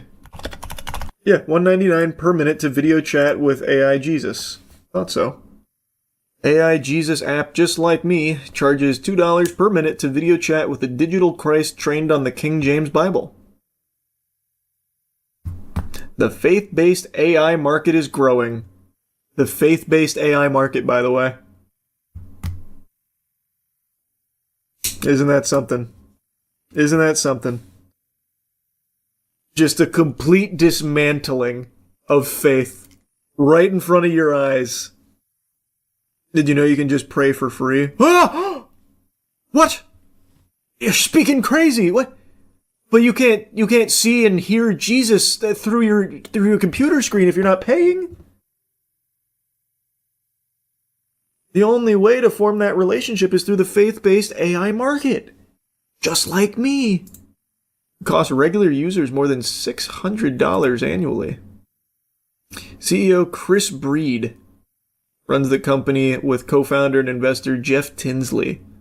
Monthly package priced at $50. Offers 45 minutes of conversation time. I didn't dive super deep into this because we had already covered another AI Jesus scam. This one blows that out of the water. Holy fuck. This is like turbo heretical. Oh, wow. Let me look up this guy, Chris Breed. Unsurprisingly, he's in California. Unsurprisingly, this doesn't even look like a real guy. This guy also might be AI generated. I don't have a LinkedIn account, so I can't look at him very much. Okay, here. For some reason, I can't bring that over there, but here. That's Chris Breed, apparently. That ain't real. That's what I'm saying, man. This guy, he also looks AI generated. I want to hear him try and talk about it. I'm so curious what he says. So many grannies fall for this daily. Yeah, I have no doubt some people will actually do this. I do not doubt that. Who falls for this? The easy cop-out answer is just defaulting to saying it's all old people, but it's just not. It's not. People of all types fall for it. Oh, there's apparently a statement from him here. You do feel a little accountable to the AI, Breed told the Associated Press. They're your friend. You've made an attachment. Yeah. That's good. We need to exploit that. That's what we want. We want people to form an attachment to their AI. Is this a video of it? I hear your request for prayer.break. Father God, I lift my dear friend Krista before you. Breaking. For $1.99 per minute, the tech company Just Like Me is taking having a personal relationship with Jesus to new levels. Psalmist says, "The Lord is my shepherd. I shall not want." Users of the platform can join video calls with an AI-generated Jesus that remembers previous conversations. This is not a replacement for human connection. At the same time, people are spending so much time in the social world just scrolling. It's part of a larger... Oh my god, that's the biggest load of fucking baloney I've ever heard in my life. What a slimy asshole. You're charging $2 a minute to talk to AI Jesus, or $50 a month to have 45 minutes of conversation with AI Jesus. At the same time, people are spending so much time in the social world just scrolling. It's part of a larger boom of AI tools designed with religion in mind, from AI Jesuses to Buddhist priests like this one. Understand its source. Emmy is supposed to be a Zen friend, someone who helps human beings in their Zen practice. I tried Just Like Me's AI Jesus, first asking it a simple question. How many books of the Bible are in the New Testament? The New Testament contains 27 books. Then I made it a little more complicated. Is AI going to take our jobs? The scriptures remind us that every skill is a gift from God. He calls us to be faithful stewards of those gifts. Seek wisdom and prayer as you navigate. This cost her like $50, by But the when way. I asked it to pray for me, things didn't go quite as smoothly. May you give her peace that passes all understanding. Break. Guide her steps with your loving light. Break. Deep breath. May she feel hope surrounding her. Breaks. May the Holy Spirit. Yes, I can feel it. Her mind now. Brace. Break. But for some of these apps, there's been more than a few glitches. So there's been issues already. Speaking in tongues. That's what that is. Not issues. Jesus GPTs, but other versions as well, where they give misinformation and disinformation out.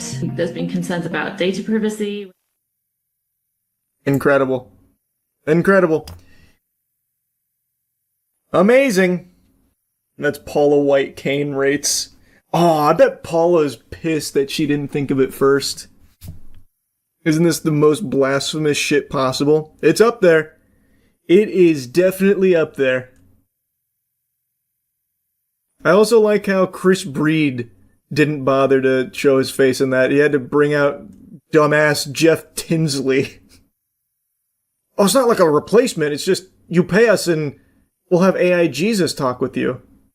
When Associated Press asked the AI about the relationship between artificial intelligence and religion, Digital Jesus said it views AI as a tool that can help people explore scripture like a lamp that lights a path while we walk with God. So why does that tool cost a ton of money? That, again, just that doesn't track with what's in the scripture.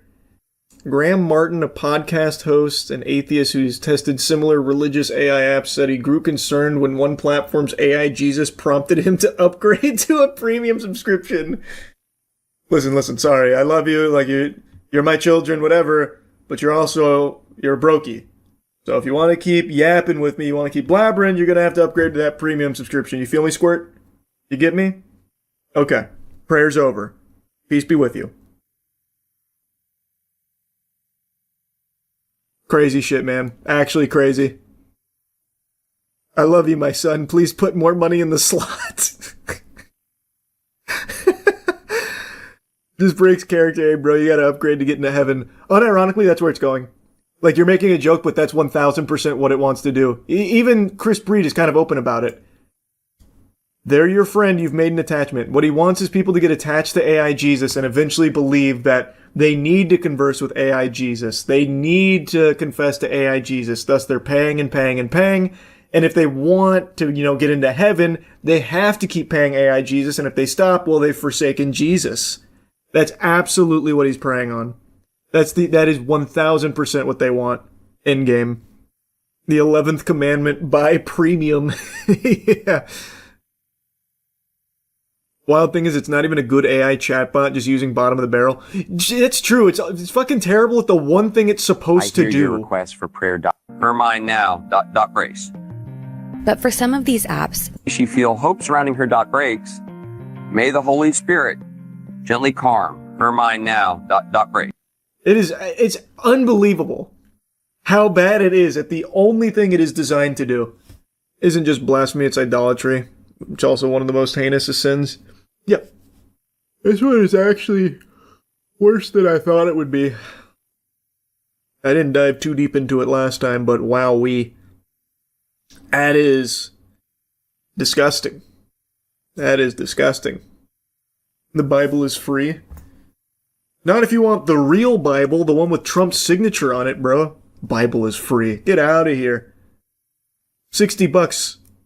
That's what it costs to get the real truth. That's bare minimum. You should be paying $1,000 for the inside cover Donald Trump signature as well.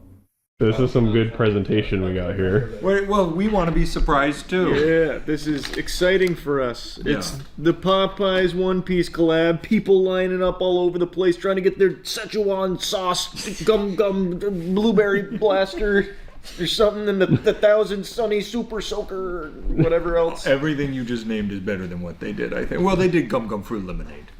Yeah. Yesterday we tried via Uber And we had 3 drivers cancel. The third one called me and he was like, dude, this place is fucking nuts. Like, I've been waiting for 30 minutes. I got up to the front and they told me they don't have anything one piece. And they also have many videos showing the lines of people at Popeyes trying to get their hands on it, trying to get that treasure for themselves to sell it on Facebook Marketplace for $250. $250 was the cheapest we found on Facebook. Yep. So then, get this. I messaged Uber yesterday because Popeyes doesn't do what they're supposed to do when you don't have the items. They don't cancel it on Uber. Oh, They okay. do not cancel the order, so I have to, which Right. means I still get charged. So Yeah. I reach out to Uber support. They were like, we got you, no problem. This morning, I tried again through Uber. Popeyes calls, we don't have the items. Won't cancel the order. I have to cancel. Uber goes, fuck you. You have to pay for it. They already started the order. I was like, here's where they said they don't have the items. And they were like, they made your meal. And I talked to 4 people at customer support. I paid for the goddamn thing. They won't take it back. Really? I am either going to sue them or charge it back. I'm not sure which yet, but I'm pissed. Just do both. Yeah, That's fuck awesome. Uber, fuck Popeyes, fuck everybody involved in this, except for One Piece. That is crazy, yeah. Yeah, let's pull it out. Let's get in there. So this is the Luffy Bento box. Luffy Bento. It is $14.99 plus tax. It comes with the mac and cheese. Nice. The chopper cupcake. Oh, Jesus. But no, there's no actual box. Well, there is. We just don't have it. Oh, yeah. Oh, wait, is that the box? I've seen, no, this is just Oh. Popeye's box. Oh. I've seen, there's the plastic bento box, and then I've seen they have this with like Luffy swirls on it. We don't get either of those. No, they ran out. So it's just 2 pieces of chicken. Popeye's chicken. Wow. Now, if you're sitting there going, man, I wish they had everything, I've got good news for you. Chelsea's walking in that door in a minute with another one. Yeah. Because did I send everybody to try to get them and forget to communicate when someone did? Yes.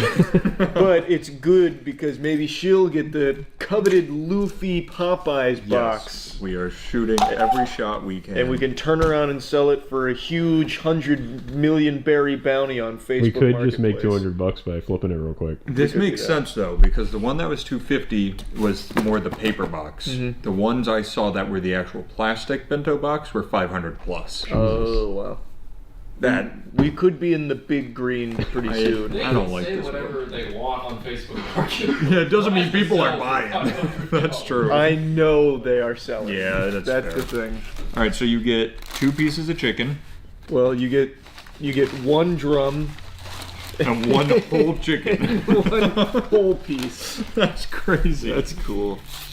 This is Chopper. This is his leg, and this is Chopper after his sensu beans. after he takes one of the rumble balls. And then they turned him into a cupcake. Is that, I haven't watched One Piece really, is a cupcake a significant item to Chopper? No. Oh, okay. No, Not really. Sure, alright. Yeah, he's just sweet. Yeah, alright, let's try the chicken. Are you going for the low one? I'm gonna take a bite of the drum first, Here, I guess. I'll go into this one. I guess this is just a Popeyes review. Can you grab some paper towels or something? I'm gonna tell you something. I haven't had their drums, I don't think. Kinda good. That's pretty good. I was about to say, I can't tell you the last time in my life I ate Popeyes chicken. That kind of slaps. They go kind of crazy. Because you gotta go when it opens Yo, to get the good stuff. The fact that, how long of a drive was this? Like 10 minutes. Oh. Well, from this Popeyes 2 here. To like me, yeah. 30 minutes. 30 minutes. Yeah. That is still hot and crispy. Like Yeah. the crunch on that's insane. Bro, this drum goes Popeyes can make some goddamn chicken, dude. I'm now excited they're bringing more. This is crazy. I thought for sure this would be some mid-ass shit, Yep. like some actual forgettable garbage. It's going nuts. Mm-hmm. This is nice. You think they did it special for Luffy? Probably. It's probably not normally this good. Oh my. Let me break out this mac and cheese. Yeah, let's get disappointed now that we're happy. Did they give you a utensil? This fork smells like mac and cheese. You're just gonna finish your drumstick? That's a good idea. It's very good. I feel like I'm part of the crew. Is that good? That's good. Is it really? Wait a minute. Oh my. Popeyes, you've done it again. Didn't Popeyes win our chicken? The chicken sandwich. Yeah. But they're The bracket. You might recall in season 1, this channel. When we did the normal chicken tenders tier list, they were F tier. Oh, were they? Yeah, it's fucking terrible. It was actually inedible. Yeah, because I remember what we said was their nuggets too, ass. Terrible. They did the sandwich and the tenders very differently, so the tenders were shit. I know this chicken is not exactly what this video is about, but it is unreal. Mac and It's cheese. good mac and cheese too. It's well seasoned. I'm gonna tell you something. Tell it to them. We don't have anything cool One Piece related, but damn it, it's a decent meal. That's a kind of a good meal. Damn. Also, wait, side note, I realized we did the new Whopper. We need to do new Burger King. I didn't realize they changed a bunch of their menu items. What did they You change? wouldn't believe what their nuggets look like. I'm gonna show you a picture and you're gonna pass out. Yeah, I'm gonna get it. This had better be fucking good because that was a really hard sell on these chicken nuggets. Are you like sponsored by Burger King? What's going on? No, fuck Burger King. Man, I'm really surprised by how good this meal is. Of all the collab meals we've had, this is the tastiest one. See this picture? You haven't even had any of the new stuff yet. You're just eating Popeyes. but thank God it's Popeyes because the food's good. You might think you're looking at McDonald's nuggets. You're not. Burger King? That's Burger King's new nuggets. Show Danny. He won't believe it. It's McDonald's, but Burger King. It looks like McDonald's, don't even lie. I thought they were going to be doing backflips or something. The way you were like, you'll It's never a believe picture. what these nuggets We don't know look what like. they're doing. They It's look not a like video. nuggets that exist already. All right, shut up. All right. That's why we're... Power up with your devil fruit juice. So what is the flavor? Damn, on that this? goes crazy to it. They're really cooking over there. Oh no, they need to put this at Swig. Wait a minute. What is the gum flavor? I don't know. Nobody knows, but now we can't go in the ocean. That was so good. What is the... I'll do the research. Yeah. No. You can't tell from flavor. Not really. Maybe You like should- you should try that though. a raspberry? Yeah, it's some Oh kind no. Oh yeah. Blue raspberry, lemonade, Blue and raspberry. pineapple, blue raspberry, orange, and lemon. They crushed it. That's pretty good. Yeah. That's juice, baby. Yeah, that's good. That's very good. Man, I truly expected we'd be getting in here with like the fucking water poop fruit, like the diarrhea Magellan meal or something, but this is really good. Well, you don't know yet. That might come later. That might be this. They should treat it like the bean boozles they used to do with the jelly beans, where it's like you might get the gum fruit, you might get the poop fruit. That's like true. You don't know. Everything's really impressive. right I now. can't imagine I'm going to be impressed by this. This is where I think it all falls apart. They're calling that a cupcake? They are calling it a cupcake, and it kind of just looks like. It's a lot of. Let me just- like pull some out here. A lot of frosting. That's not bad. Pink little cake. Some sprinkles. It doesn't look bad. Does it give you the feeling of chopper? It's not bad. It just doesn't stand up to the hype of the other three items we had. It's just very. Great news, guys. We got the One piece Popeyes meal. Please tell me it came with the. Is it in the bento box? Please, Everybody's eating please. it I don't think it is. No, it's not. It's Is that it? That is it. It's got the fucking 1,000 Sunny Buns on the side. We did it. You fucking did. Look at this shit. Oh, he's got two. She's got two of them. All right, now here's the best thing. Aaron already knew that other people had it. Chelsea already knew. Zach has no fucking idea that we have One Piece bento boxes. He's coming in all excited. Yeah. Oh my. Is the presentation different? It is nicer. It's all in one. Luffy would like that. All right, now we can do the real review here. We got Luffy on the front. Yes. Popeyes X One Piece on the back. Not as good as all the cheeky anime collabs, which you can check at the link in the description. We got Solo Leveling, we got Chainsaw Man, we got Your Mother. Damn right. We got that old broad in there. Trapped that her soul. battle axe. Trapped her soul in a bar of soap. She's sitting there going, please let me out. Rubber all over your butt. You guys should make a prison realm bar. Yeah. What else we got in here that's different? I mean, I didn't get a drummy last time, so I'm gonna eat that. Enjoy your drummy. It's good, right? You hear that? I do hear that. Yo, Popeye goes crazy. That was such a good crunch. This is like the freshest stuff too. Like they were smiley. They made this chicken for you guys. They were so fresh at the one I went to that when I pulled up, I sat in the driveway for 5 minutes with I no got answer. there 30 minutes early. Hey. For like 5 minutes and the woman was laughing and I went, what? Yeah, it's really good. It's delicious. I didn't know they had game like that. That is lethal swag. I would say this is the worst thing in the collab. And it's not even bad. No, it's not. It's just unoffensive. It was just mid. Which is crazy because like in any other collab, this would probably be the superstar because everything else is mid. I completely agree. In all the other collabs we've had, this clears. Yeah. And it's the weakest. I guess part here. all we're naming in the collab though is the box and the lemonade. Yeah. Compared to Popeye's chicken and mac and cheese, all the collabs suck.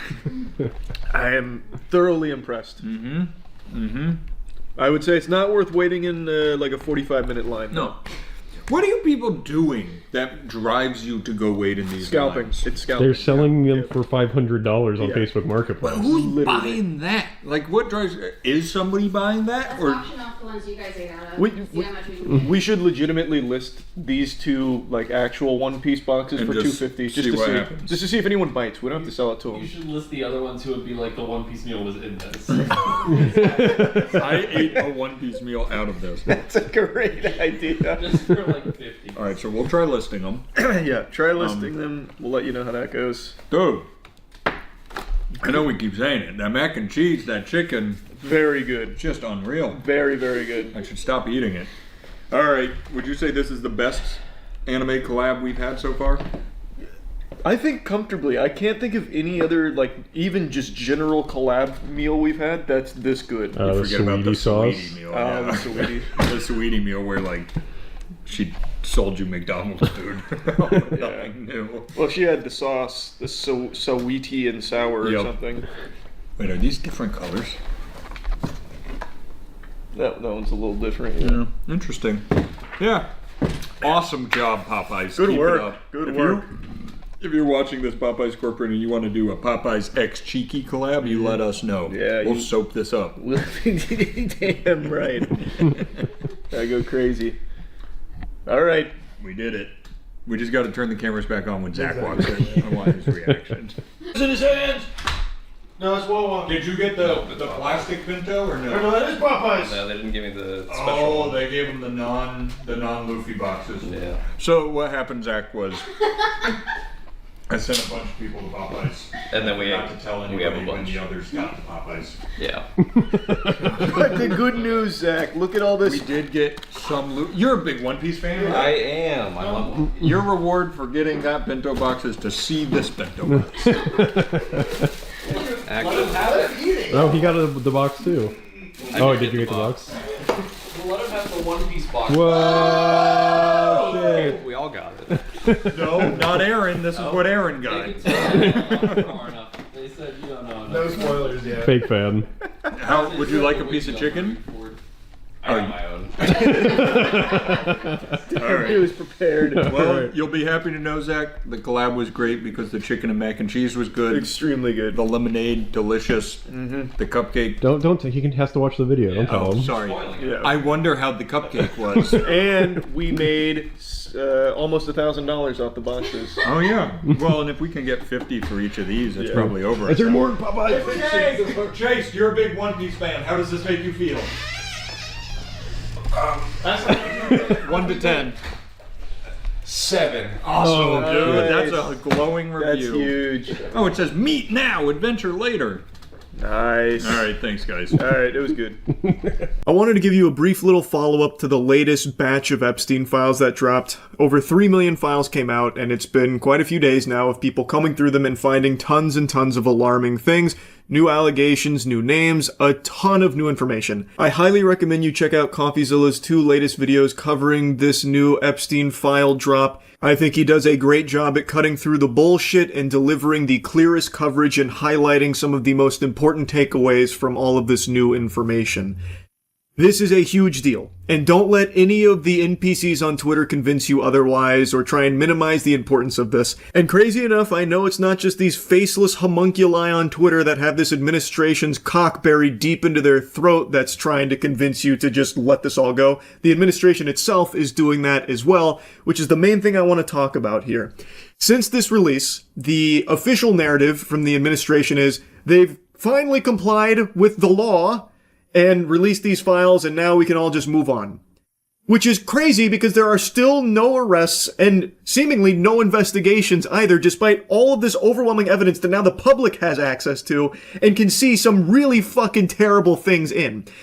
Raping children, trafficking children, possible cannibalism, torture, murder, all of this now just openly in the public, of course with tons of redactions to protect the perpetrators, naturally, which of course violates the law that they're right now gloating about following, by the way. All of this is now out there in the public, and yet still no investigations, and the administration is proudly just saying, time to move on. Before showing you some clips here, I want to do a little experiment here with you to try and activate a few neurons, God forbid. Let me dust off your brain here for a moment. Let's say that you have drank the Kool-Aid to such an extreme degree that you believe all of these Epstein files are a bunch of hooey when it comes to the Republicans that are named in there, like Howard Lutnick or Donald Trump. Let's say that you think that all of those are make-believe, there's nothing in there that holds any water, it's a fucking, wild goose chase, it's all fake. But you believe that all of the information in regards to Democrats in there, like Bill Clinton, is legitimate, and Bill Gates. All of that's real, but all the stuff on the Republicans is fake. Let's play ball with that. Let's say you're right. Why are the Republicans that are in charge right now in this administration not pursuing an investigation on the Democrats in these Epstein files? Let's go into a little bit of chess theory here. Everything about Donald Trump and the Epstein files is totally innocent. He's been absolved of all wrongdoing, like he says he is, and like a lot of other people are trying to regurgitate. Despite the numerous times his name appears, let's say he's not compromised by Israel like the FBI was investigating. Let's say all of this is wrong, but all the Democrats that are named in there are actually guilty. Those are the actual evil perpetrators and the real culprits. Why the fuck aren't we arresting the Democrats, or at the very least, investigating all of this information in the Epstein files? Ask yourself that question. Let's use someone easy, Bill Clinton. I think most sane people on the planet, after combing through the Epstein files and seeing all of these allegations and the pictures and everything with Bill Clinton, can agree there's enough here to at least start poking around and see what's going on with Bill Clinton's relationship to Epstein and everything that happened on the Epstein Island, right? Well, why the fuck is Trump defending him so adamantly right now? He just put out a statement like, man, I hate that people are shooting spitballs at Bill Clinton. I like that guy. I love that guy, actually. For a second there, I thought he was going to request a group hug in the shower with Bill Clinton at the very end of that fucking segment. Like, all of a sudden, he's Bill Clinton's best friend suckling on his titties. Like, what? Where's this coming from? Like, only a couple days ago, he was like, yeah, Bill Clinton's name's all over that. That backfired, didn't it? And now he's like, oh man, Bill Clinton's, he's like the best of us. That guy's awesome. Oh, this is craziness. Actual craziness. Now, I know that there's like some probes into some things in regards to the Epstein files and people like Bill Clinton, like related to it. But nothing's gonna come from it. Nothing has come from this shit ever. Across multiple administrations, nothing has come from it, so I have no expectation that there's going to be any justice, especially when the fucking President Trump is still talking about, like, let's move on and it's not important. Or Perjury Patel, like, hey, we comply with the law, Epstein files are out there, we're done here, time to wash our hands of it. Or Todd Blanche going and saying, it's not a crime to party with Epstein. It's very hard to have any level of faith that there's going to be any repercussions to all of these evil monsters. Now, I know I've been sitting here shitting and spitting, got a little off track. To bring it back to the initial thought experiment I wanted to plant into your noodle. If you believe all Republicans in these Epstein files are innocent, but all Democrats are not, ask yourself, why are the Republicans that are in charge right now not actually investigating or holding any of these Democrats accountable and punishing them, pursuing charges, or anything of the sort? Why does it seem like the actual narrative is the Epstein files are out there, we're done here? Even though, by the way, the official stance only a few months ago is that the Epstein files aren't real, it's a Democrat hoax, they don't exist, that kind of thing. After, of course, Pam Bondi said they were on her desk. After, of course, they had actually given the Epstein files phase 1 to some fucking right-wing influencers who have been hush-hush crickets ever since. Anyway, if the Democrats in the Epstein files are guilty, why are they not being investigated? Let me offer you a little game theory here. It's because the Republicans in the Epstein files aren't actually innocent. No one in the Epstein files is innocent when it comes to a lot of the evidence we now have at our fingertips. There's a lot of real actionable stuff in there, at least I think so. Now, of course, a lot of it is unsubstantiated. I get that. Not everyone in there is probably guilty of shit. Like, I know Russell Wilson was in there about like a plane, like trying to buy a plane. I get that. But there's a lot of substantial evidence on a lot of very powerful people, like a Howard Lutnick. And so, if this administration did actually pursue charges against the Democrats that are named in the Epstein files, then that puts them at risk of being implicated as well if that person starts squealing, if they start letting the fat lady sing. That's why I believe they are not pursuing any kind of real investigation or anything at all for anyone associated with the Epstein files. That's why, apparently, all of these extremely powerful people that are named in there are completely fucking untouchable. They're basically ghosts at this point. If your name is in the Epstein files, you've basically activated God mode in America, where you cannot be touched or punished, it seems. And I think that's also why the previous administration wasn't touching anything in the Epstein files, because again, if they went after the Republicans that were named in the Epstein files, that opens them up to also being implicated there as well. Because clearly, this was more than just one party. Both Republicans and Democrats are named a lot in these Epstein files. So it'd be a fucking disaster for both parties, which is why it's been such like a fucking hot potato that hasn't been touched. That's what I believe. Now anyway, I think any sane person would agree that this is a huge fucking problem, that no one is getting arrested for this. But unfortunately, the powerful politicians that govern us are not sane. So they are to our face spitting on us, telling us to just move on and that it's not important. Here's those words from Donald Trump. And you tell me something else. No, I think it's really time for the country to get onto something else. Really. You know, now that nothing came out about me, other than it was a conspiracy against me, literally, by Epstein and other people. But I think it's time now for the country to maybe get onto something else. What would you say to people who feel like they haven't gotten justice, Mr. President? Something that people care about. Yeah. Oh, move on to something that people care about. So you don't care about child sex trafficking, the raping of children, the potential cannibalism, the torture, the murder, all of that? That's not something you think American people should care about? That's not the important stuff? Well, what the fuck is? The Trump phone? Which is probably coming out any day now. Supposed to come out in like August of 2025, by the way. Still no expected delivery time on my Trump phone device. Crazy. They're saying maybe March now. Fingers crossed. Any day, no doubt. How can anyone sit there and not be revolted by that statement? Again, if these Epstein files absolved Trump, which I don't see how anyone could mental gymnastic that explanation into reality and truly believe it. But again, even if he is completely squeaky clean here in the Epstein case, everyone else isn't. There's plenty of people that aren't. Why does he want so badly to just move on from this? Why does he want to bury it? He should be like really gung-ho about getting all of them arrested. And in fact, actually, one of his big promises when he was campaigning is that's exactly what he's going to do. But promises made, promises broken. That's the new motto. That is exactly what's been going on. He campaigned about how important the Epstein files were to release and like actually get justice for the victims and punish these heinous, evil people. And then the second he gets into office, he's done everything in his power to not only deny the existence of the Epstein files, calling them a Democrat hoax, but also doing everything he can to prevent them from coming out. And it has just been a complete circus with these. And now that they're here, and people have all of this evidence with so many names and so many bad people on there with a lot of things that I do think would warrant an investigation, he is saying it's not important and that we need to move on. That is actual craziness. Do you have regrets about how it's been handled?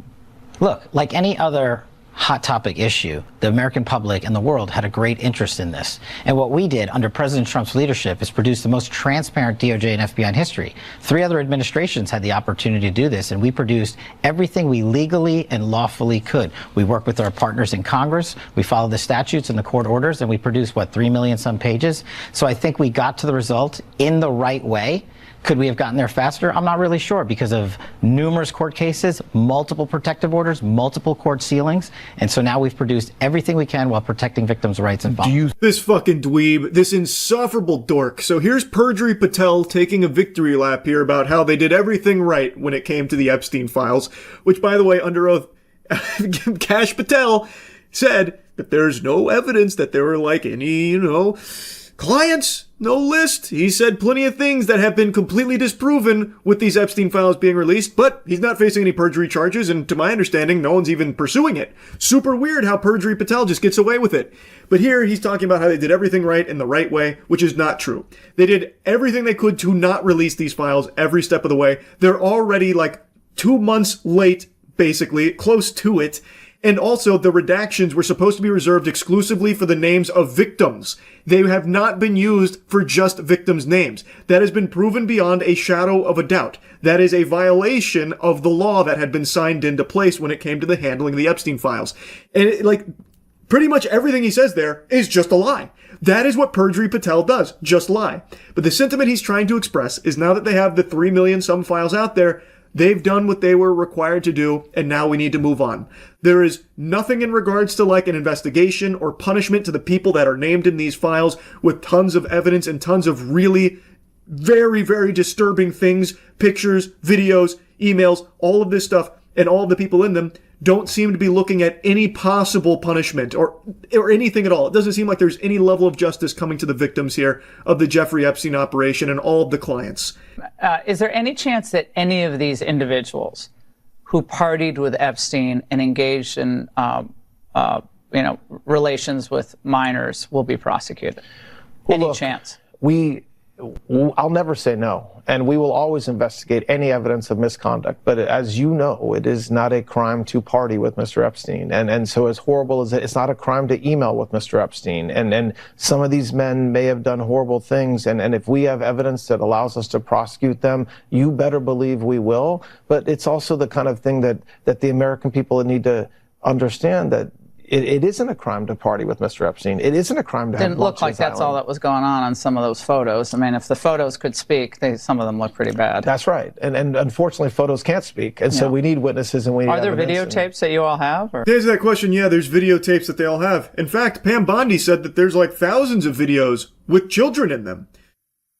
Pam Bondi seems like totally fine just letting this whole Epstein thing just kind of fall to the back rooms, by the way. Anyway, though, here's Deputy Attorney General Todd Blanche just outright saying with his whole chest, it's not a crime to party with Jeffrey Epstein. And he's being very open and honest here about how little he's actually caring about it. He's making it seem like, oh, maybe there's a chance for an investigation, but he's being very blunt that it's probably not coming. There's probably not going to be an investigation. He's even saying, yeah, unfortunately, pictures can't speak. So all those horrible pictures and all of that evidence in there, probably not going to lead to an investigation. Everyone's going to get away with it. Oh, shucks. But it's not a crime to party with Jeffrey Epstein. You know, the man behind the biggest child sex trafficking operation in this country's history. What a strong message to be sending, Todd. It's all just so blatantly in your face. They treat you like you are a mindless sheep. And plenty of people are proving them correct here with the shit that they're swallowing here with a smile on their face. Wake the fuck up, samurai. The president has just said that we need to move on from the Epstein files into something that people care about. Let that marinate for a second. Really think about that.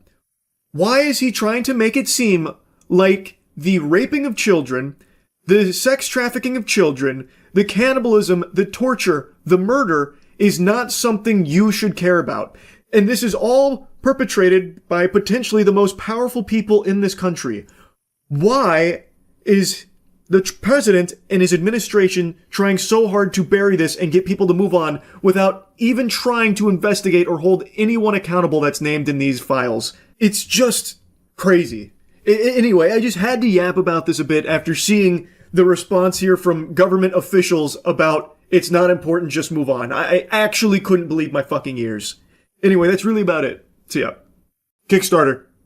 I guarantee at least one person watching this just had a PTSD flashback. I just induced trauma with a single word. Kickstarter's a platform that's no stranger to scams. That goes together like peanut butter and jelly. That's not to say that all of them on Kickstarter are scams. In fact, some incredibly great projects have been the result of successful Kickstarter backing. But ask anyone out there that's ever put a few clams behind some projects and I guarantee you they'll tell you some horror stories of how they've been burned. It is a platform that can send shivers down your spine for all the lost money because you bought into an idea and then it never came to fruition. There's no guarantee what you back on Kickstarter will ever even really exist, and there's never any real repercussions to the scammer should that unfold. God rest the soul of Michael Superbacker and the Air Umbrella. At least that story has a somewhat wholesome conclusion, but on the whole, Kickstarter is a platform where you get some good and you get some real bad. And now in the age of AI, Kickstarter has never been worse. It is in a brutal position for people to identify what's real and what's fake. I'm reading every day about more and more disgusting uses of AI. It is basically technology that is exclusively used to exploit people and mislead people. Quick side quest here before diving into the Kickstarter state and how awful it is thanks to AI. I read a wild story today about a DoorDash driver who was using AI-generated images to pretend as if he delivered the food to the customer. So I believe that he was using like Google Street View. So he brought up the address and brought up the Street View and would take the image of the person's door and then AI generate that door with their food there and then marking it as a completed delivery. So the scam is they AI generate the front door with their food there as if they had delivered it. They cash it in basically and they're able to do that instantly. Fucking nuts. I also was reading something about a construction company that was using AI-generated images to pretend like they had finished projects in order to secure more contracts. It's completely out of control. And in Kickstarter specifically, last night on stream, we did like a quick dive to see the most popular projects on the platform to see if they used AI. Spoiler alert, they all did. So it is extremely difficult to even know what's real and what's fake with what you're backing on Kickstarter now, it seems. It is so fucking absurd. I'm now curious if everyone is pitching Kickstarter products with AI videos to make it seem more professional. I actually haven't checked Kickstarter scams in a while. I bet that's a very common thing now, though. Let me see. I'm just going to see what like the top funded projects are at the moment and see if there's any AI video for it. All categories... Popularity. So the most popular thing right now is called Pick Pack. Let's see. What can I think? We all have too many and choosing them is a nightmare. This doesn't look like AI. They're basically trapped on our phones. But the song sounds like it's Suno generated. Is there any better way? Oh, wait. Is that an AI voiceover? Is there any better way? Meet PickPack, an e-ink album that custom feeds your That's definitely AI voice. So I'm pretty sure that was AI Suno music and an AI voiceover. At first I thought it was just a very unenthusiastic guy, but it's just an AI voiceover. This is literally the most popular project on Kickstarter right now. Just went to the #1 and it's instantly usage of AI in the pitch. So yeah, safe to say it looks like Kickstarter projects have pivoted to now using AI to make it seem more professional. If only the coolest cooler came out now. Oh my god, these fucking names, brother. These are blasts from the past. The coolest cooler. Oh my god. No more charming videos of the guy turning around saying, "Oh hi, didn't see you there." Yeah. Well, it's just the death of like everything authentic. I want to hear. Let's go to the second most popular and see if it's AI. Maybe this was just like a truly unlucky time to hop in. The second most popular project is called the world's first desktop aeroponic plant ecosystem. This is iZesty, a desktop aeroponic plant. Immediately AI voice. It's crazy. Oh my god. Is everything on Kickstarter all AI now? This is #3 most popular. Hello everyone. This is your old friend, Titanier. It's good to see you again, Titanier. It's excellent. It's been too long. It's always good to see an old friend, Titanier. Oh my god, it's despicable. What the fuck? Yeah, so Kickstarter looks like it's all AI now. Just checked Indiegogo, it's the same thing. Oh, I'm not surprised. Indiegogo was always even more scam-oriented than Kickstarter. But now, just for the sake of a little bit of fun, let me see. Let me sort by most popular there. I bet that one's ballistic. So it looks like the most popular right now on Indiegogo is the Foldio 4, the bigger, brighter, better foldable photo studio. Let's see.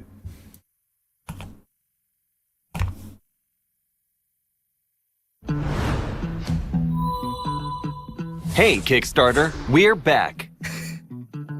Since 2011, Oh no, man. Everything is so cooked. And it's not even Kickstarter. Well, they probably have it on Kickstarter as well. They're probably double fisting on the crowdfunding. 400k raised, by the way. Yeah. I mean, it's never been easier to scam. AI has made scams easy, instant. Yeah. Not surprised. This just reminded me, have you seen the most recent Kickstarter scam game? It's called Puff Pals Island Skies and raised $2.5 million. The guy behind it basically took the money and went into hiding. You're telling me something called Puff Pals Island Skies raised $2.5 million? Even without knowing it's a scam, I'd hear that and would never even consider putting money into it. Let's see, Puff Pals Island Skies, huh? Wow. This looks even worse than I could have imagined. $2.56 million here. A wholesome life simulator game where you can collect, farm, customize, and explore new lands with cute and fluffy puff pals. And pre-order the game. Let's see the pitch. Excellent aspect ratio here. What the fuck is this? Hello? Pardon? Okay, we'll just go full screen. This take place in heaven, or what's up?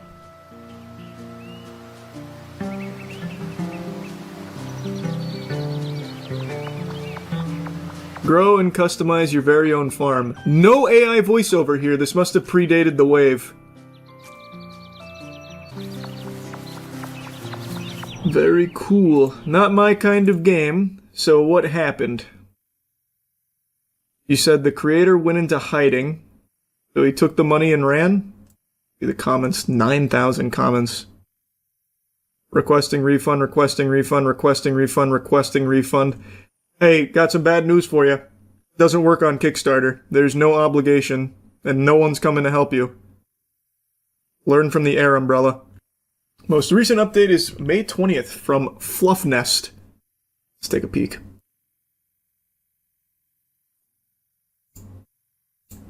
The development of Island Skies has been incredibly challenging to say the least. For the past few years, we were under NDA with a third-party studio and couldn't discuss many of the things happening behind closed doors. However, now that other parties have made some of that information public, we can speak more openly about what's happened. After Kickstarter, Fluffnest entered into a milestone agreement with Roommate Studio to develop the features necessary to deliver early access based on the GDD we created for the campaign. Agreement was for $1.1 million over the course of 1 year. This will leave around $500,000 of wiggle room, approximately $1 million from Kickstarter. I don't give a fuck what happened. Problem with management, wasn't ready for early access or alpha. Alright, where things are now. As we approach finalizing the new agreement, it became clear Roommate's senior management does not have a clear understanding of the project's current state, how much work remains. Because of this, we can't trust that the issues we've already faced won't reoccur. We've informed Roommate we won't proceed unless their leadership presents a plan to directly address these issues and commits the necessary resources to Island Skies. This Kickstarter might be the biggest scam ever, and their CEO is allegedly running from the law. See, a while back, this viral plushie company called Fluffnest announced that they were making a brand new life sim game called Puff Pals Island Skies, and they raised over $2.5 million out of their 75k goal, mostly by selling limited time plushies that you could only get through the Kickstarter. And Puff Pals looked pretty legit, with trailers showing a lot of the core features already working, so naturally the community trusted the team. But what they didn't know is that by the time the first alpha playtest came out, Fluffnest had already burned through all the Kickstarter Kickstarter money, with huge chunks of it reportedly going to so plushie production classic. instead of the actual game. And when their plushie business That collapsed always in early happens. 2025, well, everything spiraled from there, with hundreds of orders going missing without refunds, the Puff Pals trademark expiring, and even the game's website ended up getting shut down. Now, the CEO, named David's been hit with over $2 million in lawsuits from his former employees, the banks, and even the outside studio that they secretly hired to make the game. But while he's been allegedly dodging service and refusing to show up to court, the backers are left getting ghosted on social media. Very cool, David. Very interesting. So he tried to outsource the game to another studio to make it. That still didn't work. Man, I tell ya. If you can't trust Fluff Nest, who can you trust? Selling plushies of your game before the game even releases is wacky. Well, this is the first I'm learning of this whole company and scam. But based on that short, it looks like the plushies existed first, and in order to drive interest and money to the Kickstarter campaign, they were offering the limited plushies. So it was for their already established plushie business, which ate shit earlier this year and shut down. Seemed like they were a legit business before it went tits up making this game. Maybe. Or maybe this was always the plan, David's nefarious scheme. Oh, yep, here we go. We are going to start here in just a minute. Oh, we are starting. Actively. We have begun. Maps, then you have to go laterally, and Fortress is one of those maps that is so required. I'm looking at the lineup really coming out from Rebellion here too. I'm seeing that Blitz, I'm seeing the Rowra, and after chatting to Eden, one of our coaches, he was saying, now that I'm back on the siege grind, I can contribute to the comms here. I can help the squad. Still very specialist in terms of what you're going to be doing in terms of the execution pull-off, for example, exactly what it is you're going to be doing with her, but doesn't mean she hasn't got a place, and here we go. Well, we've seen the recent changes to her as well, to buffer, where it takes a lot longer for defenders to open that door. Solo mid-managers to... Okay, Surf. The double for Surf is going to keep the advantage for Shopify. Nice. Onto MC oh, just fucking steamrolling. I love that. I love that. Following in the same direction, 4 versus 1. Zerg rush. Blink of an eye, we're a minute 10 in, and Shopify Rebellion have nearly got this 1-1 already. Rexon, a double nice, on the right. nice. Good start. Good start. But you can't forget as well, she's got that DMR, a super popular weapon. Yeah, this is SLC. Side of the game, and Rexon putting it to great use. That is phase 2, baby. If you're all gamers.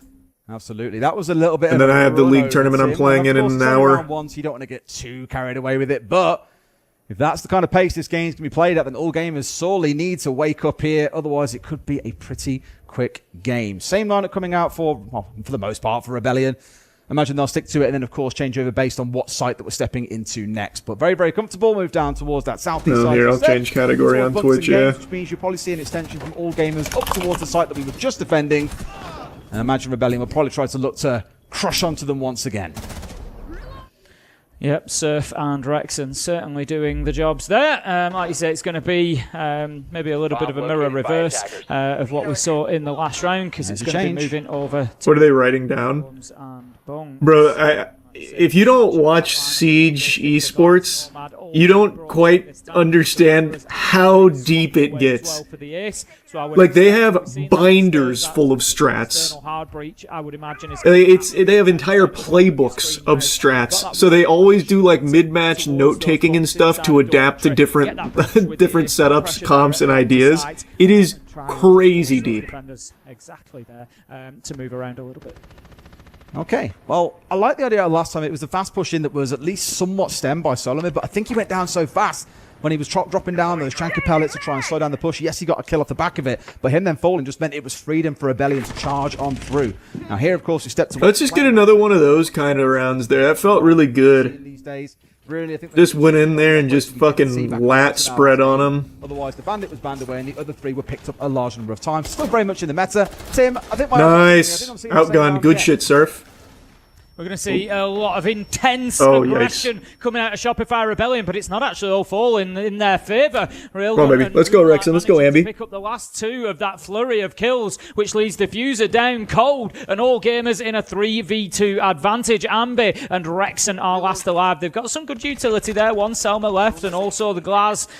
He should find him on drone. Scope, as we know, 2 smokes as well. Ambi knows now. Of the attempt At a flank coming in from Moonlight there. The air jabs had been deployed, so it will just back him up a little bit. Ambi's just going to watch that angle. The thing is, Shopify Rebellion have got tons of time here to deal with this. Teamwork trying to clear Moonlight out. The flash goes in. They know exactly where he is. God, Ambi's so good. To find, levels things up, and this is the problem all gamers are going to have. They will be punished. We didn't spot this guy. Mistakes here. Drone it. Shopify Rebellion. Oh, do we not have drone? Just overstaying his welcome in Horse. They've got to know that more nades will come their way if they don't swing onto no! That's what you're looking for. Railgun gets one, looks for the third onto Ambi, but can't quite collect. Smokes are down. He's got a brief advantage here in which to try and make something happen. Knows that he's got a man tight on his right. Oh my god, close. Looks for him, can't find him. Railgun makes it a 3. And all gamers take round. No, that's alright. I got a tinkle. Tactical piss. First shot didn't. Nope. Down we go, which means a full just dumped a ton of pee in there. That's big. That is big. An awful lot on their game on Lair. I want to say it was yesterday we cast that one.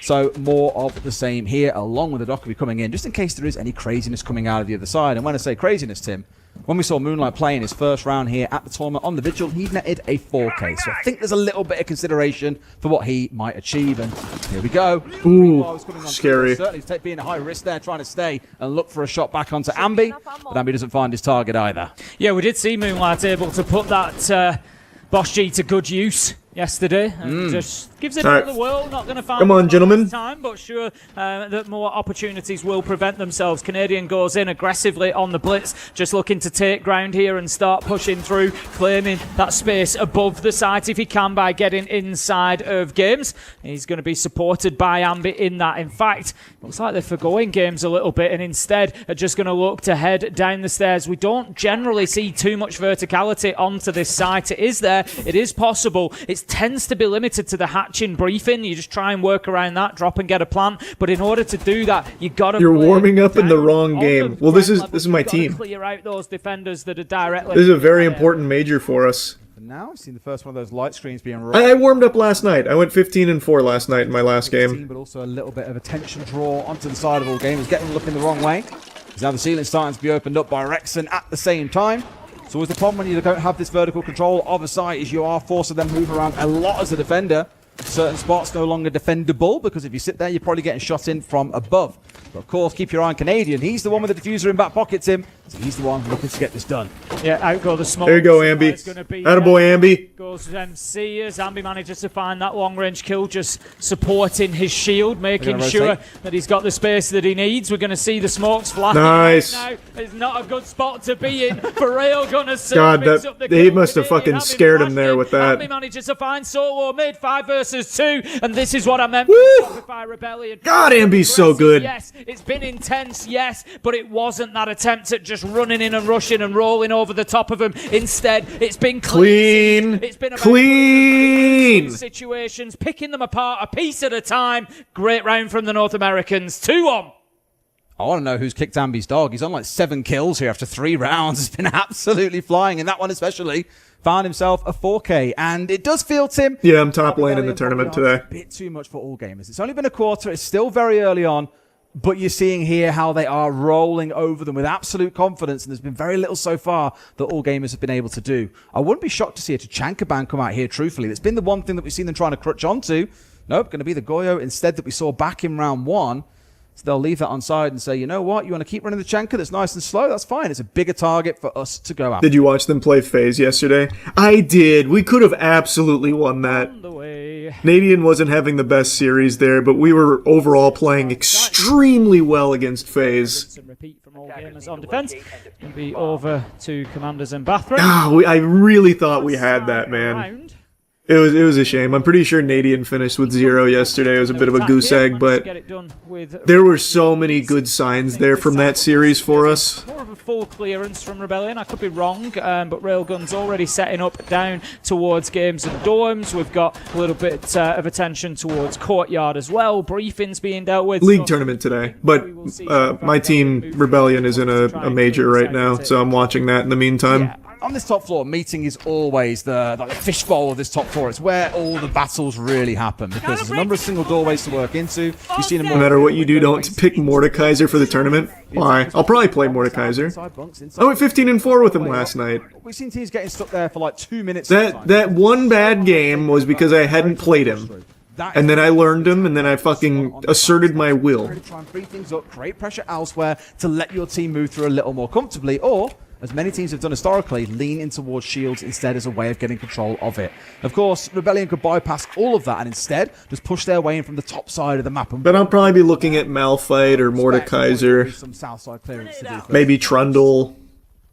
Ambi straight just easier picks. Utility from the stairs, just giving him the option to push onto and pressure those Eagle stairs. It's going to be solo mid that is tasked with holding on to this location. It was something that we actually saw all gamers clear out as an attacking side really well yesterday. They used the Rotero drone of the Flores to go on there and just dislodge the Warden, and then pushed up against Furia with the shotgun of the Deimos, pretty much as the sort of aggression that we're seeing coming in from Shopify. No. It's a double to solo mid. You can't just push into a shotgun like that. Ambi, Canadian, both down. Deimos, Grim. I don't know about that call. Really, you need that utility to do the job for you, to make it hard. Think about pushing into blue stairs. All right, Spoit. You can't just charge. We got Spoit, Surf, Rexing up. To do the work for you, and Grimby's an attraction. So it's definitely not over yet here. So for the first time here, feels like Rebellion might find themselves a bit on the back foot with a lot to do to recover this round. I don't think the nade placement helped them. I think they were hoping for a little bit more from that. Railgun will manage to pick up spots as he goes. Come on, Surf. One's knocked. He's going to leave Surf with it all to do. Manages to find one onto Yaz, but he's got 4 still ahead of him. Going in with a shotgun, but will be taken down by MC. And that is going to be all gamers leveling things up 2-2. All right, okay. Good round from them. Admittedly, more of a mess, I'd say, from Rebellion on clearing out Eagle. That should have been a free kill onto Solomid. I know he sat there with a shotgun. I know he's got thorn traps around him. But you've got things like a Ying on side. There's so much you can do to punish him. But I think they found out late that he was sat there. They didn't assume that he'd be playing so aggressively around the bottom of it, and they paid. Why not Yorick? I'm terrible with Yorick now. I don't know what happened, but I'm just bad with Yorick now. As we often see with like newer teams, Tim, those that aren't as established, attacking is where you tend to see them fall down a little bit. And I think Rebellion here are thinking, look, if we can get 3, maybe even just 2 attacks, that'll be enough for us to completely shut things out on the defense. Just go Garen, play it safe. Garen's always an easy, safe pick, yeah. I think, but I think they'll probably pick Garen, because I don't know everyone's experience level in the tournament. My guess is they'll go like brainless champions like Garen. To that bottom side, all gamers going to be going to bunks. So I'm thinking Malf, Mordekaiser, Trundle. So, briefing going to be important. Solo mids out there at the minute, setting up with the Thorn. Railgun inside of Commander. Just looking to make sure that they've got this north side covered off and cleared.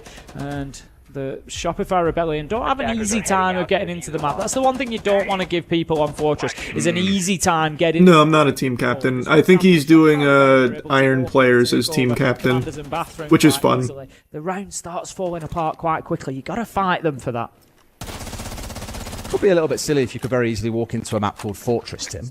I mean, it would kind of defy the name a little bit, wouldn't it? I mean, in my opinion, there's not really enough protection and security on this thing. They're just strolling in there and doing what they want a lot of the time. They're vaulting in windows. Certainly doesn't seem to go be Gangplank to freak them out. Exactly, yeah. Brother, I suck major ass with Gangplank. They can turn it back into a decent Fortress here in round 5. Leaning once again into that Chankra, suggesting. Let's go, Spoit. You win these.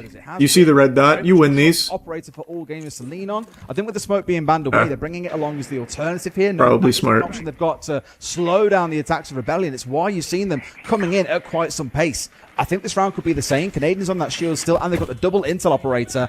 They're going to want to run at these boys here and not give them a chance to react. Canadians going to go straight into Horse on the blitz, getting aggressive and taking ground, as he's done with that shield so far. He's going to be joined by Ambi at the top of Central Stairs. Canadians actually worked his way. You just see his silhouette off in the background. He's gone through into Bathroom, taken that ground, so now it allows them. This is what I said, you don't really want to give this area up if you are all gamers. Okay. They're going to be able to breach into Briefing. That's going to force Moonlight back, and all of a sudden you're trying to defend deep from within sight. Briefing is like I spoke about in the last round, though, the real hard piece to break open on this map. I mean, MC, interestingly, has just reinforced it off entirely, so the only way they can challenge into it now is from the doorway where Moonlight's currently sat on a shield. Typically, you'd leave one of those walls open and be able We're slow rolling this one here. A bit of a 2 versus 1 onto the doorway or onto the breach. That's not an option, so I'd actually say things just got a little bit easier here for Rebellion to start their push on forwards, but even now opening up that wall so they have a fast way through. Could be opening up for a bit of Canadian aggression. Yeah, Moonlight has been forced deeper into sight now, and everybody from the side of all gamers is within about 20 feet of each Master other. Yi top lane. Oh boy. Just been force. Oh, that a boy, Spoit. This That a attack boy. is constricted around them, forced Good them challenge. together, and now that they are pooled inside a site, it's about picking them off one at a time. MC is the first to go. DMR goes with him. A big loss for the defenders. 5 versus 4. Probably wide swing. There's 35 seconds left to go. Shopify Rebellion. They need to think about how and where Canadian is going to deliver this diffuser. This is what I was on about, being able to get into a good spot. Nice. Free kill on a great Oh, angle there, leaving scary. himself not exposed off towards Railgun. C4 comes on through, but it's ineffective. Doesn't finish him off, and at the same time, Rebellion find 3. No! To a second, Yaz. Okay. Going a bit big. I got scared for a second. Gets the close, Rebellion into the lead. I love that movement All right, from Canadian good. when Good the work. retro comes out and he like leant so far forward. It was like he was trying to press his shield on top of it to protect himself. Did manage to do it, kept himself alive, but Whoever the shield guy is seems OP. we're going to have Blitz. all gamers calling the tactical timeout at this point. 3-2 Canadian down. known for Obviously playing hoping shield a ops. little bit more from the defense here, Fenneman. I feel like you can't be... Interestingly enough, in the solo queue ladder, I don't see a lot of shield It's going ops. to go your way in the second half if you give Rebellion such a big start. That's mainly because there's not a whole lot of teamwork around it French coach in solo steps in. queue. A lot of his communication, it's worth stressing for those who want to know a bit more about this team, goes through MC, who of course is known around the world, really. He's played in a few regions now, and a few different teams. The rest of them are a I little... notice you like to play a lot of trap characters on defense. I just play ops that I can get value out of without knowing any Is strats. it going to be a message, though? So like Rook, you get t-shirts, I help the team with armor, and I can make rotation with impact. Goya ban as well, the 2 stall taps. Thorn, I can stall out a point, just throwing thorn traps near it. Just making it that much harder. So yeah, I've been playing ops that can contribute without me knowing the maps or any strats. All gamers need to turn the tide as quickly as they can, otherwise they're going to have a very difficult time of things. 3-3 absolute minimum for them now. They need to be taking this last defense. We'll Does he play Siege? Yeah, I've been back on my Siege grind. I've posted like 12 Siege videos in the last 2 weeks on the gaming channel. Gold 3 right now. Once again, so we can see exactly how they do things differently. Last time around, I think there wasn't enough resistance in Horse, Bathroom, Commander. Canadian was able to just walk in, take that ground reasonably easily with the blitz straight through. They got briefing wall, and we saw all the pressure then mount from that side. So I'd like to see this time all gamers just putting up a little bit more resistance over that side. Well, still very much the same, as you say. Not too much changing away outside of the shield being dropped, because why bring it here? The Ying seems to have been offering quite a bit for them, at least in optionality. We managed to make great use of it in the round that we saw back in round 4, when all gamers came out on top. Please tell us what you mean by the Hotel Siege map. What the fuck is the map that has the samurai armor? Is that not called Hotel? I have not played that map since coming back. That and Bank I haven't played a single time since coming back on the ladder. Has to contend with on the other side, as even allies. That's Skyscraper. And of course, Gotcha. Yeah, I haven't played Skyscraper or Bank a single time. Okay. It's shaping up outside of the external wall. I was just watching on our top down here to see exactly where this attack was kind of shaping up. There isn't too much pressure at the minute towards the other side, but I think we are going to see them now looking to move in through Horse. Rexon has managed to get that external wall open as well, so I think rather than seeing the bathroom briefing push, we're likely to see more down towards this door, in towards bunks. We saw them try it previously when Ambi tried to walk in with the glass. I think that's where more of the attention is going to go. That's why they've opened that external wall this time, so that the player, it was Railgun before on the Bandit, was sat in behind there because they hadn't managed to open that, and he was a bit... Oh, we know he's there. And yeah, as expected, good grenade. Pushing Yep. towards this Push door him back. is going Take to space. Looking good. Yeah, so you got the shades on as well. Methodical. That's how I would have done it. The back of it. Instead, it was a frag grenade headed his way. Our second Twitch drone being removed from the round. As Electroclaws, Tim, as you've seen, have been safe for the most part as well. I think he was holding on to it here, MC, for the majority of the round to finally electrify off the wall. But now both shock drones are gone. He could drop those down, and these walls would largely stay closed up unless nades could follow on through to clear them away. It's much slower and controlled by Rebellion so far. All gamers have got to hold on for just 75 seconds. Yeah, second Selma goes in to try and take out that internal wall, but Yaz is Whoa, going to have baby. absolutely none Yep. of it. Takes it out. That's a big mistake. Yikes. Drops down, taken out by solo mid, as Wrexham was also floored Oh, by a baby. razor All right, there you go, blade. Surf. There you go, Saving Ambi. one apiece, though, to keep the advantage effectively. No! Versus 3, cut down by the big LMG of Railgun on the Tachanka. Crosshair placement was That a little leaves us low. now 3 versus 2 with Wrexham. Alright, Spoit Ambi up, though, so we're still very much alive here. Oh, and Rexon. I thought Rexon died. I thought I saw him in the kill feed. Alright. Rexon does get picked up now, manages to drag himself to safety, but there's nobody really anywhere near this diffuser. Spike's on his way to try and collect it, but needs to be cautious. And he's giving himself away by dropping down the Grim Beast. They know that he's coming from this position at the same time, so they got him on the backstab, the other two on the front, but Rex has been... Yikes, that fell apart. Railgun, another... Not bad. A bit of a recovery being shown there, Tim, but I think there's a lot of work to do still in the second half. Yeah, really good from all gamers. Just to close that out, tactical timeout obviously doing its job from Phenomene. Anything Haven't else? played Siege in a while, but looks like Smoke is still a must ban. Remain calm, okay? And solo queue, he's really not that bad. The must bans in solo queue are Mira, Ace, and Snake. Calm, okay. Those have been like the perma bans in solo queue. Alright. Good job on the defenses. It's in the past now. If they won 3 rounds on attack, we can win 4. Okay, that's the mentality. 防守已经过了，他们赢3把进攻，然后我们能赢4把。Okay. It's a team that can fight. Okay, so don't be surprised if they try to hide, if they are aggressive. Okay. 他们是一个很会去对枪的队友，所以不要很惊讶他们。What do you think about the From Software new pirate game leaks? I haven't seen it. If we don't see there is much trap, okay, on the Cursed Child draw, there is only like Denari. 没有这么多陷阱的位置，我们可以 run。Go smoke. 没有这么多陷阱位，我们可以 run 那个庭园。Yes, there is also a Denari on your window and a barbed wire. Okay. Yes, 那边有个电线跟那个。And most likely someone will be in meeting, so you can fight that guy first. 新闻应该会站一个人的时候，你应该可以跟他先对上，这样子。You can play Wall Deny. It's simple. Have you watched Witch Hat Atelier? Yeah, I started it. Borders like going. This was basically on the roof, just clearing. For bunks, they 4-man blue with Deimos under, and he walked up the staircase. They do go for the ace on the wall immediately if they're doing that take, which we talked about. And they just try to play the cut. He eventually did try to jump in the soda window, so if they go for that, just be aware. When they did that, it was quick. So just make sure that if that's what we think we're doing or they're doing, we're ready to react. Do you only solo queue? Pretty much, yeah. In the game, but I assume it's the same as their command, where it's basically them just 5-man. All right. Let's pop off again. I found the start of that really interesting from All Gamers, where it was very much a breathe and just silence for 10-15 seconds. I thought at first he was going to do what a few teams have done just not gaming talk. Things a little bit, yeah. Yeah, but then obviously the talk then broke out after that and it was completely fine. On the Rebellion side, it was also, again, quite tactical and specific, I suppose. The smoke ban coming through here, same as we saw from Rebellion alongside the Goyo. So really looking to remove those operators that support the bottleneck we've come to know from Fortress. Okay, a very evenly split first half. If I'm honest, I think that suits Shopify Rebellion down to the ground.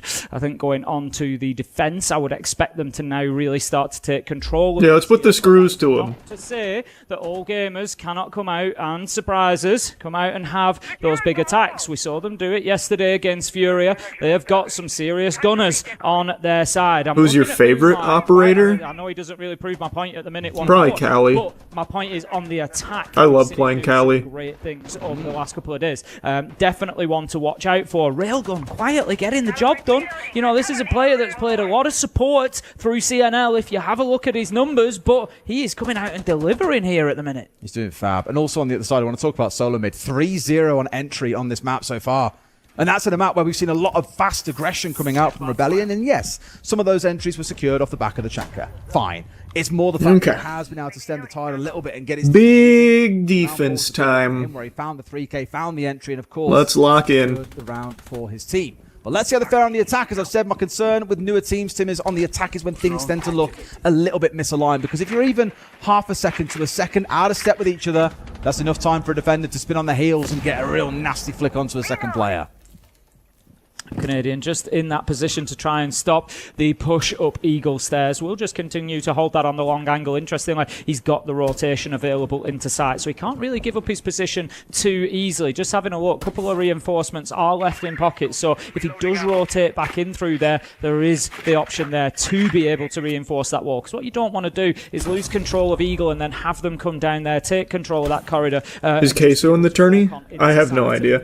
He's kind of bouncing back in and out, as you can can see here. But he has allowed, as you say, Moonlight to get up to the top of here. Dear. And you can just sit and wait for this fire to burn out for the time being. I did worry more fire would come and would see him burnt out at top Eagle there with Is he going to try and challenge that? About it. He'd have to run through more No, fire to get he just got droned. Oh, fuck. Run to his death, and no! A seized timing moment! Just as Canadian turns away. He saw the drone, right? And the big problem, there's now no opportunity to reinforce that wall. The breach has been Oh, done boy. for all Yikes. gamers. They're in Oh, control of yikes. the area, so they can now push through and use that for access to site if they choose to. MC manages to pick up another with a headshot, 5 versus 3. I said that they might have attacks in the locker, Des, and they certainly do at the minute. We see Moonlight Come on, collected please. back up onto 20 HP, so we are at, full effectively, 5 versus 3.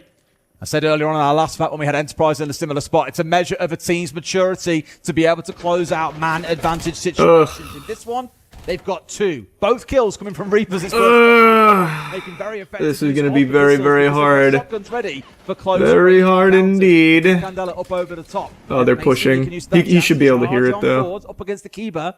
I'm sure they know that he's here, Tim. Yeah. The question is who walks away with the kill. Probably not him, as that shotgun really should be losing out, I think, at the mid-range it's currently finding itself at. Yeah, I think he's just... That a boy, Rexon. He's happy to just Get yourself one more. Oh my god, that a boy. That a boy. All right. Recoil, take him up to the head of Railgun. However, solo mid is in. No, oh my god, and stop the plant. Let's go. Is there once again when Shopify Rebellion need him. 3 versus 2. Down on the floor, does he know? Yes, he does. Huge, One huge. trade off the back of it. Now Yaz, 2 kills to his name across those. Just don't peek. We don't have to peek. We don't have to peek. We got the few. Nice. Yeah, nice. Yeah. Fuck yeah. Good play. We did it. We got him. A pretty special clutch. No, no, no. We don't need to do that. Spoke about, by the way, gets the one, has a whole 2 seconds to spin onto the ace inside of blue, who Nice. didn't step out for the trade, and that arguably has cost them here a 5 versus 3 squandered. Good work. Good work. Yeah, and this is the difficulty that all gamers are going to have. That attack actually shaped up really well at the beginning. I loved the aggression out of Moonlight. He saw his opportunity. He knew that the next Shamika canister was going to be launched. We needed But guess that one. what? That's a great opportunity to attack a Chachanka because We definitely needed that one. That would have been a rough momentum swing there. it was brilliant stuff, but they just didn't do enough Yeah. with what they took. It was exactly this. The double from Rex, and that's a beautiful shot. Just sprays all the way up the body of Rail. Rexon absolutely saved our bacon there. Of that recoil from the Vector. Love to see it. And Shopify Rebellion managed to get themselves around on the defense. 4-3, and all gamers back to the drawing board. Ambit didn't really have to move his position either. They knew that he was around. We had the yellow pings coming in on the other side of the hard wall down from that long museum corridor. They knew that he was there somewhere, just weren't 100% Are you a sure Rebellion where. fan because And of I think he Spoit? saw that position Bro, this is my team. Like, I own the team. What do you mean? All Ambit had to do was stand up. I'm a Rebellion fan because of every player. Guy is dead. They can't get that diffuser down. So not having control of Horse was the big misstep there for all gamers. And arguably that, including the botched 2v1 onto Rexon, is what has cost them the round. Small mistakes make a big difference at this level. We'll see if they can recover it here in round 8. Okay, so we're going to head over to the bottom side. It's going to be Dorms and Games. Spoit has the rotation out. We see that quite often. Little rotation out. You can just peek out onto the old tower drop. Just kind of play in and around that vending machine. I don't know the map at all. No, brother, you're asking the wrong guy about map knowledge here. I do not know this map. You've got the option to close it up if you need, sometimes not. No fucking clue. Deployable shield, for example. Also If it ain't in the ranked ladder, position. I don't know it. Time being, let's have And I have not seen this in any of my ranked games yet. This bank and skyscraper haven't got a single time since coming back. Other than that, I think mostly they are just on the drones and still in that intel phase. Yeah, no rush right now. You want to know, it's more about like on a cafe, right? You get yourself up on the roof, you get back on the drones, you figure out what's going on, you start your push down in towards red, you start challenging around Skylight. It is kind of the get to the building. It is in ranked ladder, but it gets perma-banned. Nice. Ambi is a seriously overlooked player. I don't think he's overlooked. Pretty much everyone puts him in top 5 in terms of fragging. He is like a unanimous top 5 fragger in the scene. This time round, he's got it down in good time, and he's keeping the aggressors at bay. Going to see that external wall open, so not a bad start here. Just coming up to the halfway mark. That's going to put a little bit of pressure on Wrexham, but it's something Railgun needs to be aware of because Wrexham is taking that peak on quite aggressively.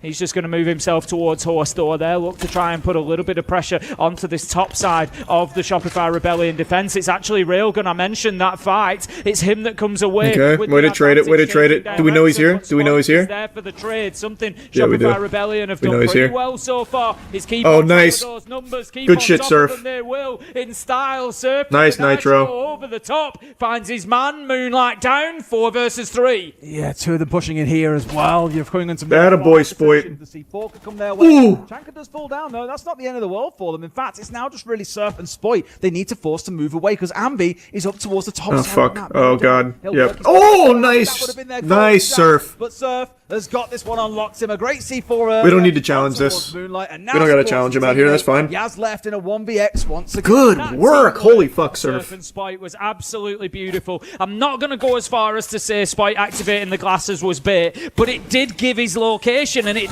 did bring in that peak from MC, and Surf was just there ready to go.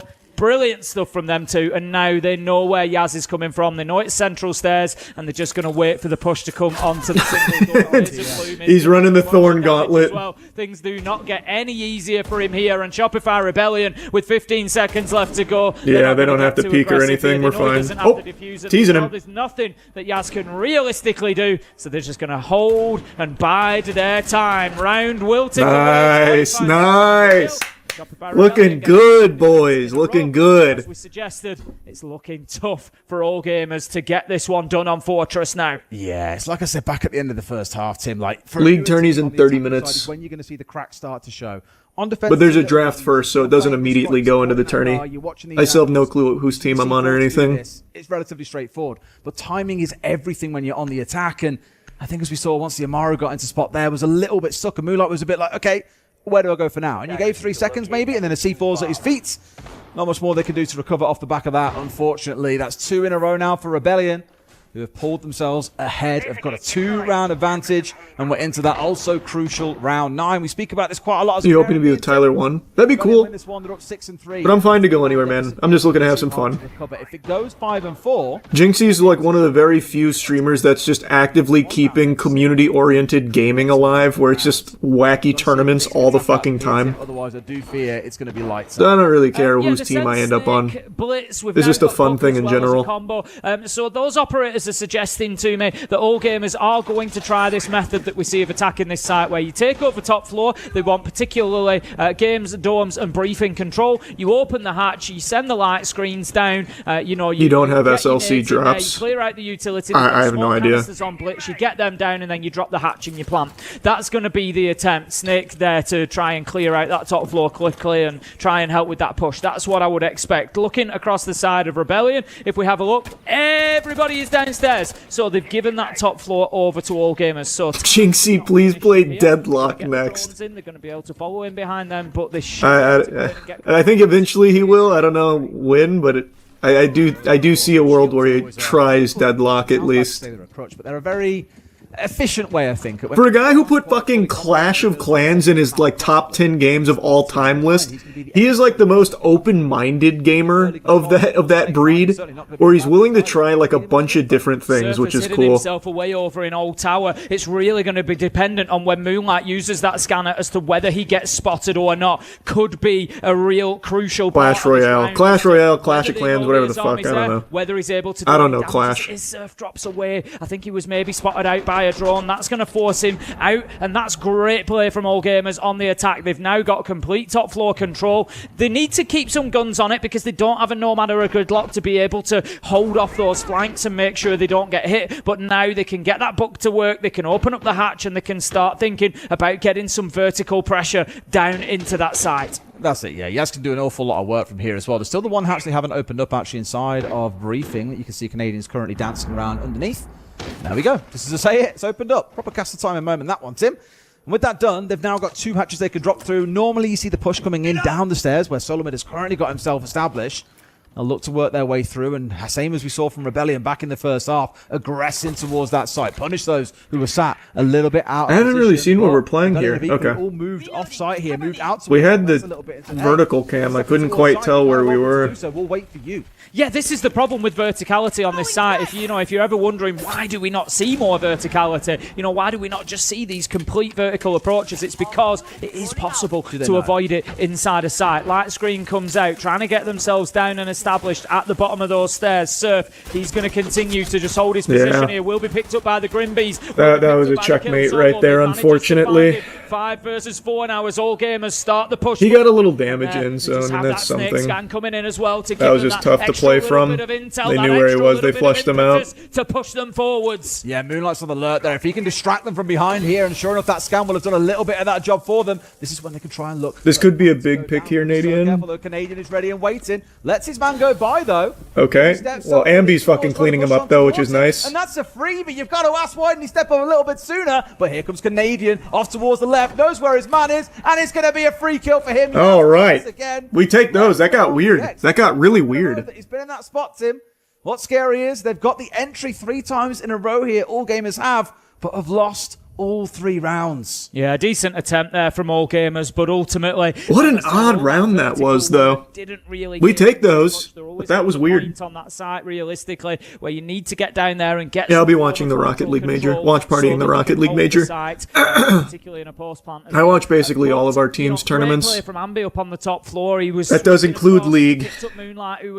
We had a rough year in League, unfortunately. So, despite all gamers looking like they were in control at this point of the round with 30 seconds left to go, when they started on that execute, they just didn't really have enough, I think, awareness of where everybody was inside a site or ability to take them down. So ultimately, Shopify Rebellion hold on. Isn't it the first year for your team?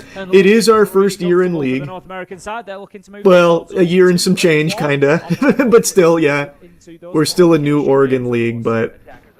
Last time we were top 3 in LCS. Finished off early, and only for the Blitz to then go in and get. And this year, it can't surely fall apart here, but really fell apart. Get rewarded him in spades. Free kill onto a plant going down because all gamers left it just a little bit too late in the round. And potentially, our last round is going to be spent up in command and office, Tim, or bathroom and command even, up towards this top side. We spoke about this already. You'll probably see the push coming in from the south side here, or from the attackers. Well, last time around, they went straight up towards Eagle Stairs, as we saw, and they worked absolute wonders from that position. But given where they've all spawned, Tim, it does look like it's going to be another full map clear.